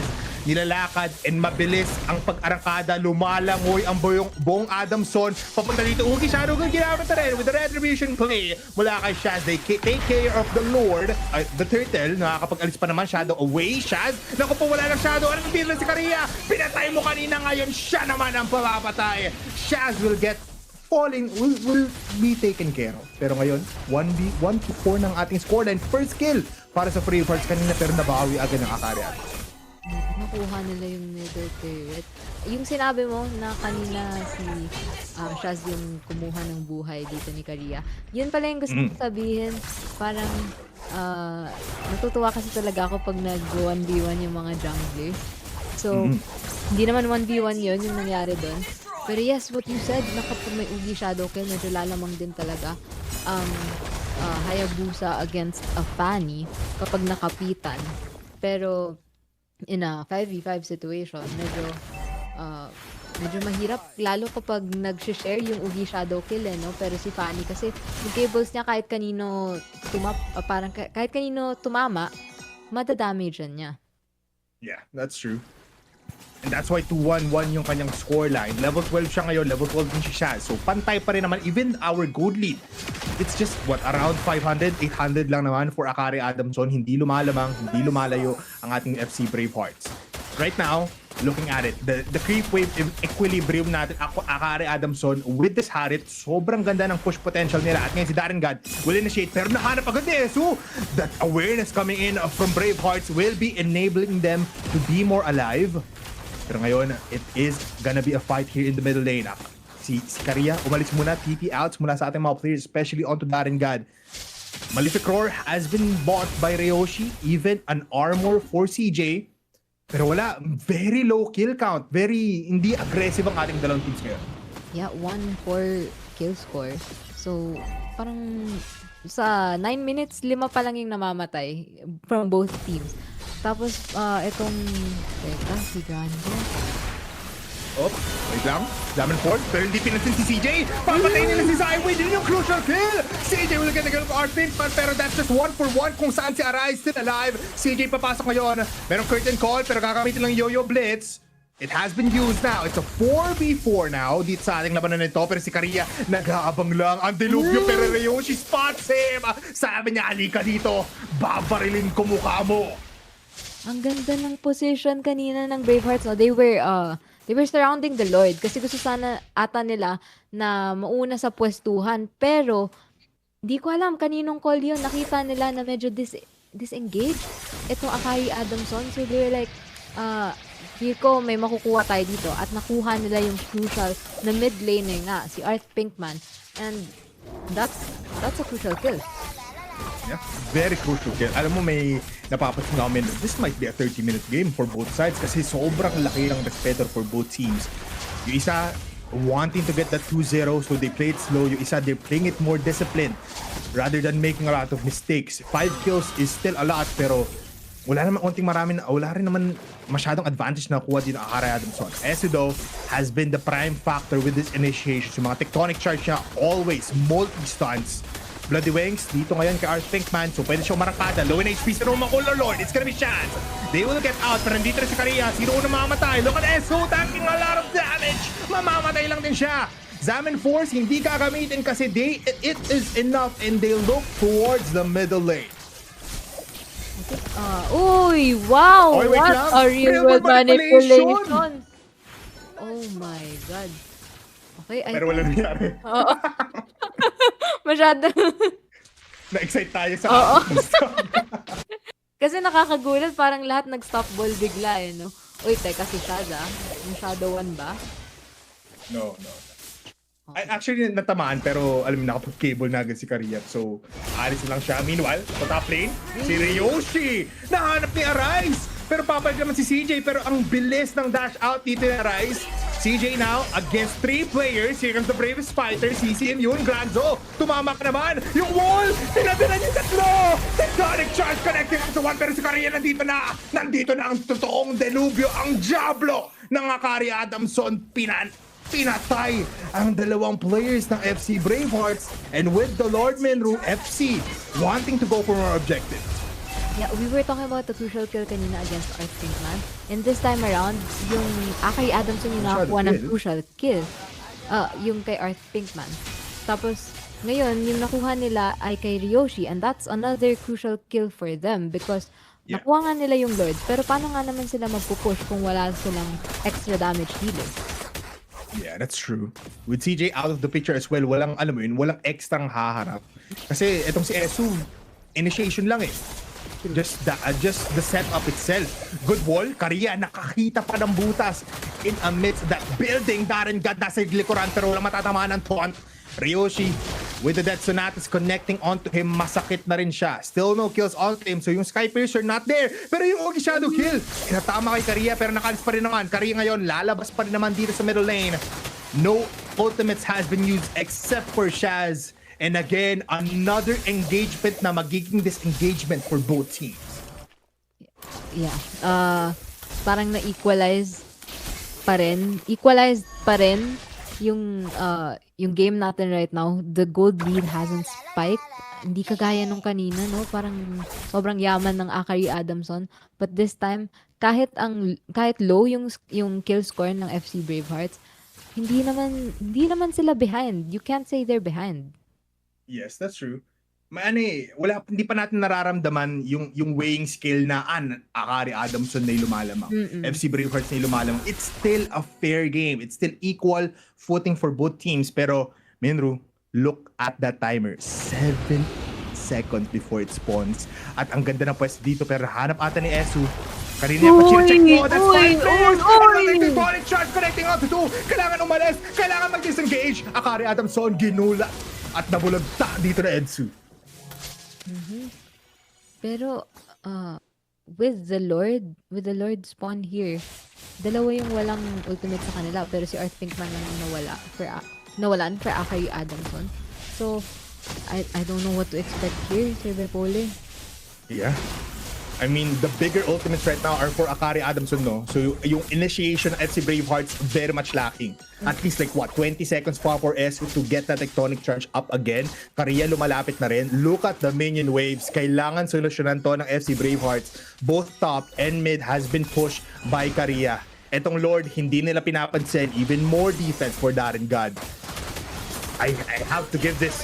Esu has been a phenomenal player with this Grok. Sobrang ganda ng ginagawa nila pero meanwhile, habang wala yung Fanny, papasok sila dito. Half HP yung Lord. Esu pero bigla na dito sa Kariya. Papasok sila. Look at the right side. Si CJ tinatapit at yung players. Zaman Force has been used. So wala ng ultimate pero Ugi Shadow Kill will be used onto Granzo. Mamamatay yung isa.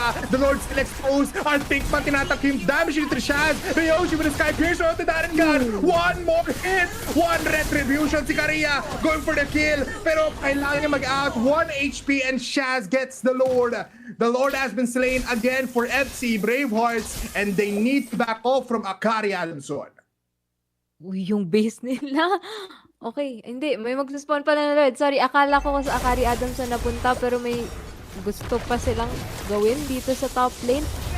Pumasok si Shaz! Si Shaz pumasok pero babalik din naman. Half HP para sa kanya. Hindi nila pinapansin kasi merong malalaking minion waves dito ngayon sa base nila. Half 1 HP na ang bottom inhibitor turret ng Akari Adamson. Menro, hindi gumagana yung passive natin ngayon. Medyo pumapalag ang lahat. Pero this is what we want. Peak MLBB gameplay for both teams. Sobrang baba ng kill score natin. Sobrang pantay ng ating mga, ng ating gold lead, ng ating gold net worth. Both teams have 47k on the dot. At ngayon, it's anybody's ball game. Pero with the Lord, Shaz is still away. Ultimates, wala kay Zywin. The real world manipulation not available still. Pero look at this. Menro, papasok na sila. Ayun na, sinasamahan nila yung Lord kasi isang hit na nga lang naman yung bottom turret na sinabi mo kanina. But I think with Arise here, hindi pa naman nila mapupush talaga ito sa base unless may gawing play dito si Esu. Esu, all eyes on him. Quick clear lang para kay Karia. Again, ito yung default defense mode ng Akari Adamson. Clear up everything with this Fanny. At ngayon, hinahanap actually ng FC Bravehearts itong Fanny. So they wanna take care of this para hindi makat yung waves. And look at this. Hinahabol pero Karia. Bad timing pero shadow out. They're looking towards that turret. Meron pa rin namang katapot sa gitna. Even in top lane. This is just a bad sign for FC Bravehearts. Hindi sila makapush. Sobrang ganda ng depensa ng Akari. With that Fanny, of course, alam naman natin kung paano gumagana yung cable defense niyan. Pero kasi kahit na nade-defend nila to, yung resources nila circuit eh. Ay, ano ba? Circuit? Oh, yes, Ma'am Thea. Yes. Yung resources nila, nauubos. Ay, si Granto! Oh! Automatic turning charge! Into 1-7 force! AOD palis! Ba't siya umalis? Granzo ngayon, naiwan sa gitna! 3v4 dito sa gitna! Granzo, half HP. Aalis sila. What a tectonic charge just for this engagement. I feel like Akari Adamson could have banked more ultimates there. Si Darren God. Sabi niya, ay, naku po, low na ako. Nag-out na lang siya agad. Pero still, they defend the base. But again, Miro, nakikita mo na ba yung vision wherein si Esu ang tide turners? Let's look at the instant replay bago mag-spawn yung Lord. Oo, sobrang tide turner kasi hindi ko talaga na-expect yun. Ay no, pati hanggang ngayon, nagulat pa rin ako. Pero akala mo real time. Oo. Ay, ito yung real time talaga, Minro. Napatay si Granzo dito. Dalapo-lapo pero si Arise nasa gitna pa rin naman ng laban. Tectonic charge, not connecting onto any wall. So not big stunts. Zaman Force nasa gitna. Good charge in. Good CC. Low in HP. Look at the OG shadow kill. Plus the Vectorata. Patay si Arise. Double kill para kay Greyoshi. Karia kailangan tumakbo. No more energy inbound. Pero si Shaz still has the shadow out of all places. Wala silang pake sa Lord. Kasi tatlo yung patay. That just means it's a free push. Karia, balik sa depensa. Zywin, balik sa opensa. At ito na, kakatok na. Papasok ko the real world manipulation. Our Pinkman doing his best pero low in HP. One more hit. Nasaan ang focus? Nandoon sa Torre. We're going to game number 3. Itong, hindi na gumana yung passive natin, sir. Yung both May games. pumasok kasi kanina, Miro. May pumasok kasi kanina. Kahit si Direk natatawa. Alam niya yun kung bakit. Pero Minro, what a game number 2. Who would have known na despite that the ups and downs, I just go po. Ikaw na bahala, Minro. Medyo nagulantang ako sa dalawang fights natin sa dulo. Ako, yung gusto ko lang sabihin, yung thesis word na lang. Yung thesis word natin for today is adjustment. That's what we saw in the first matchup. That's what we're seeing here. Diba? Sabi ko na same storyline. Kayang-kaya pa to ng FC Bravehearts and they proved us right. They can do it.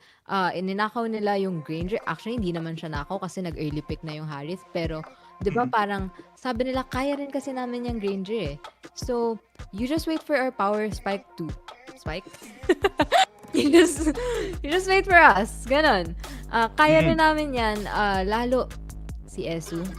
Do we need more words for Esu? Wala na. Kailangan natin makita yung highlights, no? Para mapaalam sa mga viewers kung gaano ka-impactful yung graph dito ni Esu. Oo, that's true. I was, nung una kasi, parang nung nakikita natin yung sunod-sunod niya na tectonic charge, yung sunod-sunod niyang ultimates, parang I think nakita ko 0-3-1 yung kanyang KDA nung mga times na yon. And nakita natin yon dahil hindi masyado nakapag-follow up din yung kanyang teammates kasi nazo-zone nga naman, nandyan si Granzo na immune, nandyan si Darren God. So, ayun, kita na natin dito. Ngayon, sa post-game natin, mas mahaba na game to, 19 minutes. Wait, sorry. Naguguluhan ako sa sides. Pero, eto, si Esu na kanina pa natin napupuna, he's now at 0-4-5 because in the 7 kills na meron yung Bravehearts, parang ang dami niya rin kasing na bibigay doon na dead deliver with those charges. I feel like 90% yung kanyang accuracy sa pag charge doon. Pero ang MVP natin for this game brought to us by Realme is actually Ryoshi. As we've said before, kaya niya rin tong Granger. 3-1-3, he was only touched one time throughout this game. Nasa kanya 92% of the kills. Kita na natin ngayon sa MVP, sa match highlights. Sir Bipolar, kung ano yung mga pinaggagawa dito ni Ryoshi at ni Esu. I mean, Ryoshi was, siya yung tipong siya yung susunod kahit na malayo yung tectonic touch dito ni Esu, and that is what gave them the win. Pero I'd like to give an honorable mention para kay Esu kasi despite him having 0-4-5, I think his tectonic charge was like 100% win rate. Siguro 90% dun sa last fight kasi natin hindi tumama sa pader. Just like this, ito na nga yun, di ba? Na-late lang yung pader May kita mo dito lumabas bigla yung ice wall. Pero it still hit those two players, providing a lot of distraction. And Ryoshi was the one to kill off the crucial players in this matchup. A low kill score pero a very, very long game. Busog-lusog ang ating mga players right now. Pero one thing left to say. 1-1 na tayo ngayon dito, Minro. Whoever wins this now in this next match after the break will get that final spot and battle it up against the Sharks Delta. So very much exciting. Pero Minro, it's getting crazier every time. Sino nag-aakala na ganito yung adjustment talaga ng ating mga players? Hindi tayo matatapos sa mga words na adjustment kasi yun talaga yung napapansin natin Yung mga first game, natatalo lang like snowball. Kung snowball, talagang, alam mo yun, talagang 100% agad yung isang team. Pero ngayon, nababali yung mismong win condition ng team na nanalo in the first round. Yeah, parang gusto ko nga rin sana sabihin na puro nga tayo adjustment, but then it's a best of 3 game. So, we have to expect it. We have to expect this adjustment. I mean, tama ka naman, no? We have to expect it. At dahil dyan, you have to expect us to take a little of a break, especially for our players because they need to get that refresh. Kailangan nila mag-usap-usap. At dahil dyan, magbabalik po ang ating Philippine Collegiate Championship MLBB National Open Qualifiers 2025. We'll be back after this short break. Axe, layer like a legend. Start with a Dio stick and finish strong with Axe Fine Fragrance Collection. Scents inspired by luxury perfumes with up to 72-hour Dio protection. Layer like a legend with Axe.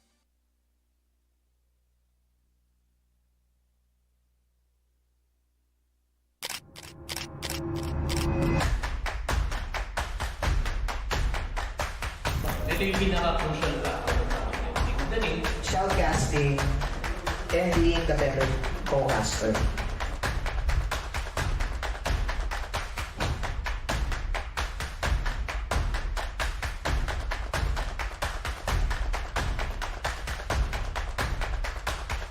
Doon na natapos ang Campus Roadshow. Viva!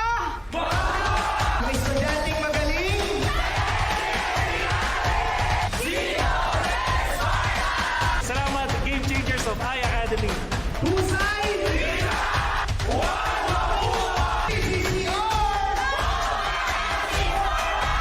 Dragons of University of Asia and the Pacific.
New Axe Fine Fragrance Collection. Smell finer than perfumes.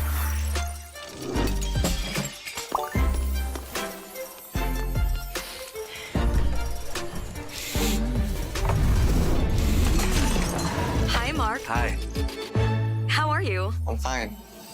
Oh, he's fine. He's fine. He's fine. Smell finer than perfumes. With the new Axe. And you're back watching the Philippine Collegiate Championship National League here at MLBB 2025. Kami pa rin yung mga kasamang napaka-energetic na si Minro at napaka-nonchalant na si Bipolar. It's gonna be a crazy evening kasi sino mag-aakala na puro tayo 3 games for every series ngayong araw na ito. Pero syempre, pasasalamat muna natin dito ang ating mga sponsors. Minro, take it away. Discover the Game Changer plan by Converge and elevate your gaming experience like never before. With its true fiber power, you'll be able to dominate every game effortlessly. Hashtag the Game Changer, hashtag Converge Fiber X. Yep. And of course, you can level up your game and creativity with the Realme 15 Pro 5G, powered by the Snapdragon 7 Gen 4 for peak gaming performance, a massive 7,000 mAh battery with 80 watts of Super VOC and a 144Hz quad curve plus AMOLED display for ultra smooth visuals. Capture every victory with its triple 50 megapixel AI camera and 4K 60 FPS recording.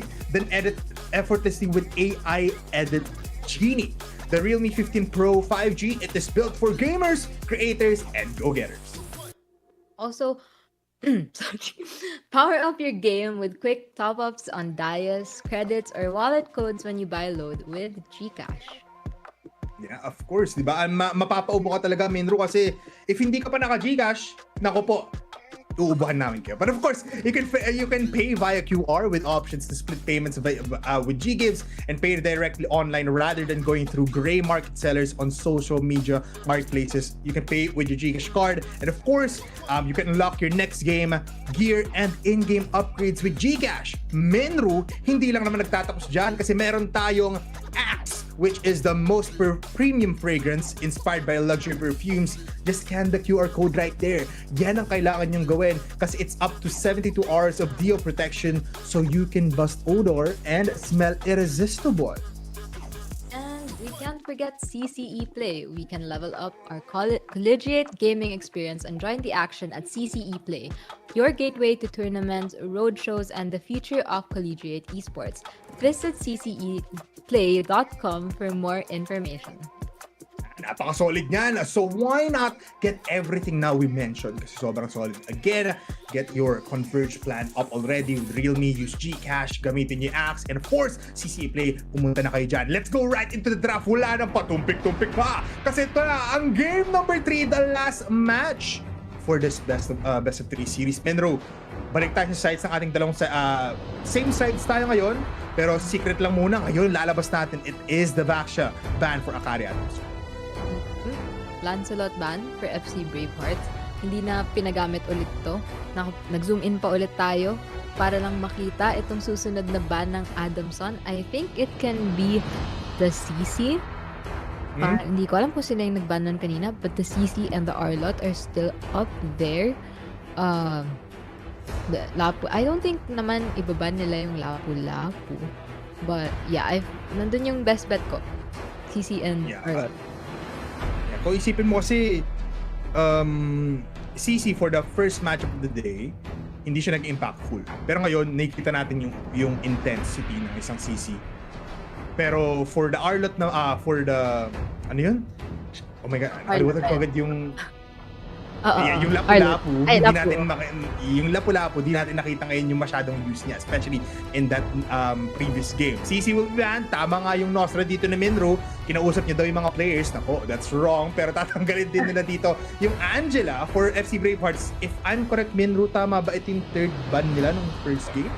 Yeah, tapos nag-Mathilda ban din sila nung second game. So I'm not sure if we should expect a Mathilda ban next. But I feel like the Arlot could still be banned here for Akari Adamson. Kasi kinuha na nila, binan out na nila yung CC. So, di ba? Ang galing mo naman. Pwede ka na mag-coach, Minru. Just iiwan mo na lang ulit ako dito sa cast system. Pero, kanina, Matilda, right? Pero they will take out the chip instead for FC Bravehearts if I believe tinanggal na rin Hilda, if I'm correct, nung isang game. So, tatanggalin lang daw yung chip. It is a broken walls, if I'm correct, Menru. Tama nga ba? Pero we're going to the first pick now. Akari Adamson, anong pwede lang kunin dito? The Gatatkacha? Okay. Ooh. Okay, teka. Parang, kasi may sinasabi daw ata kanina about the Granger, no? So, parang sabi niya, let me take back my hero. So, for FC Bravehearts, okay. Gatot? Oo, feel ko pwede talaga yung gatot dito. Yes. Tumama din. Pwede ka na rin maging coach. Pwede na. Pwede na rin na. Ako sa Akari, ikaw sa FC. Kasi, hindi, ikaw sa Akari, ako sa FC. Kasi, hindi na ako tumama. Okay. So, sige, Menru. Sige, ako na muna. Umubo ka muna dyan kasi mapapaubo ka talaga sa mga nangyayari ngayon kasi we're getting good at our jobs, which is right. Pero Gatot Kacho with Eve, great combination again. In the words of Prof D, shout out to him. Ito yung pag naglapag ka ng real world manipulation, pag may aalis doon sa RWM, lagyan mo lang ng AOG yung dulo and take it out. Pero ngayon, mukhang mas mainit ang labanan kasi sila naman ang babalik dito with the Kalea and the Fanny.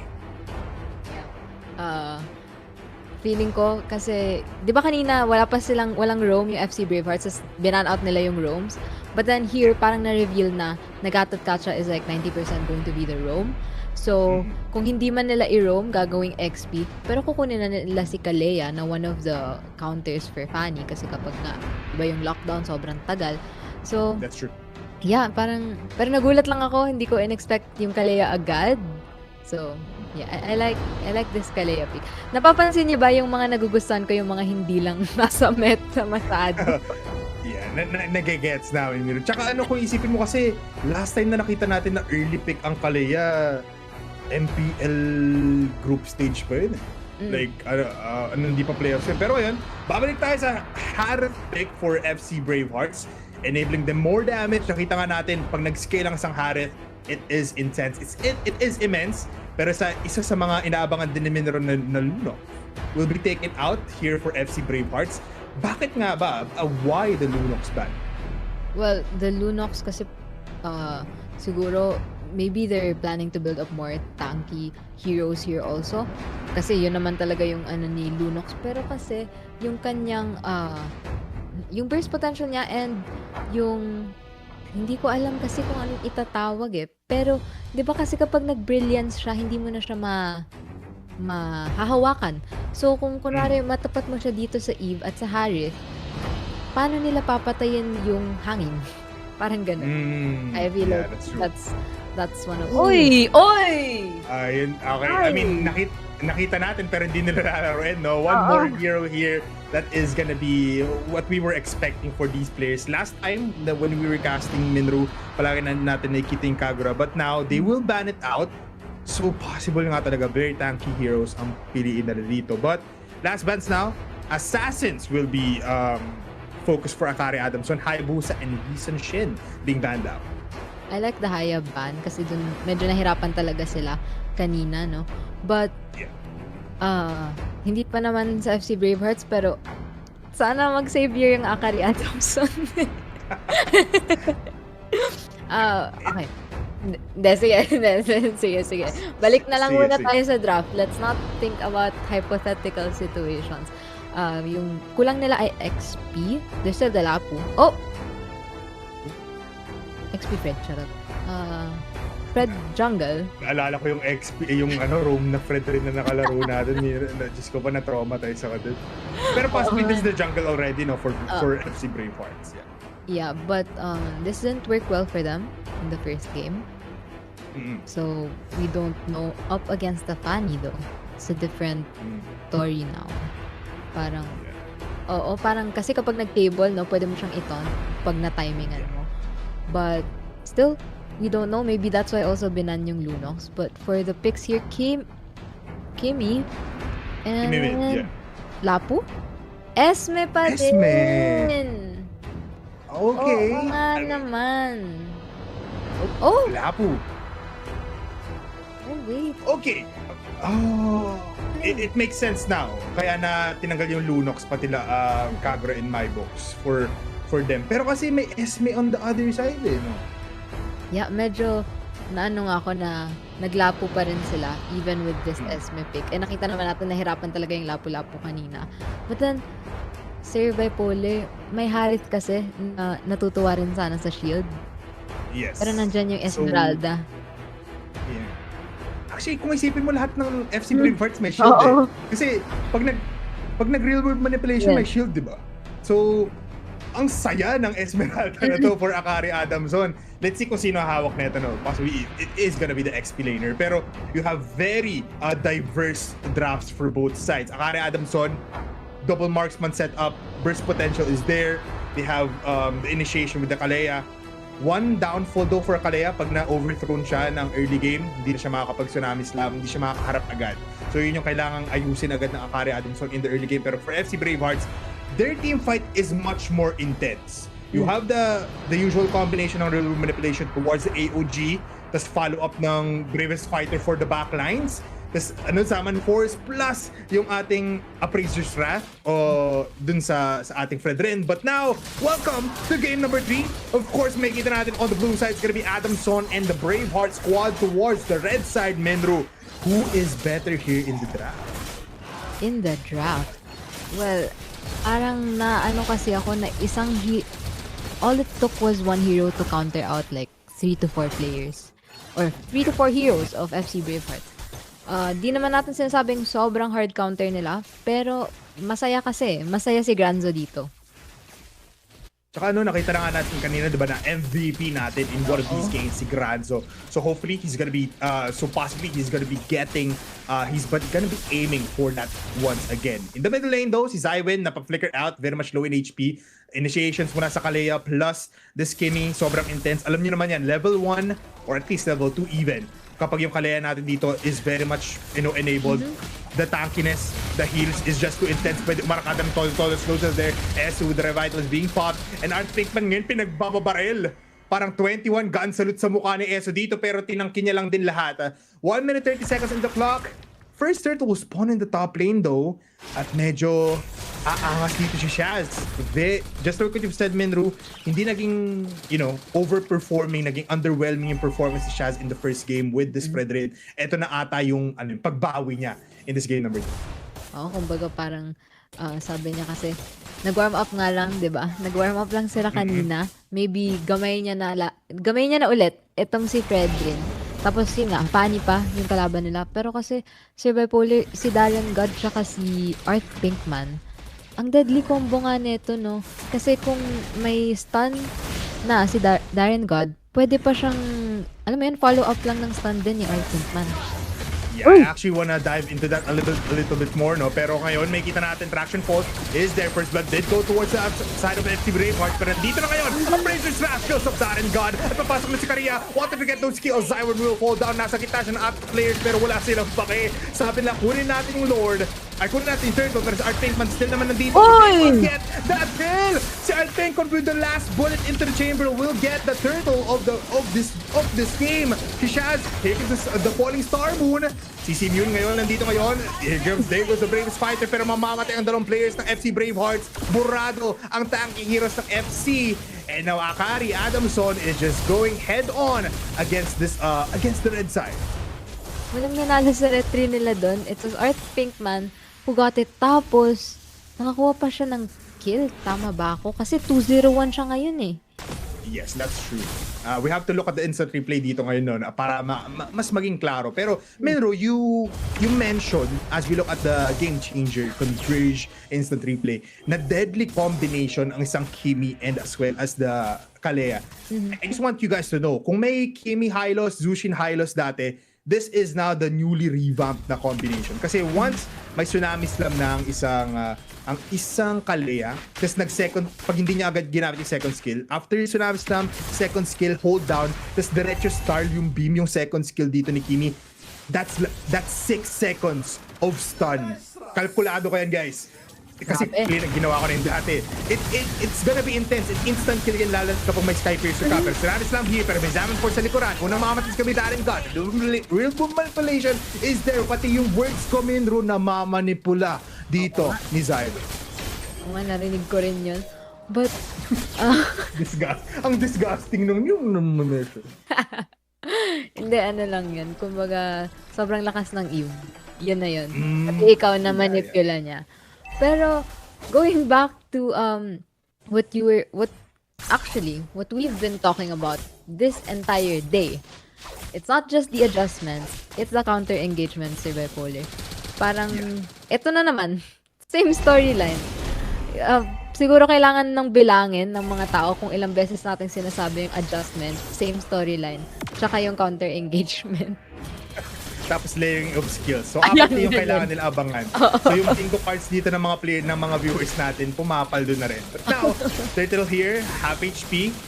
Kanina nakakuha dito is gonna be the Kimi. Pero instant stun, double para doon. Tsunami slam with an RWM. Zaman Force po na makakuha ng Turtle is gonna be Shaz. Pero Karia will fall down to Iron God. Susunod, double kill para kay Jesus Gaso. Ngayon susunod na rin. Princess Raid, natama doon sa Esmeralda. EOG as well. Low in HP pero sa Art Pinkman dividing the team fights with these bullets. 3 players down with 1 more Turtle. Bravest fighter para kay CJ. Di aabot dun sa may bush. Pero now they go towards the bottom first tier turret. Dito, para sa gold lane natin on this Harit. Ryoshi now, sobrang taba niya na. Ryoshi, kahit walang kills na napupunta sa kanya, alam mo na free pa rin siya. And si Granzo parang medyo hirap siya na mapagana yung pagiging counter niya. Kasi kita naman dito ngayon sa instant replay, parang hirap siyang gumalaw eh. Because I think of that Fred rin na may taunt, tapos ayun pa nga, si Ryoshi, bago pa siya makagawa ng kung ano-ano, andyan naman si Ryoshi para mag-damage na lang. Yeah. Tsaka nakita nga natin kanina sa instant replay Minro, hindi siya makapasok actually sa fight kasi naglalaro yung buong Bravehearts sa gitna ng RWM. And instant stun din para sa kanya. So kanina, kinakite nilang lahat ng yung buong box na ginagawa dito ni Zywin, iniiwasan niya lang. And he cannot get in. Hindi siya makakuha ng shields, hindi siya makakuha ng damage. And ultimately, that was the downfall in that fight. Minro, 3-5 score din. Mas agresibo yung dalawang teams natin. Pero, eto na naman ako sa same storyline. Yung gold lead, wala pa din. Pareho pa rin silang at 17k right now. But the turrets, medyo lumalamang ng kaunti yung Bravehearts. Yeah, with the tier 1 turrets dun sa taas pati sa baba being taken out, they have the advantage. Pero low in HP, CJ arrives with that Sonata. And so ngayon, above 4 players, pero RWM will not be used to its full potential. Art Pinkman kailangan umalis. Lumilipad ngayon. Granzo nasa likuran. It is now the fight for this Esmeralda, pero low in HP. Local attraction pulse connecting onto Shaz. Even the beam coming in from Art Pinkman. Just 1 kill, and it's just CJ. They go towards the turtle. Pero lalaban dito sila Granzo. They still have the Fanny. Pero mabilis yung damage output dito ng Ryoshi. And already just one retribution away. Kariya, kakasanga ba? Hindi na. He will use even the Appraiser's Wrath on this spread rin. That's another turtle, Menro. It is a dominant fashion mula dito sa Bravehearts.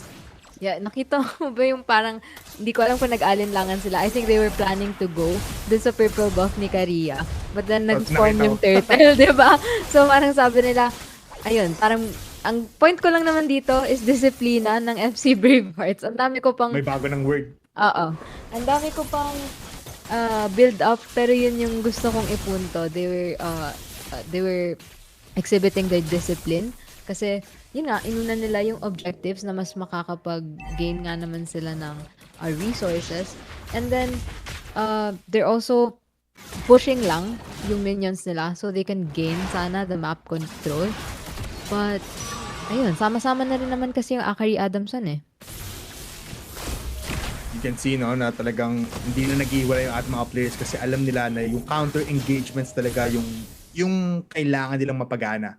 Big ultimates for both teams are online. Darren God, unang nakakapag-initiate pero una din siya namamatay. So there's no like heal para sa buong Akari Adamson kapag pumasok ang FC Bravehearts. That is kind of what we're seeing for their downfall. Kasi that heal is intense. Lalo at kapag magkakasama dito yung Akari Adamson pero FC Bravehearts with that, you know, that target pickings na tamang-tama talaga. Ito, kanina, pinakatimino na gusto nila i-take out yung purple buff dito ng isang Fanny. Pero ngayon, kukunin na nila. Zaman Force has been yung Ryoshi, nasa gitna ng tatlo. Aalis, pero they will now back off another disciplined play for the side of FC Braveheart. Grabe, ang Oy! What was that? Oh my goodness! Pero wala atang mamamatay dito, Minro. Look at Kariya with the cutthroat connecting onto Zyron. Nakaalis na lang sila. Lahat na gulantang. Pero wala na namang mamamatay. In that engagement, another stun coming in from Darren God. Immobilized dito ngayon si Esu. Arise now, enters the fray with the damage output. Pero wala talagang matitake down for both sides. Diyos ko, may sinasabi pa ako before ako ba yung nagsasalita nun? Hindi ko na maalala. Ikaw ko na agad, yes. Kasi nagulat ako, biglang pasok tapos 3 pa, 3-man stun. And when that happened, si Esu, trinay niya mag-AOG sa likuran. Hindi ko, feel ko parang wala atang natamaan yun. Pero yes, wala pa rin nangyari. Yeah, wala pa rin.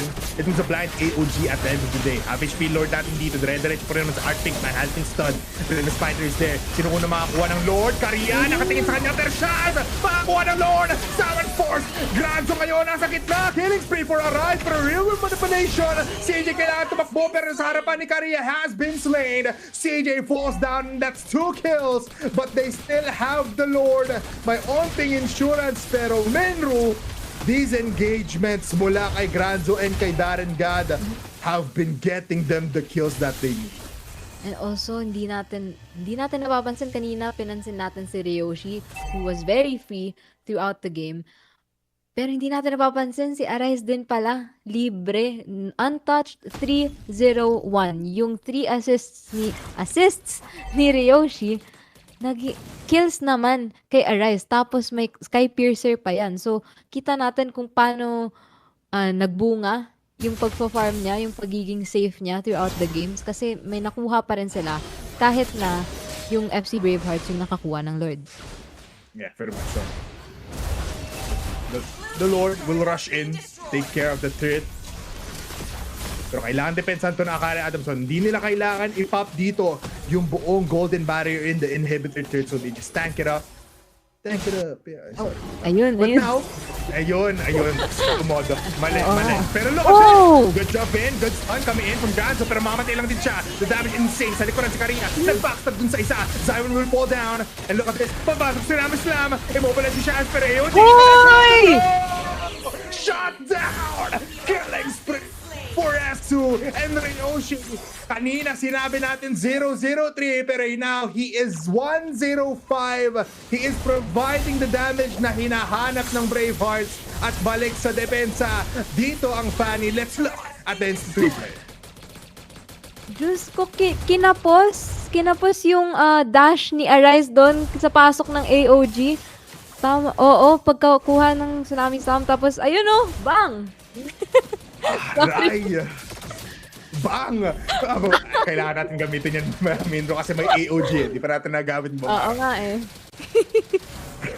First time natin may kita, Mindro. 2K gold lead going into one hand of these teams. Darren God, aalis muna. They take care of the the orange buff. Pero Mindro, kung kanina balance yung advantage ng both teams right now, we can feel Bravehearts are very much brave in getting these team fights. Parang eto na naman tayo sa mga keywords of the day sa anyone's ball game. Parang paano talaga kung kahit kanino pa din, kasi kahit naman medyo lugi sa turrets itong Akari Adamson, we know that they can match yung aggression ng FC Bravehearts, especially with Arise na isang beses na shut down. So alam din kasi ng Bravehearts kung ano yung gagawin nila. But also, I think Akari Adamson, they also know what to do. Especially with Art Pinkman. Si Art Pinkman pala yung untouched talaga. Yeah, hindi siya nagagalaw. Hindi rin siya nagpapagalaw. Pero ngayon, Morphling has been spawned dito sa top lane. If you know, you know. It is the Lord. 25,000 HP. Si Shaz, low in HP though. Very much needs to be careful. Si Granzo, humaharap. Zion is there. Darren God considering sa likuran. Matatamaan! They get the Lord! Art Pinkman once again! A double kill para sa kanya! Shutdown para kay Arise! Shutdown once again! Ryoshi kinana dito si Kariya. Mamamatay lang din sa looban! Si CJ! That's 2 players down. A Lord for Akari Adamson and just Kariya falling down. That is a good trade for Adamson. They live to see another day. Si Art Pinkman ata may built-in retry siya. Kanina pa siya no? Tapos pangalawa na yun. Oo, pangalawa na yun. But then, parang ayan. Ano ba nangyayari dyan, Sir Bipolar? madaming nangyari dito, Minro, pero it all ended up with a Lord. And narinig ko na sumigaw ni announce na Lord Slayer 2 times dito si Art Pinkman. But here, engagement, mamamatay ka si Zion. That's the crucial mage na kailangan dito ng Bravehearts. They defend the tier 1 threat in the middle lane. Aalis sila kasi nandito na yung Lord naglalakad. Tumatakbo. At ang dilubyo, nandito na. Problema para sa Bravehearts. Paano susolusyonan habang si Granzo nasa harap lang. Arise, providing damage dun sa backline. Taunt is there. Pero half HP. Wala nang gold barrier dito sa top lane. So they just have to take care of this Lord. Another problem ensues top and mid lane, Mindro. Pinupush na dito na Akari. Teka, parang... Pwede ba ako huminga? Pwede naman. Okay, dahil dyan, Mindro, kukunin ko ulit. 35,000 gold lead for both teams. It's still a fair game. Okay lang. Dapat papansinin ko 454 yung pera nila kanina. Ayan o. Diba? Antas nun. Mga paldo Grabe. Sana all. Sim. Kaya sila may mga insurance kasi mga paldo sila. At saka paano ka ba nga magiging paldo? Kasi meron kang Gcash. So get yours now and power up your gameplay. So alam niyo na yan, mamaya babanggitin ulit namin yan. But right now, 16 minutes into the game, Minro. And feeling ko it's just a matter of one more team fight. Kasi iisipin natin to, the response now will take up until 30 seconds for every player. At least on those heavy hitters, especially on Tryoshi, even Arise, on Tukarian, even on Esu. So matagal dito yung mga respawn timers. One team fight will make a lot of changes para sa both teams. Yeah, that's true. I think Darren God, kailangan natin itong tingnan. Si Granzo, we have to look at these players, but also si Esu, parang hindi pa ako nakakita ng isa pang crucial AOG except for that pick off kay Arise na hindi na rin na shutdown even after that shutdown kasi 6-1-1 na siya ngayon. So after that shutdown, nakakuha pa siya ng 3 kills. Killing spree pa rin siya right now. Yeah, killing spree still there. Still some dominating fashion for both teams. Winter Crown being taken by Granzo. Para lang tumagal. Conceal play, Darren God leading the fray. Getting the shot now. Traction spot dito tama. Even the falling Star Moon. So both ultimates being expended for Akari Adams. So meanwhile, FC Bravehearts, tinatawag na dito yung Gatot Kasha. Even the Harith, half HP yung Lord. Malayo pa yung Fari. This might just be a free Lord. Pero nandiyan pa rin naman si Art Pinkman. Can he get another turtle? No, another Lord? No, he cannot. Seven Force just to divide the fight. They go out. Another defensive play. and disciplined play for Bravehearts. But man, oh man, that was crucial fight. Siguro kung may namatay doon, Minru, iba yung storya natin. Yeah. Feeling ko with the lineup right now, especially yung hindi kasi na-cast din. Parang wala atang na-cast no na ultimates doon for FC Bravehearts.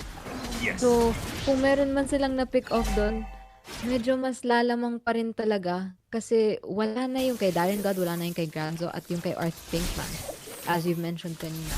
So, it would have been a very different game. But with this Lord, there's still a chance that it could be a different game. It could still be. Looking at the inventor of those players, nakakatakot actually yung nakita ko yung FC Bravehearts. Yung tatlong heroes dito, Lapu-Lapu, Fredrin, and even the Katcha pare-parehas na may radiant armor, alam mo yun, pare-parehas sila na items, so sobrang tanky, pero happy HP agad, Esu feeling the damage, needs to back off. The Lord has infiltrated the base of Akari Adamson, but without any minion waves close by, FC Bravehearts wait outside of their base. The minion waves going in. Conceal play mula dito sa ating FC Bravehearts. Room repletion, Diamond Force as well, connecting onto people. Granzo will fall down low in HP, pero the third ang pupunteriyahin ng Bravehearts, and they back off once again. Discipline after discipline, bigyan nyo na ng star yan. Sobrang ganda ng ginagawa nila. Yeah, yan na naman yung keywords. Our keywords is, oh wait, si Granzo, that's my keyword. Oh, Granzo is the keyword. Blood fire in the crowd. 4-man start. And so once sinabi sila ang Blazers na kills of that and God. Pero inikot ang Bravehearts. Sila ang may damage. Sila ang may angas. Sila ang may shutdown. Napatay si Arise. Iniwan si Pinkman. Si Pinkman magiging Redman kasi he's all out blood. Team wipe for Akari Adamson. Ito na yung other keyword natin, Minru. It is the turnaround. It is the counter engagement. And your second matchup of the day will go towards FC Bravehearts. Diyos ko po na, wait. Oh, dumila pa. Dumila pa. Diyos ko po. Diyos ko po talaga. Ay. Panis. Ay. Kasi MVP. Siya pala ang ating paldo man for tonight, for this game. Hey, wait lang. What was that game though? What was that game, Minru? Diyos ko po. Multiple stunts mula dito sa kaleya natin. It was not enough once again, Minru. Naunahan kasi si Granzo. So napap agad yung Winter Crown. Half HP na siya paglabas doon sa freeze. And wala. The Appraiser's Rat as well. Tumama yun for like at least 2 heroes. Tapos nabura agad yung players natin for Akari Adamson. Who would have known that Bravehearts will be taking out one of our top dogs dito sa PCC? Yeah, and kung i-judge mo rin kasi yung first game nila, who would have known that we would get these two beautiful. Pero alam mo yun, parang ang ganda kasi, parang yung both games hindi mo alam kung kanino eh. So, I find that beautiful. I don't know about you, but I mean, I find it beautiful as well. It's kind of pretty yung nakita natin doon. It's actually picturesque yung nakita natin kasi sobrang ganda. Pero let's look at the post-game analysis. Minru, it's your time right now para i-breakdown ng ating game na ito. A total of what? 25 kills in 20 minutes. Yeah, in 20 minutes na sobrang iba, diba? Nung sa first game nga natin. Pero, kasi this time around, Dryoshi, hawak niya na. Alam niya na what to do. Nakaw din to, by the way, kasi kanina, diba, si Arise yung nag-Harith. Pero, parang ganun na naman yung storya. Diba, kinilakaw niya yung Granger. Siguro parang yung gusto niyang sabihin. Kaya ko din kasi yan. So, give me those heroes and I'll show you how to play. Parang ganon. Kasi 308 siya ngayon. Walang nakahawak sa kanya. Kaya, siya rin yung ating Realme match MVP for tonight. 308. No deaths, 3 kills, 8 assists. Kanina, sinasabi pa natin 003 siya na parang walang napupuntang kills sa kanya. But then, kasi enough na yung damage na hindi niya kailangan yung kills. Alam niya na kaya niya magbigay ng damage. So, kahit sino na lang yung makakuha, that's enough. Yeah, that's enough indeed. And now looking at it, Minru, I hate to say it, pero nalulungkot ako para kay Art Pinkman. From Turtle Slays to Lord Slays as well. Ang dami niyang kinuhang clutch takes mula dito sa objectives. But it was FC Bravehearts to clean up house, to become even more tanky, to become even more formidable in these fights, to a point na every time Darren God, kung kanina si Eso nakakuha ng tectonic charge ng multiple heroes every time 100% win rate, etong si Darren God nagpakitang gilas din eh. Sabi niya, kaya ko din naman yan. Mas mahirap pa nga actually sa akin kasi kailangan ko pa itutok ng malayuan. But looking at this was the last team fights that you are now seeing. Ito pa nga yung napagulat tayong lahat. AOG from the backline, napatama pa kay Arise. It was a crazy shutdown play and this was the turning point for the side of FC. That's true. Kasi kanina parang medyo, parang hindi mo pa nga alam kung kanino. Pero dahil doon, dahil din doon, oo, hanggang ngayon no? Parang napapabang pa rin. Parang hindi ko na naman nasabi. Oo nga. Diyos ko. Inintay ko. Sayang. Pero, yun, like, just all the plays, hindi lang naman kay Darren God, even with Esu, we saw that. It was all bang worthy. Yeah, yun ang tunay na bang-bang, Minru. Yun ang tunay na bang-bang. Yun na lang. Let's keep it at that. It was a crazy fight for both teams. Good game, well played pa naman para sa Akari Adamson. You know what? Nice try para sa kanila. They still have possibly a chance. We will have to, ask our production team if meron pa nga ba tomorrow. But for now, let's rejoice para sa ating FC Bravehearts. Diyos ko po, Minru. Sila pa yung team na natalo in the first game. Parang ganun yung storya natin ngayon, Minru eh. Whoever wins the first in the best of 3 series, sila ang kakagat ng patalim sa pinakadulo. Yeah, but tsaka, feeling ko naririndi na kayo sa adjustment. Hindi pa naman. May 5 ka pang pwedeng sabihin. Pwede ba? Pwede. Sige, pwede. Okay, 4 na lang pagkatapos ko siyang sabihin ngayon. Adjustment, guys. Adjustment talaga yung ginawa ng FC Bravehearts dito. It wasn't a very intense adjustment like our first matchup kanina. Pero, kita mo how much they adjusted, how much they played around the draft. Nanguha sila, and they also parang nag-adjust sila kapag nakukuha yung sarili nilang picks, di ba? So, yeah, I feel like that was just a very good execution from them. Yeah, good execution and counter engagements as well, Mino. Kasi talagang, kung may kita mo, sabi ng Akari Adamson, siguro shot call doon every time after the first Lord, unahan na natin. Huwag natin bigyan ng konti adjustments kasi nandiyan naman si Granzo, he just needs to find the right position to get the Falling Star Moon, tamaan yung at least one player, even the Eve pa nga yung target niya doon eh. But, wala. It was sa sobrang brusco, sa sobrang laki ng HP pool ng buong FC Bravehearts. Wala silang magawa. The damage output was ultimately healed up at the end of the day. Tapos, one more thing to point out is Kalea, nagta-try up siya sa initiation. Pero hindi lang napapansin, he is also a healer at the end of the day. Kapag hindi siya nakapag-heal, pag hindi niya na-proc yung passive niya towards these fights, kung hindi siya nagbibigay ng, ng Fury of Fist para mabigay ng heal yung buong team niya, hindi sila tatagal. And that was just sad to see that Akari Adamson was not able to do that at the end of the day. Pero FC Bravehearts, Minru, wow. Kahit dito sa matchup na to, nakakita tayo ng surprise picks eh. Yeah. Si Kalea pa lang. Parang, yeah, si Kalea pala. Hindi naman siya sobrang surprise. Pero, in a way, kasi yung mga nakikita nga natin palagi, gatot, na hindi nawala no?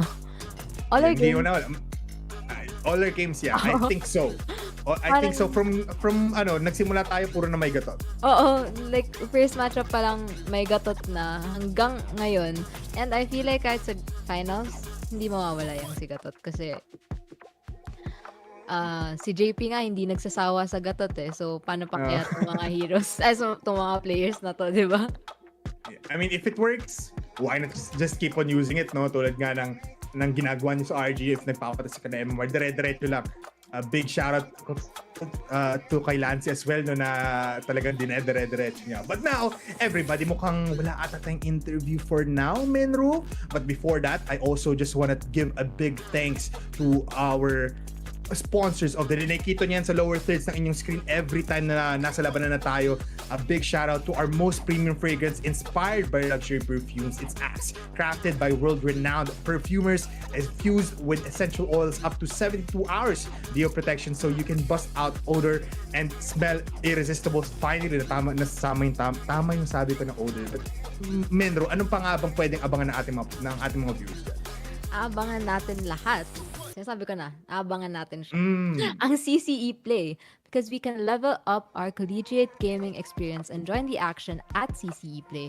It's your gateway to tournaments, road shows, and the future of collegiate esports.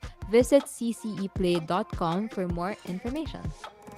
And that is it for our semifinals, Minru. Tayo po ay magbabalik for our finals. Big congratulations to FC Bravehearts kasi sila ang lalaban for that glorious Group A spot. Magbabalik po ang PCC National League, National MLBB 2025. We'll be right back after this short break.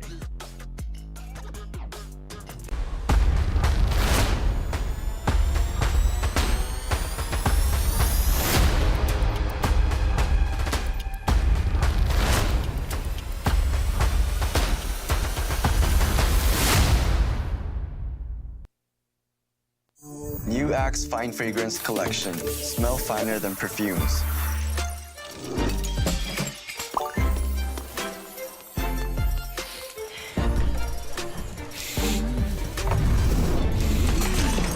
Hi, Mark. Hi, How are you? I'm fine. Oh, he's fine. He's fine.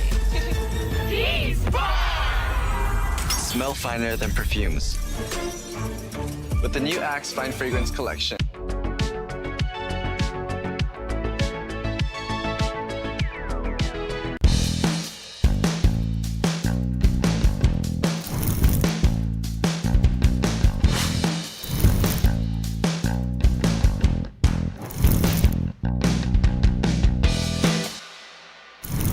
Axe, layer like a legend. Start with a deo stick and finish strong with Axe Fine Fragrance Collection. Scents inspired by luxury perfumes with up to 72-hour deo protection. Layer like a legend with Axe.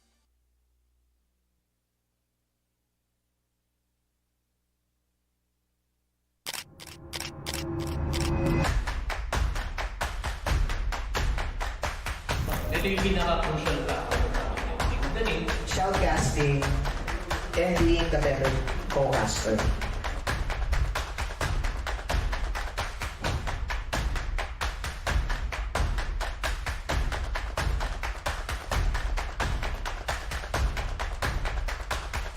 Doon na natapos ang Campus Roadshow. Viva!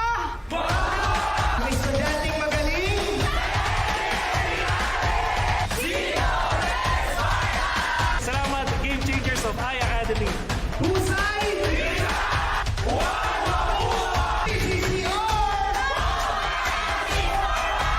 Dragons of University of Asia and the Pacific. Animo!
Axe Fine Fragrance Collection. Smell finer than perfumes.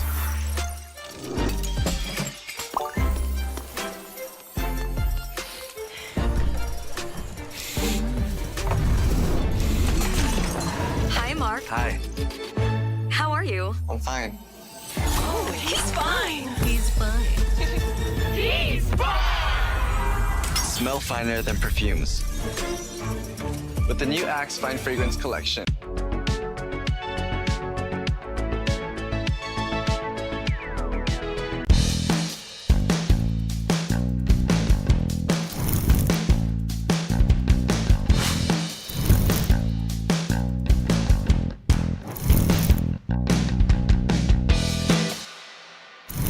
Axe, layer like a legend. Start with a deo stick and finish strong with Axe Fine Fragrance Collection. Scents inspired by luxury perfumes with up to 72-hour deo protection. Layer like a legend with Axe.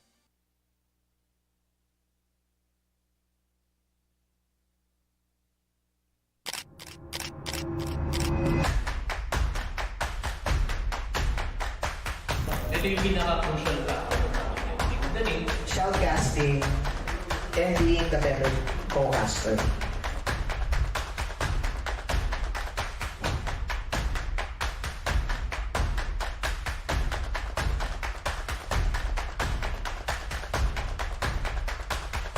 Doon natatapos ang Campus Roadshow. Viva! May estudyanteng magaling.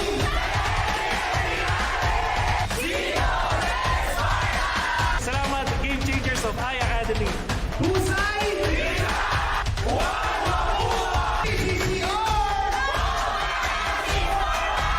Dragons of University of Asia and the Pacific.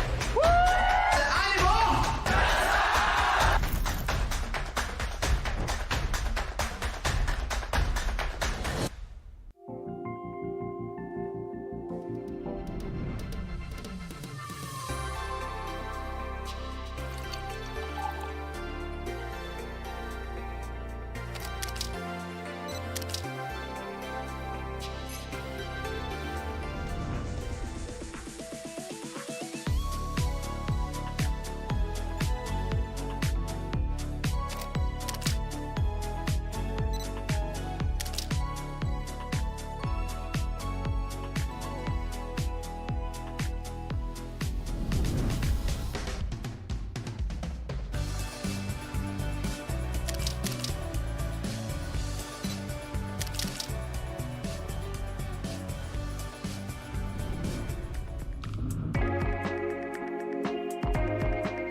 new Axe Fine Fragrance collection. Smell finer than perfumes.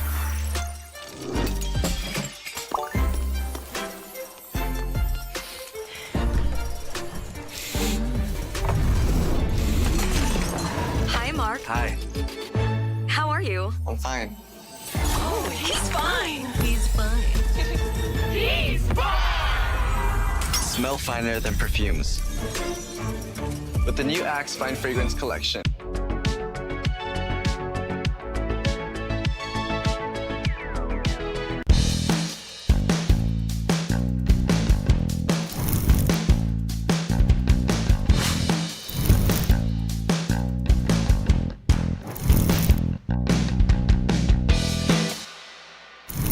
Axe, layer like a legend.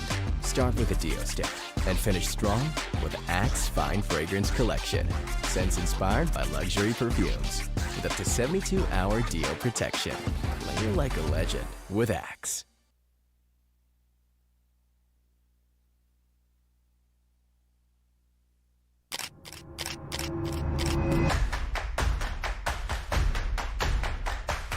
Ito yung pinaka-crucial factor natin.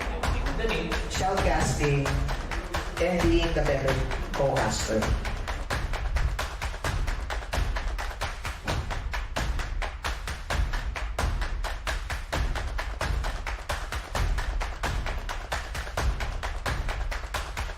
Doon na natapos ang Campus Roadshow. Viva! May estudyanteng magaling.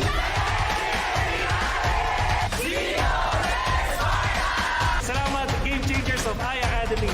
Husay! PCC Dragons of University of Asia and the Pacific. Animo!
Axe Fine Fragrance Collection. Smell finer than perfumes.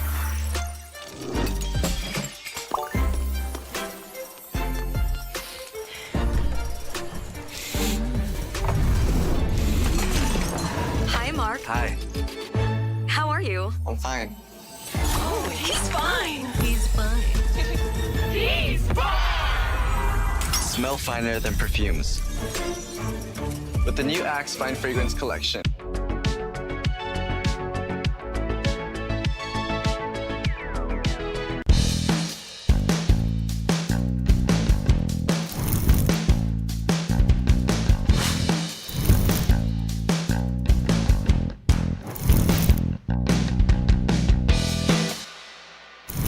Axe, layer like a legend. Start with a deo stick and finish strong with Axe Fine Fragrance Collection. Scents inspired by luxury perfumes with up to 72-hour deo protection. Layer like a legend with Axe.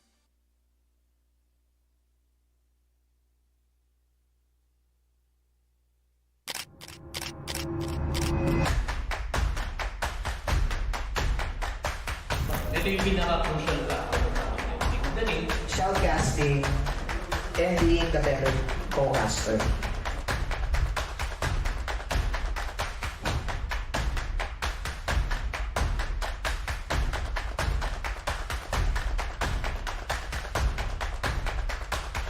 Doon na natapos ang Campus Roadshow. Viva! Ang estudyanteng magaling!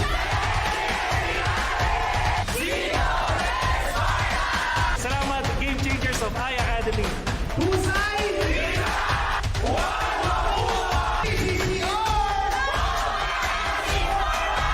Dragons of University of Asia and the Pacific.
Axe Fine Fragrance Collection. Smell finer than perfumes.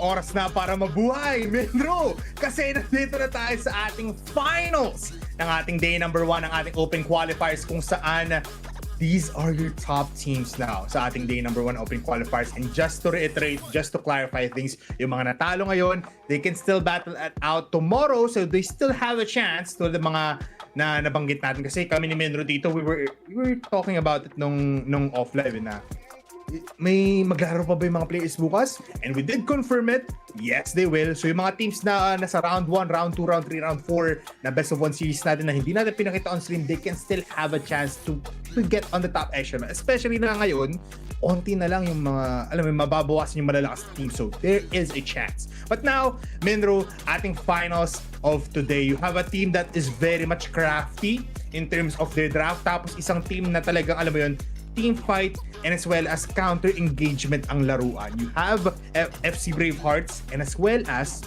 I believe it's Fate Colleges Braveheart. Tapos yung isa, we have LSB Sharks Delta kung saan one of their brother organizations are already in Group A. So if they do win this, sila ay lalaban doon. Pero ngayon, tingnan natin Group Stage once again and let's talk about it, Menro. Ano bang aasahan natin for finals?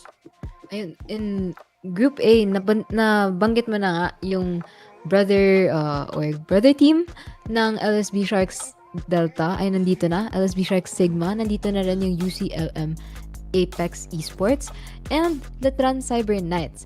Tapos yung ating winner winner netong match na to, tama ba Sir Bipolar? Yung yes, ating winner for day 1 ng qualifier na to ay mapapasama din dito sa Group A as well as the Open Qualifier winners for the PCC National League for Visayas. And yes, for Group B naman, we have NU Bulldogs, Ateneo Esports, and Pylon Esports. We've been saying this before na these are names that we know, not just their orgs but their collegiates as well. And then mapapasama din dito yung Realme Regional Wars champion and the PCC National League Open Qualifier winners for day 2, which is tomorrow. Yeah, very interesting din, no? Last time when we had these players sa PCC, Ateneo versus Pylon actually battled all out. Pero alam ko it wasn't the Davao team. Kasi alam ko ito yung Davao team, Ateneo Esports. So, alam mo yun, there's still an Ateneo versus PUP lineup na, alam mo, it's very much nice. Trans Cyber Knights though, I'm looking forward to that. Makita-kita din po tayo sa November 20. Pupunta po ako dyan. But right now, let's look at our Campus Playfest. Oras na para pag-usapan ang the hottest Playfest in town here in the coming months at malapit na yan mangyari. It's on December 7 and December 8. It is the biggest year-end celebration in esports and gaming. Pumunta na kayo dyan kasi marami kang makikitang creator, marami kang makikitang players, even the casters, and even some just great games. It's all out good fun. Malapit na yan. So after that, meron din naman tayong mga episodes, Menru. It is the Playground Wars kung saan 3 episodes ang pwede nyong mapanood. Oo, tsaka again, kanina pa rin natin sinasabi kasi kanina pa tayo nandito, Sir Bipolar eh. Pero kailangan talaga nating hintayin. We have to watch out not just for the main episodes but for the teasers as well. And we also have to watch out for the people that we might see in these episodes kasi I'm hearing we might see some familiar and new faces. May naririnig ka na ba kung sino yung mga pwede dito or parang hindi pwede? Ako, Mindro, di ko alam. Pero sinasabi ko lang na may mga makaka-relate kayo sa mga characters na ipapakita natin for those episodes. Abangan nyo na yan. November 12 will be the first release of the episode. Sobrang solid yan. Everybody, kung meron tayong mga solid na mga episodes and solid events na coming up here in the Bermans Menru, may solid din tayong mga sponsors na pasasalamatan for today. Oo naman, we have to discover the game changer plan by Converge and elevate our gaming experience like never before.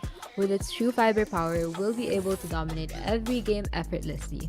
Hashtag the game changer. Hashtag Converge FiberX.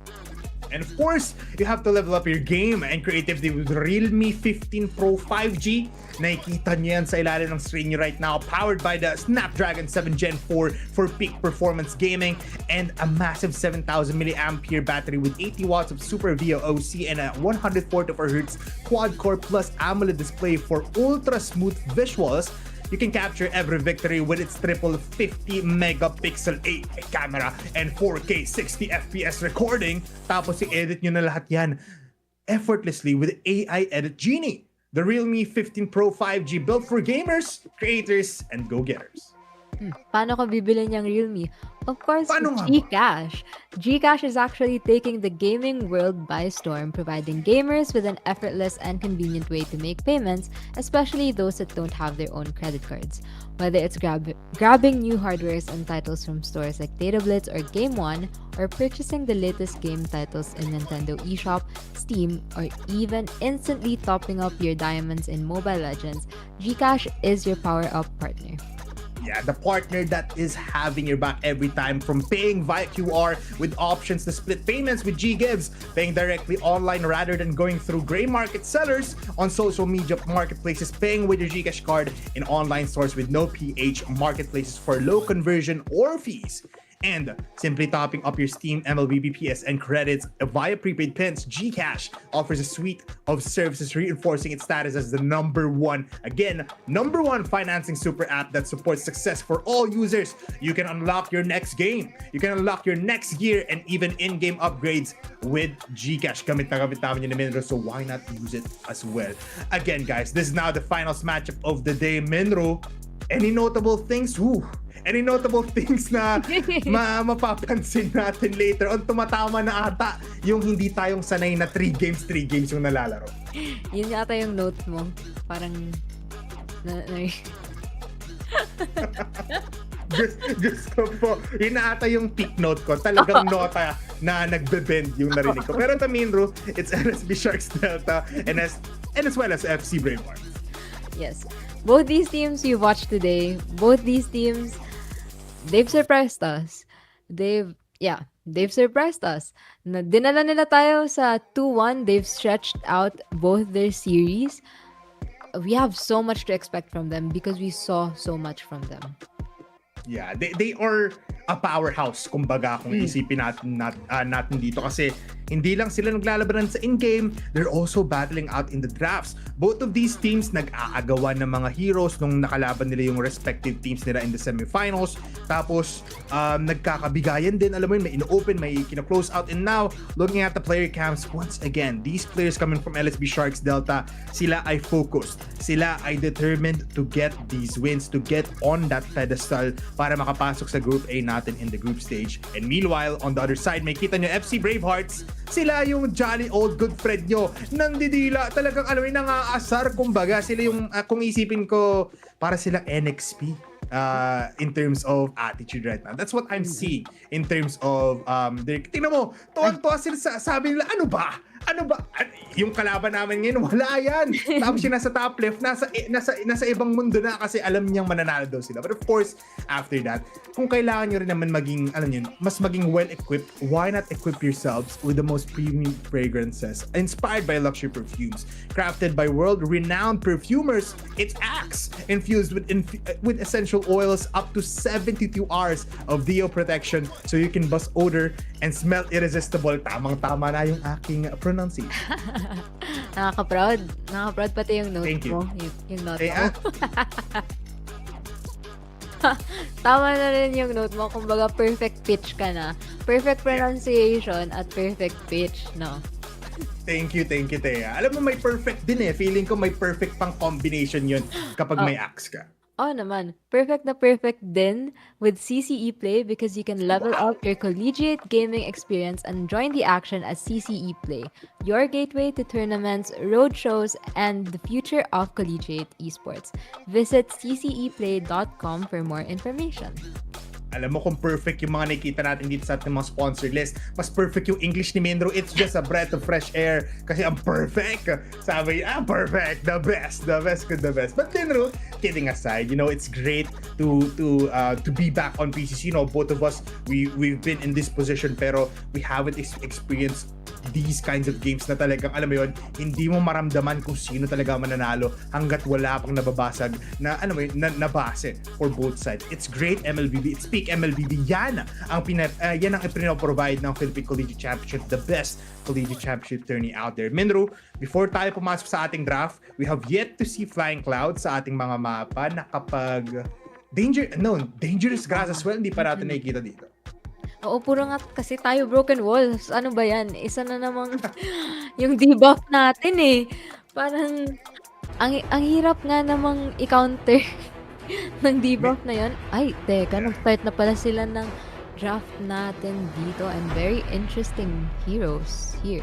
Yeah. Very interesting heroes. It's the same kind of bands though. So kasi first ano pa naman to game in a best of 3 series.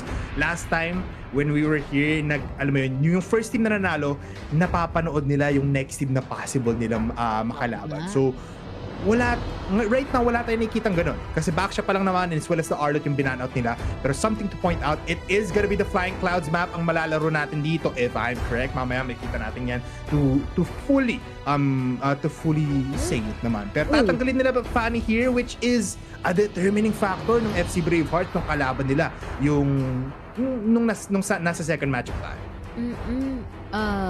Hindi pa naman nila nakakalaban tong Fanny na to, pero parang respect, can we call this a respect ban, Sir Bipolar? Possibly. Yeah, diba? Pero ito yung hero na nire-respect talaga ng Bravehearts kanina pa. The Angela. Hindi na nila pinakawalan yan sa banning list. Sa bagay, kasi nga naman, you said, very broken yung kanyang ultimate. But, let's look naman sa first pick nila. The CC is still available. The Gatot Kacha.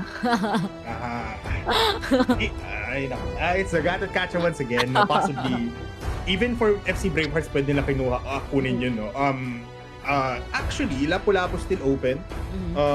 They can easily just take that out. Hindi naman siya priority pick here, but it is open. So, kung ayaw nilang CC, they can go for that pick instead. Pero they're taking up a lot of time here. LSB Sharks Delta needs to pick something right now. One thing to point out though, habang wala pa silang pinipit dito, FC Bravehearts, kapag binaban out nila yung Angela, nakakita tayo ng Frederick.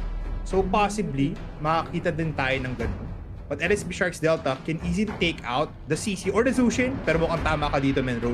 They'll be taking out the CC here. Ngayon, next 2 picks for FC Bravehearts, they'll go for their comfort picks ng isang Granger right off the bat, and that is the Gatot right now. Yung mention mo, bago pa nila makuha, ni-steal na agad ng Sharks Delta. Moscow. I'm not sure kung binaban nila to kanina kasi ang alam ko na ban to nung first matchup natin eh. Pero, Moscow against the Granger, parang lagi siya yung tinatapat sa Granger. Napapansin mo ba, Sir Bepole? Yeah, actually, saktong-sakto nga na it's a Granger and Moscow once again in the early points of this of the game. Sinabi rin ni Minro kanina, mas lamang dito ang Granger just because of the Rhapsody, just because of the Death Sonata, and just, sheer damage potential. Especially kapag naka-flicker lang dito yung Moscow, easily punished out even with the Inspire. Pero ito, sakto din naman yung pag-zoom out ng ating camera. Big shoutout sa ating production team, sa ating backend, even to our direct kay Ricky. Maraming salamat po. Kasi ito na naman yung combination play na hinahanap ng FC Bravehearts every time. Again, hindi masyado tumatama AOG kanina, but the combination is there. RWM traps everybody. Tapos pagpalabas na sila, dun mo ilalagay yung AOG, or even the other way around, pwede mong ulit-ulitin yan. Ngayon, last bans for both teams. Lapu-Lapu will be taken out. Mukhang X-Play naman ang tatargetin ng ating LSB Sharks Delta. This is actually concerning mo. Kasi open naman ang may mage naman ng ating players coming from FC Bravehearts. Pero if FC Bravehearts really does want something, pwede nila i-ban out the majority of the meta mages here sa ating laban nito. And isa na dun si Zushin. Sorry, can you clarify kung sino yung last ban ng Sharks Delta? Si Phobius. Kaya pala. Kaya wala, ang hirap makita. Sorry. Oh, puro ko si Owen, no? Pero si Uranus for FC Bravehearts here. Kasi nga, pero parang inubusan siya ng XP dito. But, again, the same bans for FC Bravehearts, Matilda, Angela. And they also took out the Sushin. Kasi, okay, yung Sushin against their lineup. Not that, ang bilis. I was about to say na pwede nga nilang kunin na lang tong si Kimi kasi na-ban out yung Sushin. We're looking at a possible roam here. Sino pa ba? Kalea? Grok? Hindi naman. Grok, yeah. Sino pa ba? Glue is open. Never actually natin nakita si Glue dito, pero it's not that good compared to these players. So, kukunin na lang nila. It is the Flying Cloud, so why not get something na very mobile, no? Get the Hilda, sobrang angas ng early game ng LSB Sharks Delta. Pero FC Bravehearts now just needs a jungler. Tama ba, jungler? Yes. A jungler na lang kulang nila. So, medyo binastos nga dito ng LSB Sharks Delta kasi funny lang naman yung binan-out nila for FC. Ang hirap maghaya, pero oh my God! Never mind. Never mind. I was gonna say, ang hirap maghaya, pero pwede pa rin. Kasi Fredrin lang naman yung truly makaka-lockdown sa kanya. Unless, mas patan siya palagi ng Hilda. Which, alam naman natin to Ito yung ginagamit talaga, itong Hilda ginagamit talaga siya sa ranked games para peste ng junglers. Yes. And Hayabusa would hate to see a Hilda with her big weapon running towards them. Yeah, sobrang katinding kasi level 1 pa lang dito yung ating Hilda. Usually makikita rin natin sprint Hilda yung ginagawa dito. So, walang lockdown early on ng FC Bravehearts. So, itong Hilda actually will be uncountered in the early parts of the stage except na lang kung tatlong players agad yung magro-rotate for her. But yeah, aggressiveness is there for LSB Sharks Delta. Tsaka mabibigyan ng space para mako-farm yung Fredrin natin on their side. Pero FC Bravehearts, sinabi mo kanina medyo mahirap dito yung ating Hayabusa. Kaya medyo kinakount na natin na baka iba yung piliin nila.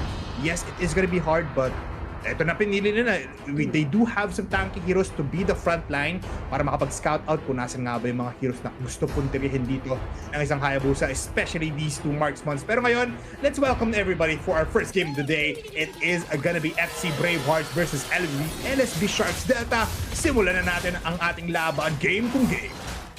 Oo, tsaka I wanted to mention yung sinasabi nga natin kanina sa Haya at yung Hilda na nandun na nga sa jungle side neto ni Shaz.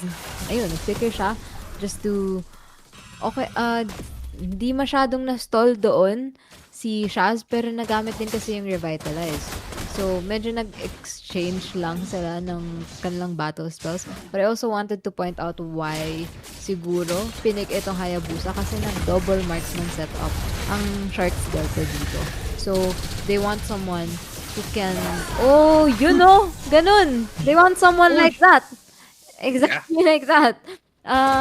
Yun, kailangan nila kasi ng makaka-reach doon sa pinakalikod. Hindi naman kasi 100% accuracy ang AOG. Hindi rin naman malaki, hindi naman ganun kalaki talaga yung real world manipulation. So they need someone to go doon sa backlines.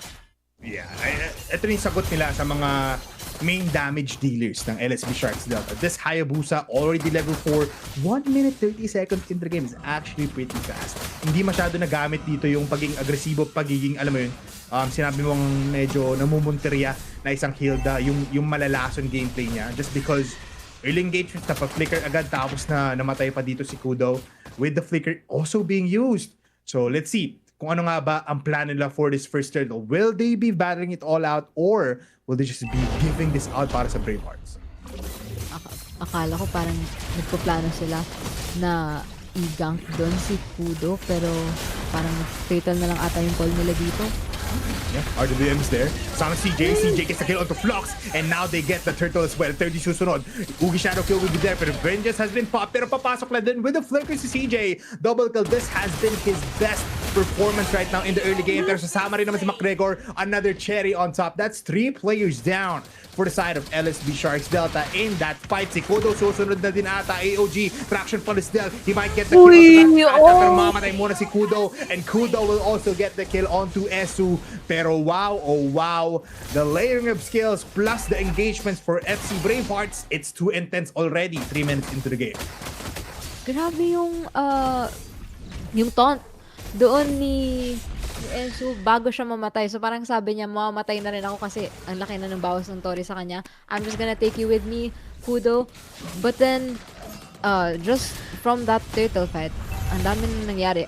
Actually, sobrang ako, parang naging illusion sa akin yung health bar ni Flux. Hindi ko nakita na low na pala siya. Na mamamatay na pala siya doon sa turtle pit na yun.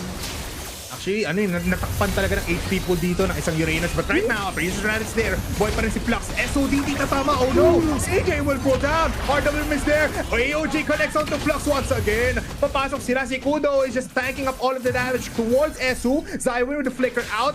30 ngayon. This CC needs to jump out. Vengeance is there once again. Shaz papasok pa. And Shaz is still alive. Shaz is alive! What a gameplay coming in from Braveheart. Oh my goodness! Para kung nakita si Kyrie for a second there. Uy! Kasi yung si McGregor nakatago, 'di ba?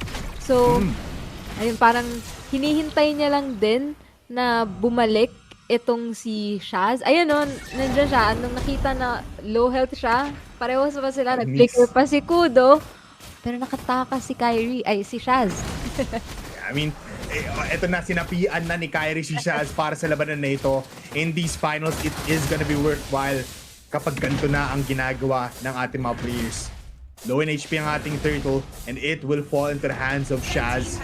No contestion, McGregor still just in the bushes. A tough fight for LSB Sharks Delta. Kasi 30 naman ang susunod dito. He's gonna be using the Yo-Yo Blitz. Curtain Call will not be expended. RWM is there though. CJ ngayon pinapaikutan ng mga bola. 30 fighting it all out with the Curtain Call, pero mamamatay pa din siya. Zywin with the kill. And now dito sa top lane natin, Ugi Shadow kill. Kudo!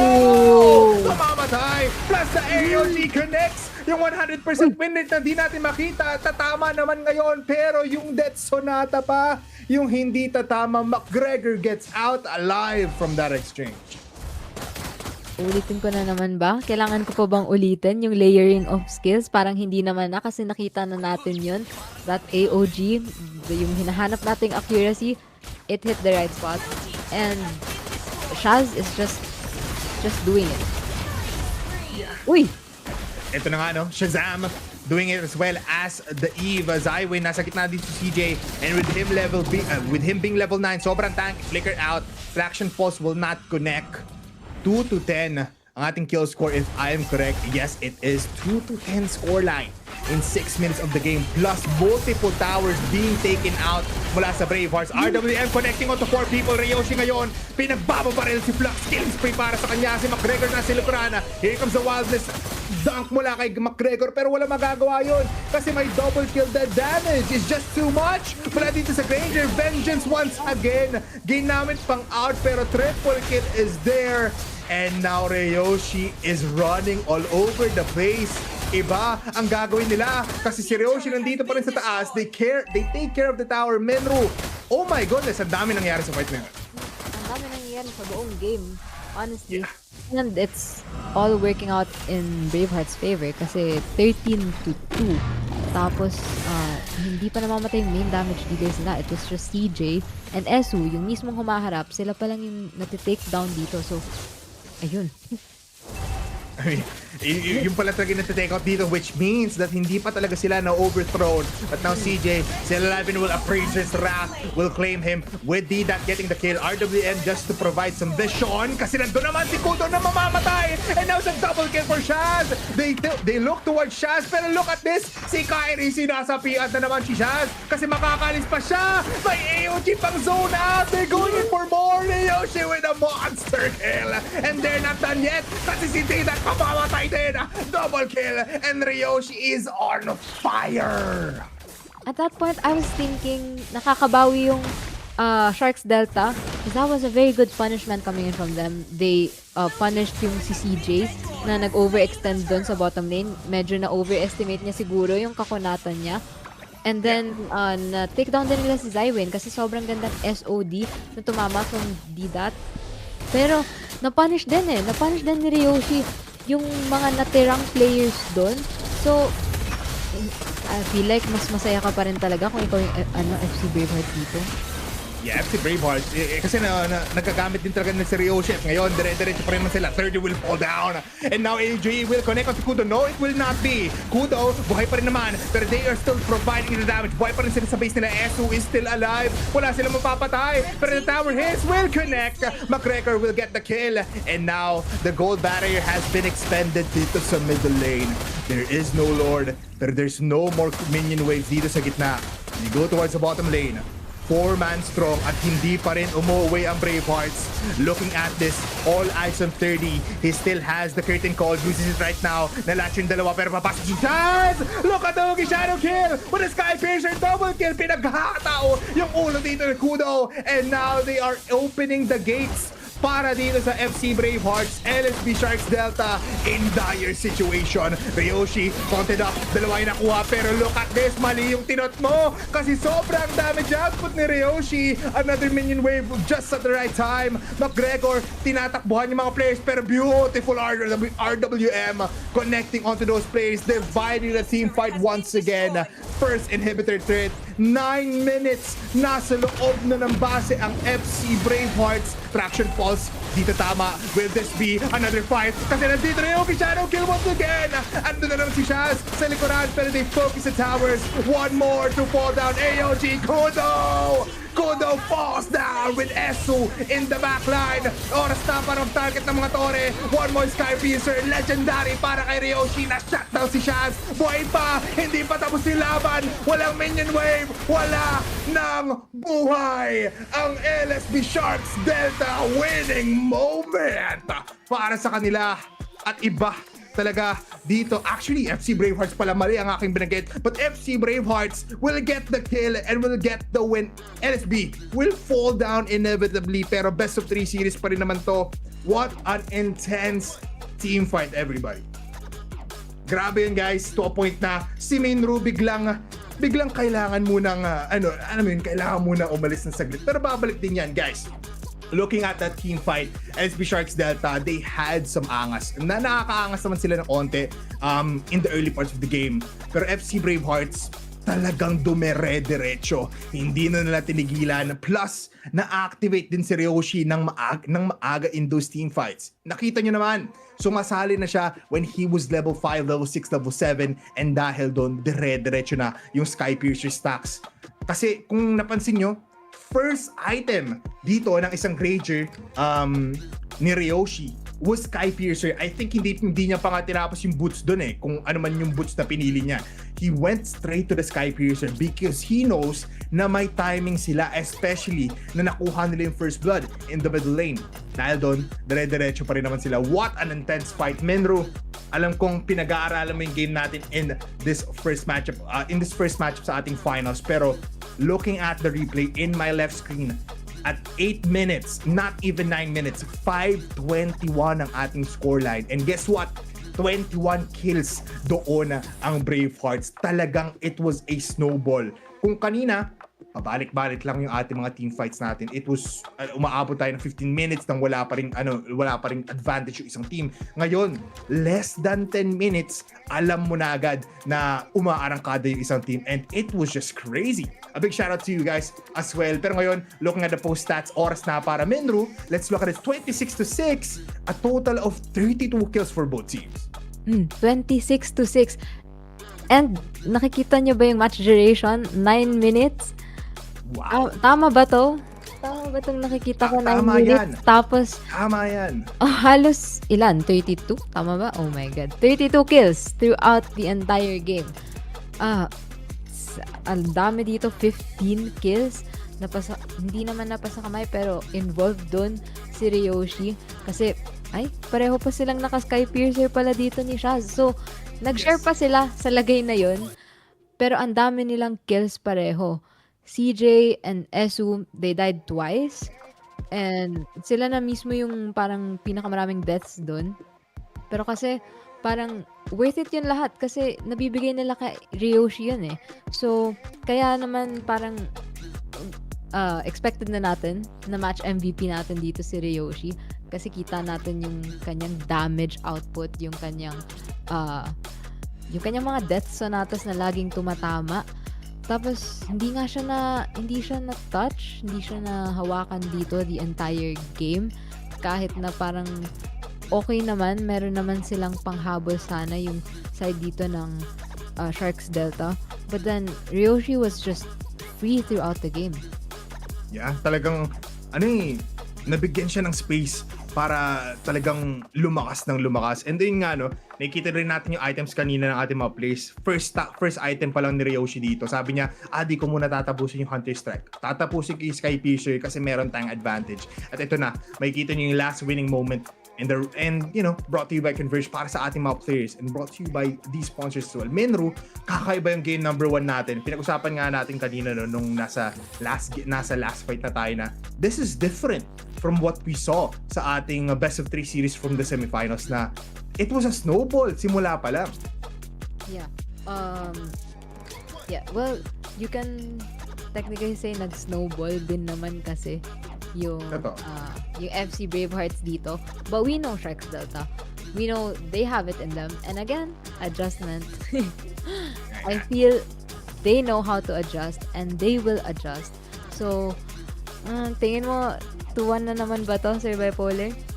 Alam mo, it's hard to say kasi, Menru, na talagang mahirap talaga na mahirap sabihin. But for now, alam mo meron akong masasabi sa'yo na very much clearly. Kasi kailangan muna natin pasalamatan once again our sponsors for PCC in this season of 2025.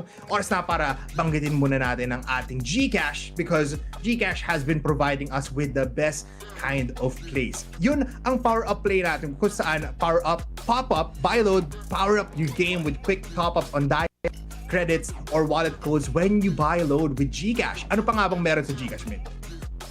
You can pay via QR with options to split payments with GGives. You can pay directly online rather than going through gray market sellers and social media marketplaces. Paying with your GCash card in online stores with no PH marketplaces for low conversion or fees, and simply topping up your Steam, Mobile Legends Bang Bang, PSN credits via prepaid pins. GCash offers a suite of services reinforcing its status as the #1 finance super app that supports success for all users. Unlock your next game, gear, and in-game upgrades with GCash. Tsaka hindi lang natatapos yung GCash. No? We also have cards from the GCash card pop-up kung saan you can level up your shopping game, pay with your GCash Visa card for PlayStation, Nintendo titles, and unlock low conversion rates. And it's not just that, meron pa tayong dalawa na binibigay dito ng GCash, and it's scan to pay. Ganyan kaganda sa GCash because with STP, no need to wait for that upgrade. Just grab the newest hardware and scan to pay with GCash or go flexible with GGives installment at your go-to gaming needs. GCash Pay online as well. With WebPay, skip that. Claim the win, unlock years, titles, and upgrades instantly when you pay online with GCash. No credit, no problem. Maraming salamat po, GCash. Menru, after that game number 1, mukhang babalik lang tayo sa thought na tinanong mo sa akin kanina. No? It's hard to say though na parang kaya na to ng Bravehearts kasi what stood out as well nung ating first match of the day nung nasa LSB Sharks Delta pa tayo ngayon. Natalo sila in game number 2, pero in game number 3, nabawi nila. Natalo sila after one match, kaya umabot tayo ng game number 3. And in that game number 3, doon talaga nila nilabas yung mga mindset nila. Doon lumabas yung 10,000 IQ kasi naglabas sila ng Mincy. Alam mo yon yung mga interesting picks na hindi natin nakikita ngayon. And now, let's see kung kaya nga ba nila ilabas ulit ito kasi they need to extend this even more para manalo sila and to get that Group A spot. But of course, with FC Bravehearts, ang target nila ngayon is to get that 2-0 sweep. Oo. Tsaka, yung gusto ko lang rin tanungin yung thoughts mo about the idea of the momentum na, alam mo yun, kasi sa ating mga, yung mga official tournaments, yung ano ba to? Yung sinasabi nila na yung mga nasa lower bracket, they mostly win more dahil nga may momentum na sila or kasi sila yung recently na nag-play. So for FC Bravehearts, they just played. So alam mo yun, parang do you believe na dahil kakarating lang nila from a victory and from that series, do you think they have the upper hand here? Yeah, possibly. Nadadala mo kasi momentum mo from game winnings towards your next game. At dahil nga nakapagpahinga dito LSB Sharks Delta, you know, baka marami na silang naiisip, masyado silang nag-overcook, and it's just too much to handle minsan din. So yeah, I love that you point that out kasi sinabi nga rin nila na lower brackets are for B-words, tapos upper brackets are for B-words, tapos Kings daw dapat ang lowest bracket. At ngayon, FC Bravehearts kind of has that kasi sila ngayon ang lumalaban agad after their series. Hopefully makita natin ma-debunk yung mga words na yun kasi whoever wins this, doon natin malalaman kung ano nga ba talaga yung tamang mindset. But for now, Bravehearts now taking out the men's sitar. Oh! Nanood to? Nag-review to, Minru? Oo. Nag-review to. Oo, habang naglalaro yung Sharks Delta kanina, nanonood sila. And that makes me think, first pick Harith ba to? Kung ganto? Kasi kung tatanggalin nila yung Minsitar, are they gonna give the chance for LSB Sharks to pick up on the Harith? At nawalan sila ng Minsitar to counter that Harith. There's one problem though, Minru, na kailangan natin i-address. With Minsitar being here sa ating first phase of banning, mau-open yung Arlot. If hindi ibaban ng LSB Sharks Delta, which is another comfort pick para sa Sharks Delta squad natin. So they can probably just open this up. Pero if ma-notice agad to ng ating, ng ating FC Bravehearts, pwede na nakawin to kasi sila yung first pick eh. Ayun na nga, binandan nila. Yeah, binandan nila. Yun nga rin sana yung sasabihin ko kung hindi ibaban. I think pwede talagang i-first pick dito ng Bravehearts. Now I'm thinking, are they gonna go down that Harith route? Or dyan pa kasi si Gatot. Oh, di ba? Ayun na. wala tayong masasabi. Basta first pick, pati second, third pick, Gatot na yan. Grabe. Pwede sila pumili din ng drop just to counter it out. Pwede sila pumili ng real room manipulation para lang din agaw from FC Bravehearts. Even the Zushin as well, it's still on the board. So, maraming pagpipiliin dito LSB Sharks. Even the YSS is open. Yeah, I don't think they're gonna prioritize this YSS. I was gonna say the CC kasi hindi first pick ng Bravehearts. Ayan na yung Harith. Ayun na. Tinanggal nyo yung Minsitar, sige, kami kagamit. Parang, oh my goodness. This is interesting namin. Yeah, so parang, di ko alam mind games ba to or ang early masyado ng Minsi ban. Pero kasi nga naman kanina, first phase, pinik itong Minsitar. Pero Granger and Eve na for FC Bravehearts. Still, the Eve and Gatot Kacha combination, we know this too well. It's the basic square and circle. We've known this since first grade. Yeah. Kindergarten pa lang, feeling ko alam na natin kung paano ipasok dun sa mga butas sa tamang shapes. At yung ginagawa ng Bravehearts, they make it simple. Actually, may hindi tayo nakikitang combination, yung Iksha, sometimes kasi nakikita natin yung last time. Pero hindi yun muna ang prioritize nila. FC Bravehearts though, sila yung nag-Hayabusa kanina, right? At ngayon, LSB Sharks Delta, sila naman ang nanakaw ng mga plano dito ng FC Bravehearts. They take up the Hayabusa at babalik tayo sa ban. I think, sino pa ba? Wait, hindi ko maalala yung kanina. Sino pa ba yung... Oh my God, I was gonna say that. Sayang, I would have looked so good if I said that. Napugan nila yung Joy. Balik natin. Time machine. Wala. Hindi nakikita ngayon sa screen minro. Ano bang pwedeng iban dito ng LSB Sharks Delta? Yung Joy? Ay, Joy nga! Oh my God! God! Joy nga, Mindro! Galing! Ano ba? Ano bang sabi ko? Brainy. Tasamaan mo pa ng crook na sinabi ko din kanina. Oh, grabe. Pwede na tayo mag-coach, Mindro. Grabe. Oo. Parang hindi. Wala na. Parang mag-quit na yung mga coach na mga ngayon. Sige. Bye, coach! Joke lang din. Di pa tapos yung drafting natin, di mo naalis yung coach. Pero ngayon, tatanggalin nila back siya. So possible, very tanky hero ang pipiliin dito ng LSP Sharks Delta. One more bando for the side of FC Bravehearts. So tamang-tama lang nalilipat tayo dito sa kaliwa. Ano pa bang pwedeng tanggalin dito ng FC Bravehearts? The Tsushin, the Parsa. Yeah. May mage na ba? Wala pa, di ba? Hilda. Okay. Yeah. Medyo pinahirapan pa rin naman kasi sila, pero that was a very early pahirap. Nung middle to late game, parang wala na eh, no? Parang di mo na maramdaman yung Hilda kahit may may flicker or revitalize pa siya. Yeah. Saka ano yun, na-shutdown din agad eh. Pero sabi ng FC Bravehearts, mahihirapan din sila. Kasi maaga rin naman talaga engagement to a point na ngayon, wala silang lockdown kasi yung Gatot Kacha and the Eve is on the other side of the team na. Braveheart, hindi. Tama nga. LSB Sharks Delta pala. Sila pala may Hayabusa. Pero Kadita is there. One more pocket trick for Minro has been taken out. Kadita is actually the burst na hinahanap nila. And now FC Bravehearts, yung YSS na pinag-usapan natin kanina, sila ang kuha noon. One more pick for each side. Minro, nakakagulat talaga. Kadita,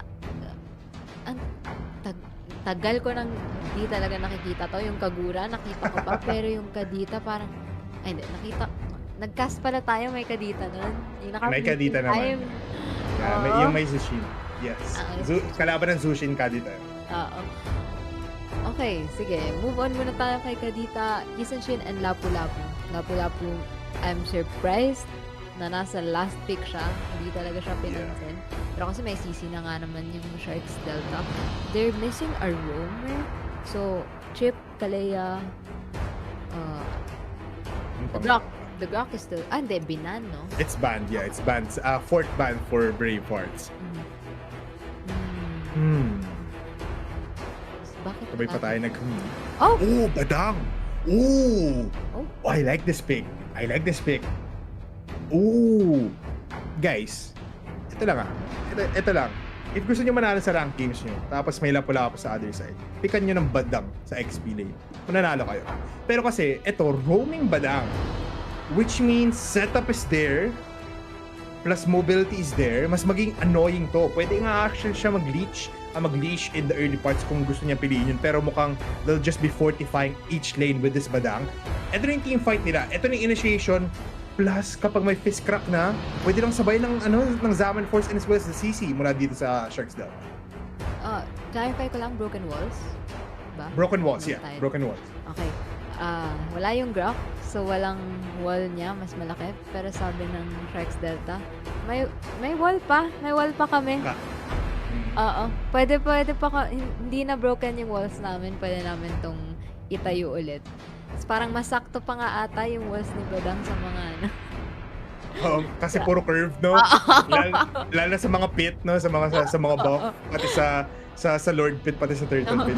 Masakto, hindi na siya straight. Right now, mukhang papasok na tayo, Menro. After that draft, Menro, we're going into game number 2. Will this be a sweep up para sa Bravehearts or will it be another 2-1 game kung saan i-extend ng LSB, Menro? Kanina sa tingin mo, on-team prediction lang, who do you think has the better draft here?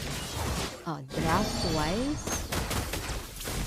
It's so hard to tell kasi yung meta heroes nandito sa Bravehearts, but they're also trying to brandish a double marksman setup in which parang kompleto yung Sharks Delta dito. They have one gold laner. Wala nga silang marksman no, kung baga. Yeah. Diba hindi naman marksman si Harris? Can you call him a si Harris at the end of the day. Hindi naman siya, alam mo yun, dire-diretso yung damage out unless na lang nakapag-Zaman Force. Yeah. So yeah, kung isipin mo walang marksman tapos isang double marksman engagement nasa kabilang side. Ito, speaking about engagement, fist break is there pero makakapag-flicker out si Zawin just at the right time. It's just unfortunate na hindi pa level 4 dito si Dida. Parehong two flickers yung na-expend doon. Also McGregor, hindi ko lang nakita na flicker pala yun. Akala ko second skill, honestly. Pero yes, hindi aabot both those battle spells for the turtle. But I think kailangan mag-ingat dito ni Zywin kasi naka-petrify itong si Kudo at kung wala siyang flicker, dapat kailangan niya mag-ingat sa position niya. Especially in this turtle fight, no? First turtle spawn dito sa may taas. Level 4 check for both teams. Malapit na si Zywin. Esu, malayo pa rin naman. So they want to take care of 30 before they go and start the turtle. Masyado nag-overextend. Shaz, Mountain Shocker will not be connecting. Hindi rin ikakasa. Pero titikman muna yung Lord. Yung turtle. McGregor, spotted out by CJ. So instant Bravest Fighter, low in HP. Turtle will go into the hands of Shaz. Mukhang wala mo ng engagement as McGregor falls back. Even Kudo as well as 30. First blood on the bottom lane. Ryoshi, nabigyan ng isang bala dito ang ulo ng isang Flux. And now they want to go for some exchanges. 30 going in, 30 going in low. Real room manipulation holds him down. One more pick. Pero look at the rough win dito sa backline. Kudo will get the kill pero mamamatay lang din siya. CJ will get one. And that's 2-for-1 exchange kung saan papasok na naman dito yung ating Hayabusa sa gitna kasi meron pa rin naman siyang possible Ugi Shadow Kill na ibibigay but nonetheless we will back off. Plus, itong bottom lane natin na siya first blood Minru plus entire gold plate armor. I was gonna say nga na ang ganda sana ng pagiging immune dito ni Immune kasi nakuha niya dun si 30. Pero other than that, ang ganda ng pasok ni Kudo kasi nakuha niya si Shaz. He got the turtle, gave his team an advantage. But, ayun nga, parang you would think na na-neutralize yun. But then Ryoshi, naka-solo kill na siya. Nakuha niya pa yung buong gold plate. Pero sabi ni Shaz, magsa-solo kill din siya. Holy! All I can say is holy kasi di ko pwede sabihin yung second word. But Shaz going for a solo kill towards a Hayabusa na isipin mo sobrang mobile. Siguro na-caught off guard si Didat nang wala siyang... Wait lang. May napansin ako, Minru. Didat is on the jungler. Si Flux yung jungler ng Sharks Delta kanina. Oh my... Oo nga.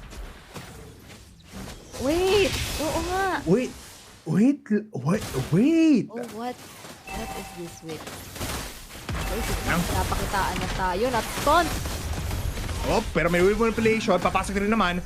Does still have the Ugi Shadow Kill, doesn't use it, especially na may Revitalize dito. Meanwhile, dun sa top lane, naka-solo kill na naman ang isang CJ. So 3-0-0 na siya. Flux low in HP. Esu going in for the taunt. Pero hindi mo natatama. They take care of the minion waves para makapag-push pa.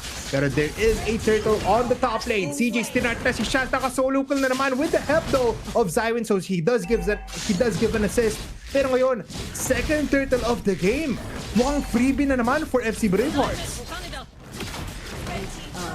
Pwede ba natin pag-usapan yung itong ginawa ni Flux at ni Didat? Or hindi pa pwede siya? Hindi pa nga daw pwede kasi may nangyayari pati sa bottom lane sa bipolar.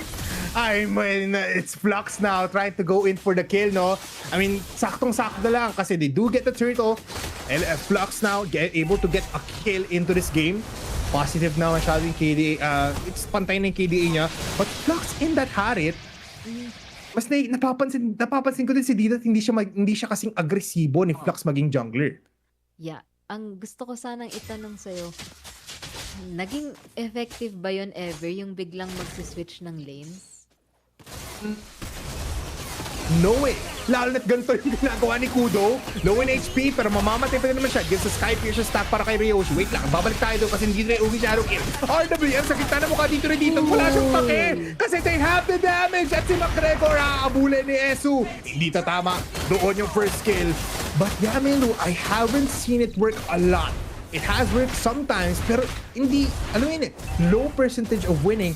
Pero ano yung kailangan natin itanong to sa mga players if they do win this. Kasi si Flux ngayon is in this Harit. Is this his comfort pick? Mukhang hindi. Kasi one more hit mula kay Zywin. One person, he falls down.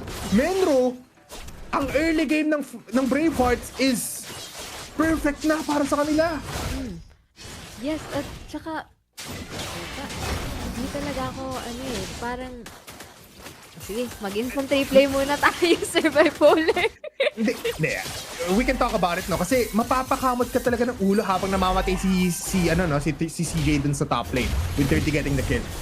Mapapakamot ka talaga, like, why?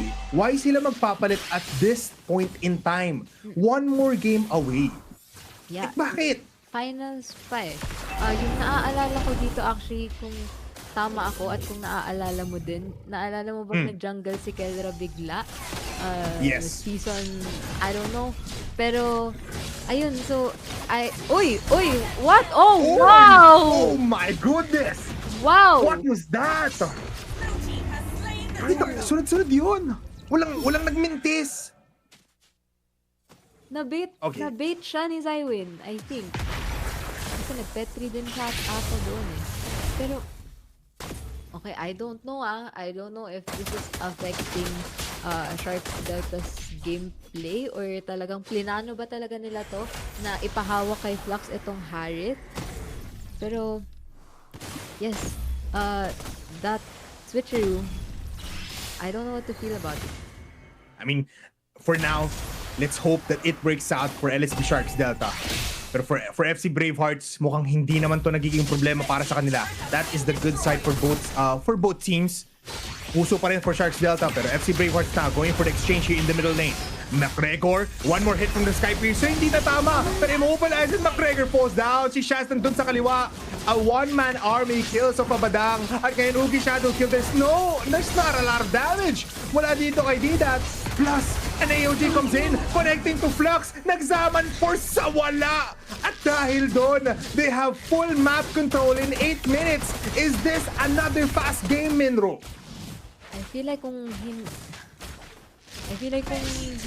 makakapag-set up dito si McGregor at si Kudo, we're gonna see another fast game for the Polar kasi wala na yung golden barrier dun sa taas, tapos gusto pa nilang i-push tong middle lane. I think possible na mapop pa to. Tapos magsuspawn pa yung Vital, pero si Kudo! Kudo with a turnaround, gets that kill into Zywin. Zywin forced now. Pero ngayon si CJ, he's eating up a lot of damage. He's controlling that team fight and he's providing a lot of slashes. Papunta sa mukha ng Sharks Delta, monster kill streak. And now, nakita mo yung Death Sonata tumama sa 5. Biglang naubos yung 4 na pating ng Sharks Delta. What? Nag-flicker ba dun si CJ? Oh my. Okay, thank you. Nag-flicker talaga siya kasi sobrang ganda ng pasok niya doon. 3, 4 yung nakuha niya doon. Tapos sunod-sunod na yung Death Sonata. Holy Minro! What was that? Tumama yung yung last flick ng bravest fighter. Tapos 5-man Death Sonata. Dito ka lang makakakita nun. Holy! And Ryoshi now, 7-0-4 Minro against itong Harith na 1-4-1. Talaga. Ayoko nang masyadong pansinin na yung switch up dito. Uy! Okay, walang follow up. Kasi may Lord nga naman. Pero ang aga ata nung AOG doon ni Eso kasi papunta pa lang yung Lord. I think at this point, all eyes on Kudo and McGregor talaga eh. Yeah, they have to start off a team fight and this is not good. Masyado silang overextended sa labas. One more fight can determine our finals. Kung kanina sobrang bagal ng ating mga laban, ngayon bumibilis na ang tempo. Simulan na ang laban, simulan na ang bakbakan. Shadows had been used mula kay Didat. Here comes the tower inhibitor, will be falling down. Next one is the middle lane. 30 falling down low. In HP, they take care of the Lord. Pero McGregor, kailangan mo mag-set kahit 9 levels ka pa lang. Another inhibitor turret. Pero nag-set up doon si McGregor. Tumama sa likuran pero Brave Spider's there. Look at the curtain call. Papasok na ba? Bakang mula kay Flux pero another back para kay Ryoshi. Susunod si 30 pero still alive. Hinabol ni Eso. Pumasok sa doon sa base ng buong Sharks Delta. That's 2 players down. They need to back off. CJ still alive in the base. Plus another stun mula dito kay Kudo pero papalag pa rin naman si Ryoshi. Nandito na yung backup. A Bravest Fighter has been committed 30 using all of the yoyos. Pinagahampas na mga bola dito yung mga ulo ng Bravehearts. Pero maraming minion waves top mid lane. Lahat nandoon na. Here comes the beautiful Ug Shadow Kill not gonna be finishing off Shaz. They live to see another day, Menu. Pero what a fight for both teams. Okay, Oy! Teka, legit pumikit ako. Tapos pag dilat ko, wala na si Teddy. Wala na rin si Flux. Kailangan mo tumilat, Minro. Kasi malapit na atang matapos ang laban na ito. 20 seconds on both of those that play si Kudo. Hindi makalapit, hindi makapag-rough waves. One more hit, two more rough waves palace. Pero now, McGregor nakapagsuntok dito kay Ryoshi pero wala na yung champion. Wala na yung base. Wala ng game number 3. Gumana ang passive. Your Axe fresh winning moment goes towards FC Bravehearts. Wala na nilabas yung dila. Hindi nag-interview kanina kasi isi-save up daw nila yun para sa finals. They showed their hearts. They showed their bravery. Corny, pero but they showed it. They showed it. Totoo, tama ka dyan, Mira. Sige, ituloy mo lang. Ituloy mo. Hindi, kasi gusto ko lang sana sabihin na lahat naman sila bravest fighter. Pero CJ. Just say,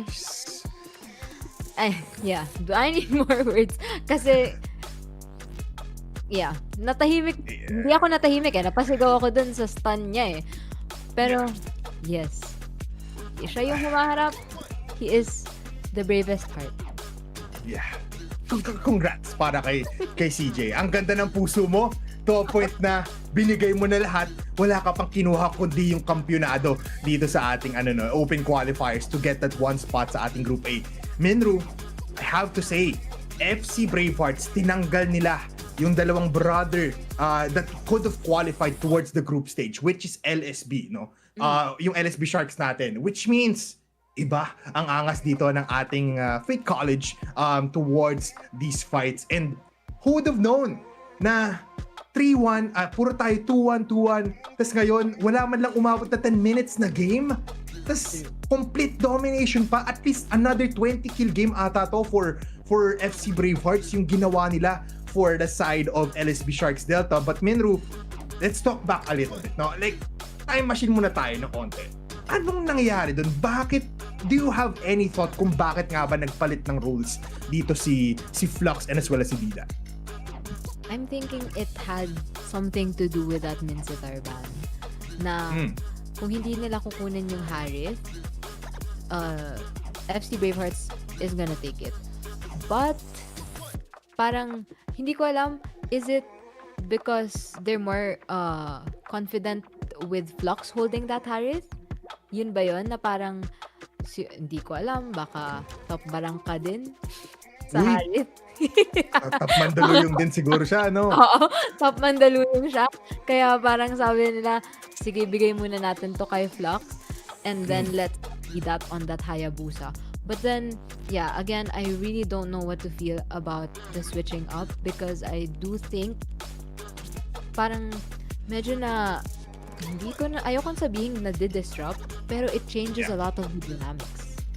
Yeah, it changes so much yung nangyari dun sa ating laban na yun. Kasi parang you look at FC Bravehearts, mas gumanda yung chemistry nila kasi dire-diretso, alam mo yun, may follow-up walang nasayang na AOG, walang nasayang na pagpasok dito ng ating Lapu-Lapu, si CJ, and it was a determining factor kasi looking at the stat line, again, 20 kills, 12 minutes into the game, 8 kills lang for LSB Sharks Delta, and dahil maganda yung chemistry ng FC Bravehearts, dire-diretso. Meanwhile, LSB Sharks Delta, dahil nga nagpalit sila, parang nag-iba yung tempo, nag-iba yung timpla ng laban nila. So, parang naging downside din at the end of the day.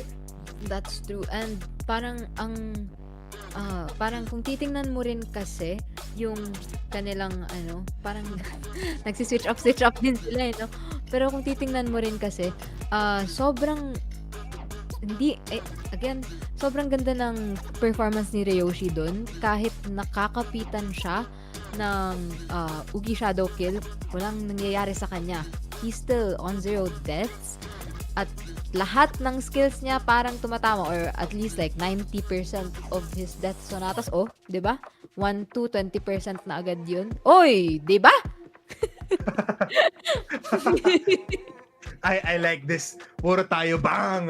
I like this. Kasi yun talaga yung expression no na nararamdaman natin. Ito pa, Minru, yung fight that changed everything. Oh my God, hanggang ngayon, kahit ako napapasigaw kasi what was that from CJ? Inalay lahat para lang makuha ng 12-0 scoreline si Ryoshi.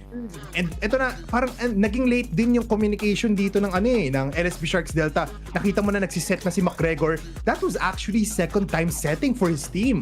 Sa loob na ng base nila, which is crazy to think that dun nga umabot yung ating mga players. But yeah, Ryoshi with an 11-0-4 scoreline, our Real Me Match MVP, he was just insane. As sobrang angas dito ng Granger ni Ryoshi. Tsaka siguro yung isang determining factor din doon is wala silang panghuli kay Ryoshi. Yes, the Badang is there. Yes, the Kadita is there. Pero kasi ang layo, kailangan mong lumapit. At ang liit ng range ng Petrify, ang liit ng range ng second skill ni Kadita, at ang liit ng wall. Kasi nga sabi natin, mas maliit yung wall niya kay Grok, diba? Yeah, totoo naman. Yun talaga eh. Siguro kung may Grok, iba yung kwento natin, no? Kasi wala pabilog daw eh. Sabi ng FC Bravehearts, ay hindi straight. Sige, okay lang, pabilog naman yun. Pwede ka mag-U-turn sa fist break ng isang Badang dito ng ating mga police. But yeah, Minru, what a way to end it off. Our finals. Finally, pumasok din yung ating passive, no, na actually, I wanted the game number 3, pero alam mo yun, iba ang pinakita din ng FC Bravehearts to a point na nag-review sila, nakita mo yung bans pa lang, di ba? Ang ganda eh. Binan out nila yung Minsitar, kahit kinuha yung Harith nila. May sagot agad sila. It was the Granger at the end. It was the Granger at the very beginning of the game na talaga nagpakitang gilas. Parang yung sinasabi ko nga na ano pang ipang-counter nila kung i-pick yung Harith. And it was just the Granger. Hindi mo na kailangan siyang pag-isipan. I don't need to hard counter you. I just need to outrange you. Yeah. Ooh, big words coming from Minru, no? Talagang all you have to do is just fight me head on. Tapos dire-diretso na lang. Wala nang iba. Great words from Miss Thea herself, no? Talagang magda-docs na rin ako kasi wala sinabi ng circuit. Diyos ko, guys. Pero ngayon, everybody, as we move on, mukhang we're just waiting if papasok nga ba sila sa interview natin dito. Hopefully, kasi kanina, we weren't able to talk to them kasi mukhang nag-ready agad sila for the game. But Minru, wow, I did not expect na again ganito yung mangyari. Plus, we have our first qualified team from the open qualifiers. So, nalagyan na yung spot natin sa Group A natin ng isang team. But right now, yeah, we're gonna be looking at the right time. Let's look at the group stage here, Minru. At ayun na nga, FC Bravehearts at that fourth spot. Do you think na may palagpa sila pagdating sa 3 teams na nakapasok agad sa group stage? Ako sa pinakita nila kanina, oo naman. Look at LSB Sharks Sigma.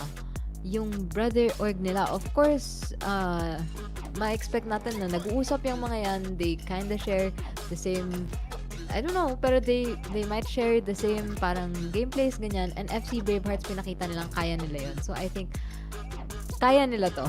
I think kaya, like, they can. Totoo naman, no? I mean, FC Bravehearts with their adjustment once again, no? Yun yung word of the day natin. With their adjustment, if i-continue nila yung gantong angas, yung gantong, kaya nilang mahaba ang game, kaya nilang mabilis ang game, then yung tempo changes na hindi mo akalain from FC Bravehearts at the finals pa na mangyari yun. At the finals pa na nangyari yun, they can possibly just take out even another LSB Sharks team, which is Sigma, which is the better team compared to Delta. And susunod na lang doon, Letran Salver Knights and UCLM Apex Esports na lang yung gugusto na lang, no? But mukhang meron pa tayong gawin dito. Direk, ano nga ba yun ulit? Mukhang hindi ko lang ayun lang, mukhang hindi daw tayo mag-interview kasi i-save daw muna nila Minru yung interview pag nasa group stage na tayo. Parang mas maganda nga yun kasi we know they're cooking a lot. Kita natin yun sa draft, sa execution pa lang nila. At honestly, baka kasi gusto nilang i-celebrate yung kanilang win agad. Na parang sabi na, ayan si Minru, si Bipolar, next time na yan. We're gonna celebrate our win. Bahala kayo dyan. At ngayon, Minru, let's wrap things up, no? Let's look at our Campus Playfest once again. Gusto lang namin ipaalala sa inyo that you have the chance to join us, everybody. Alam ko, hindi naman siya totally, it's almost free entry. So pumunta lang kayo dyan. It is in the MOA Music Hall at December 7 to 8. So malapit na yan. Exactly 1 month after now, Campus Playfest start. please do join us. Sobrang ganda niyan. It's brought to you by CCE PCC. Maraming salamat po. And now, hindi lang naman yan kasi sa November 12, mas maaga before that, meron kayo may kitang mga videos or mga episodes na kinukook up din ng ating team. It is the Playground Wars. A total of 3 episodes, Minru. Sinabi nga natin kanina na makaka-relate kayo sa mga content natin na ipapakita sa inyo. Abangan nyo lang yan kasi malapit na rin. Even the teasers, sinabi ni Minru na sobrang solid na aabangan nyo for the rest of the week. But before that, everybody, I'd like to say, habang inaantay natin to, please do be careful kasi marami tayong, mga rumaragasang rough waves din na paparating. Hopefully, you guys are gonna be safe.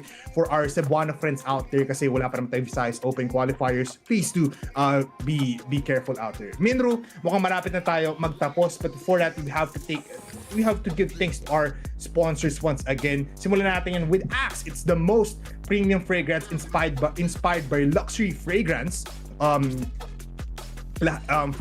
from luxury perfumes crafted by world-renowned perfumers infused with essential oils, up to 72 hours of deo protection so you can bust odor and smell irresistible. Pero syempre, Minru, balik tayo onti. Ano pa nga ba yung pwede lang i-change para gumanda yung mga laro nila?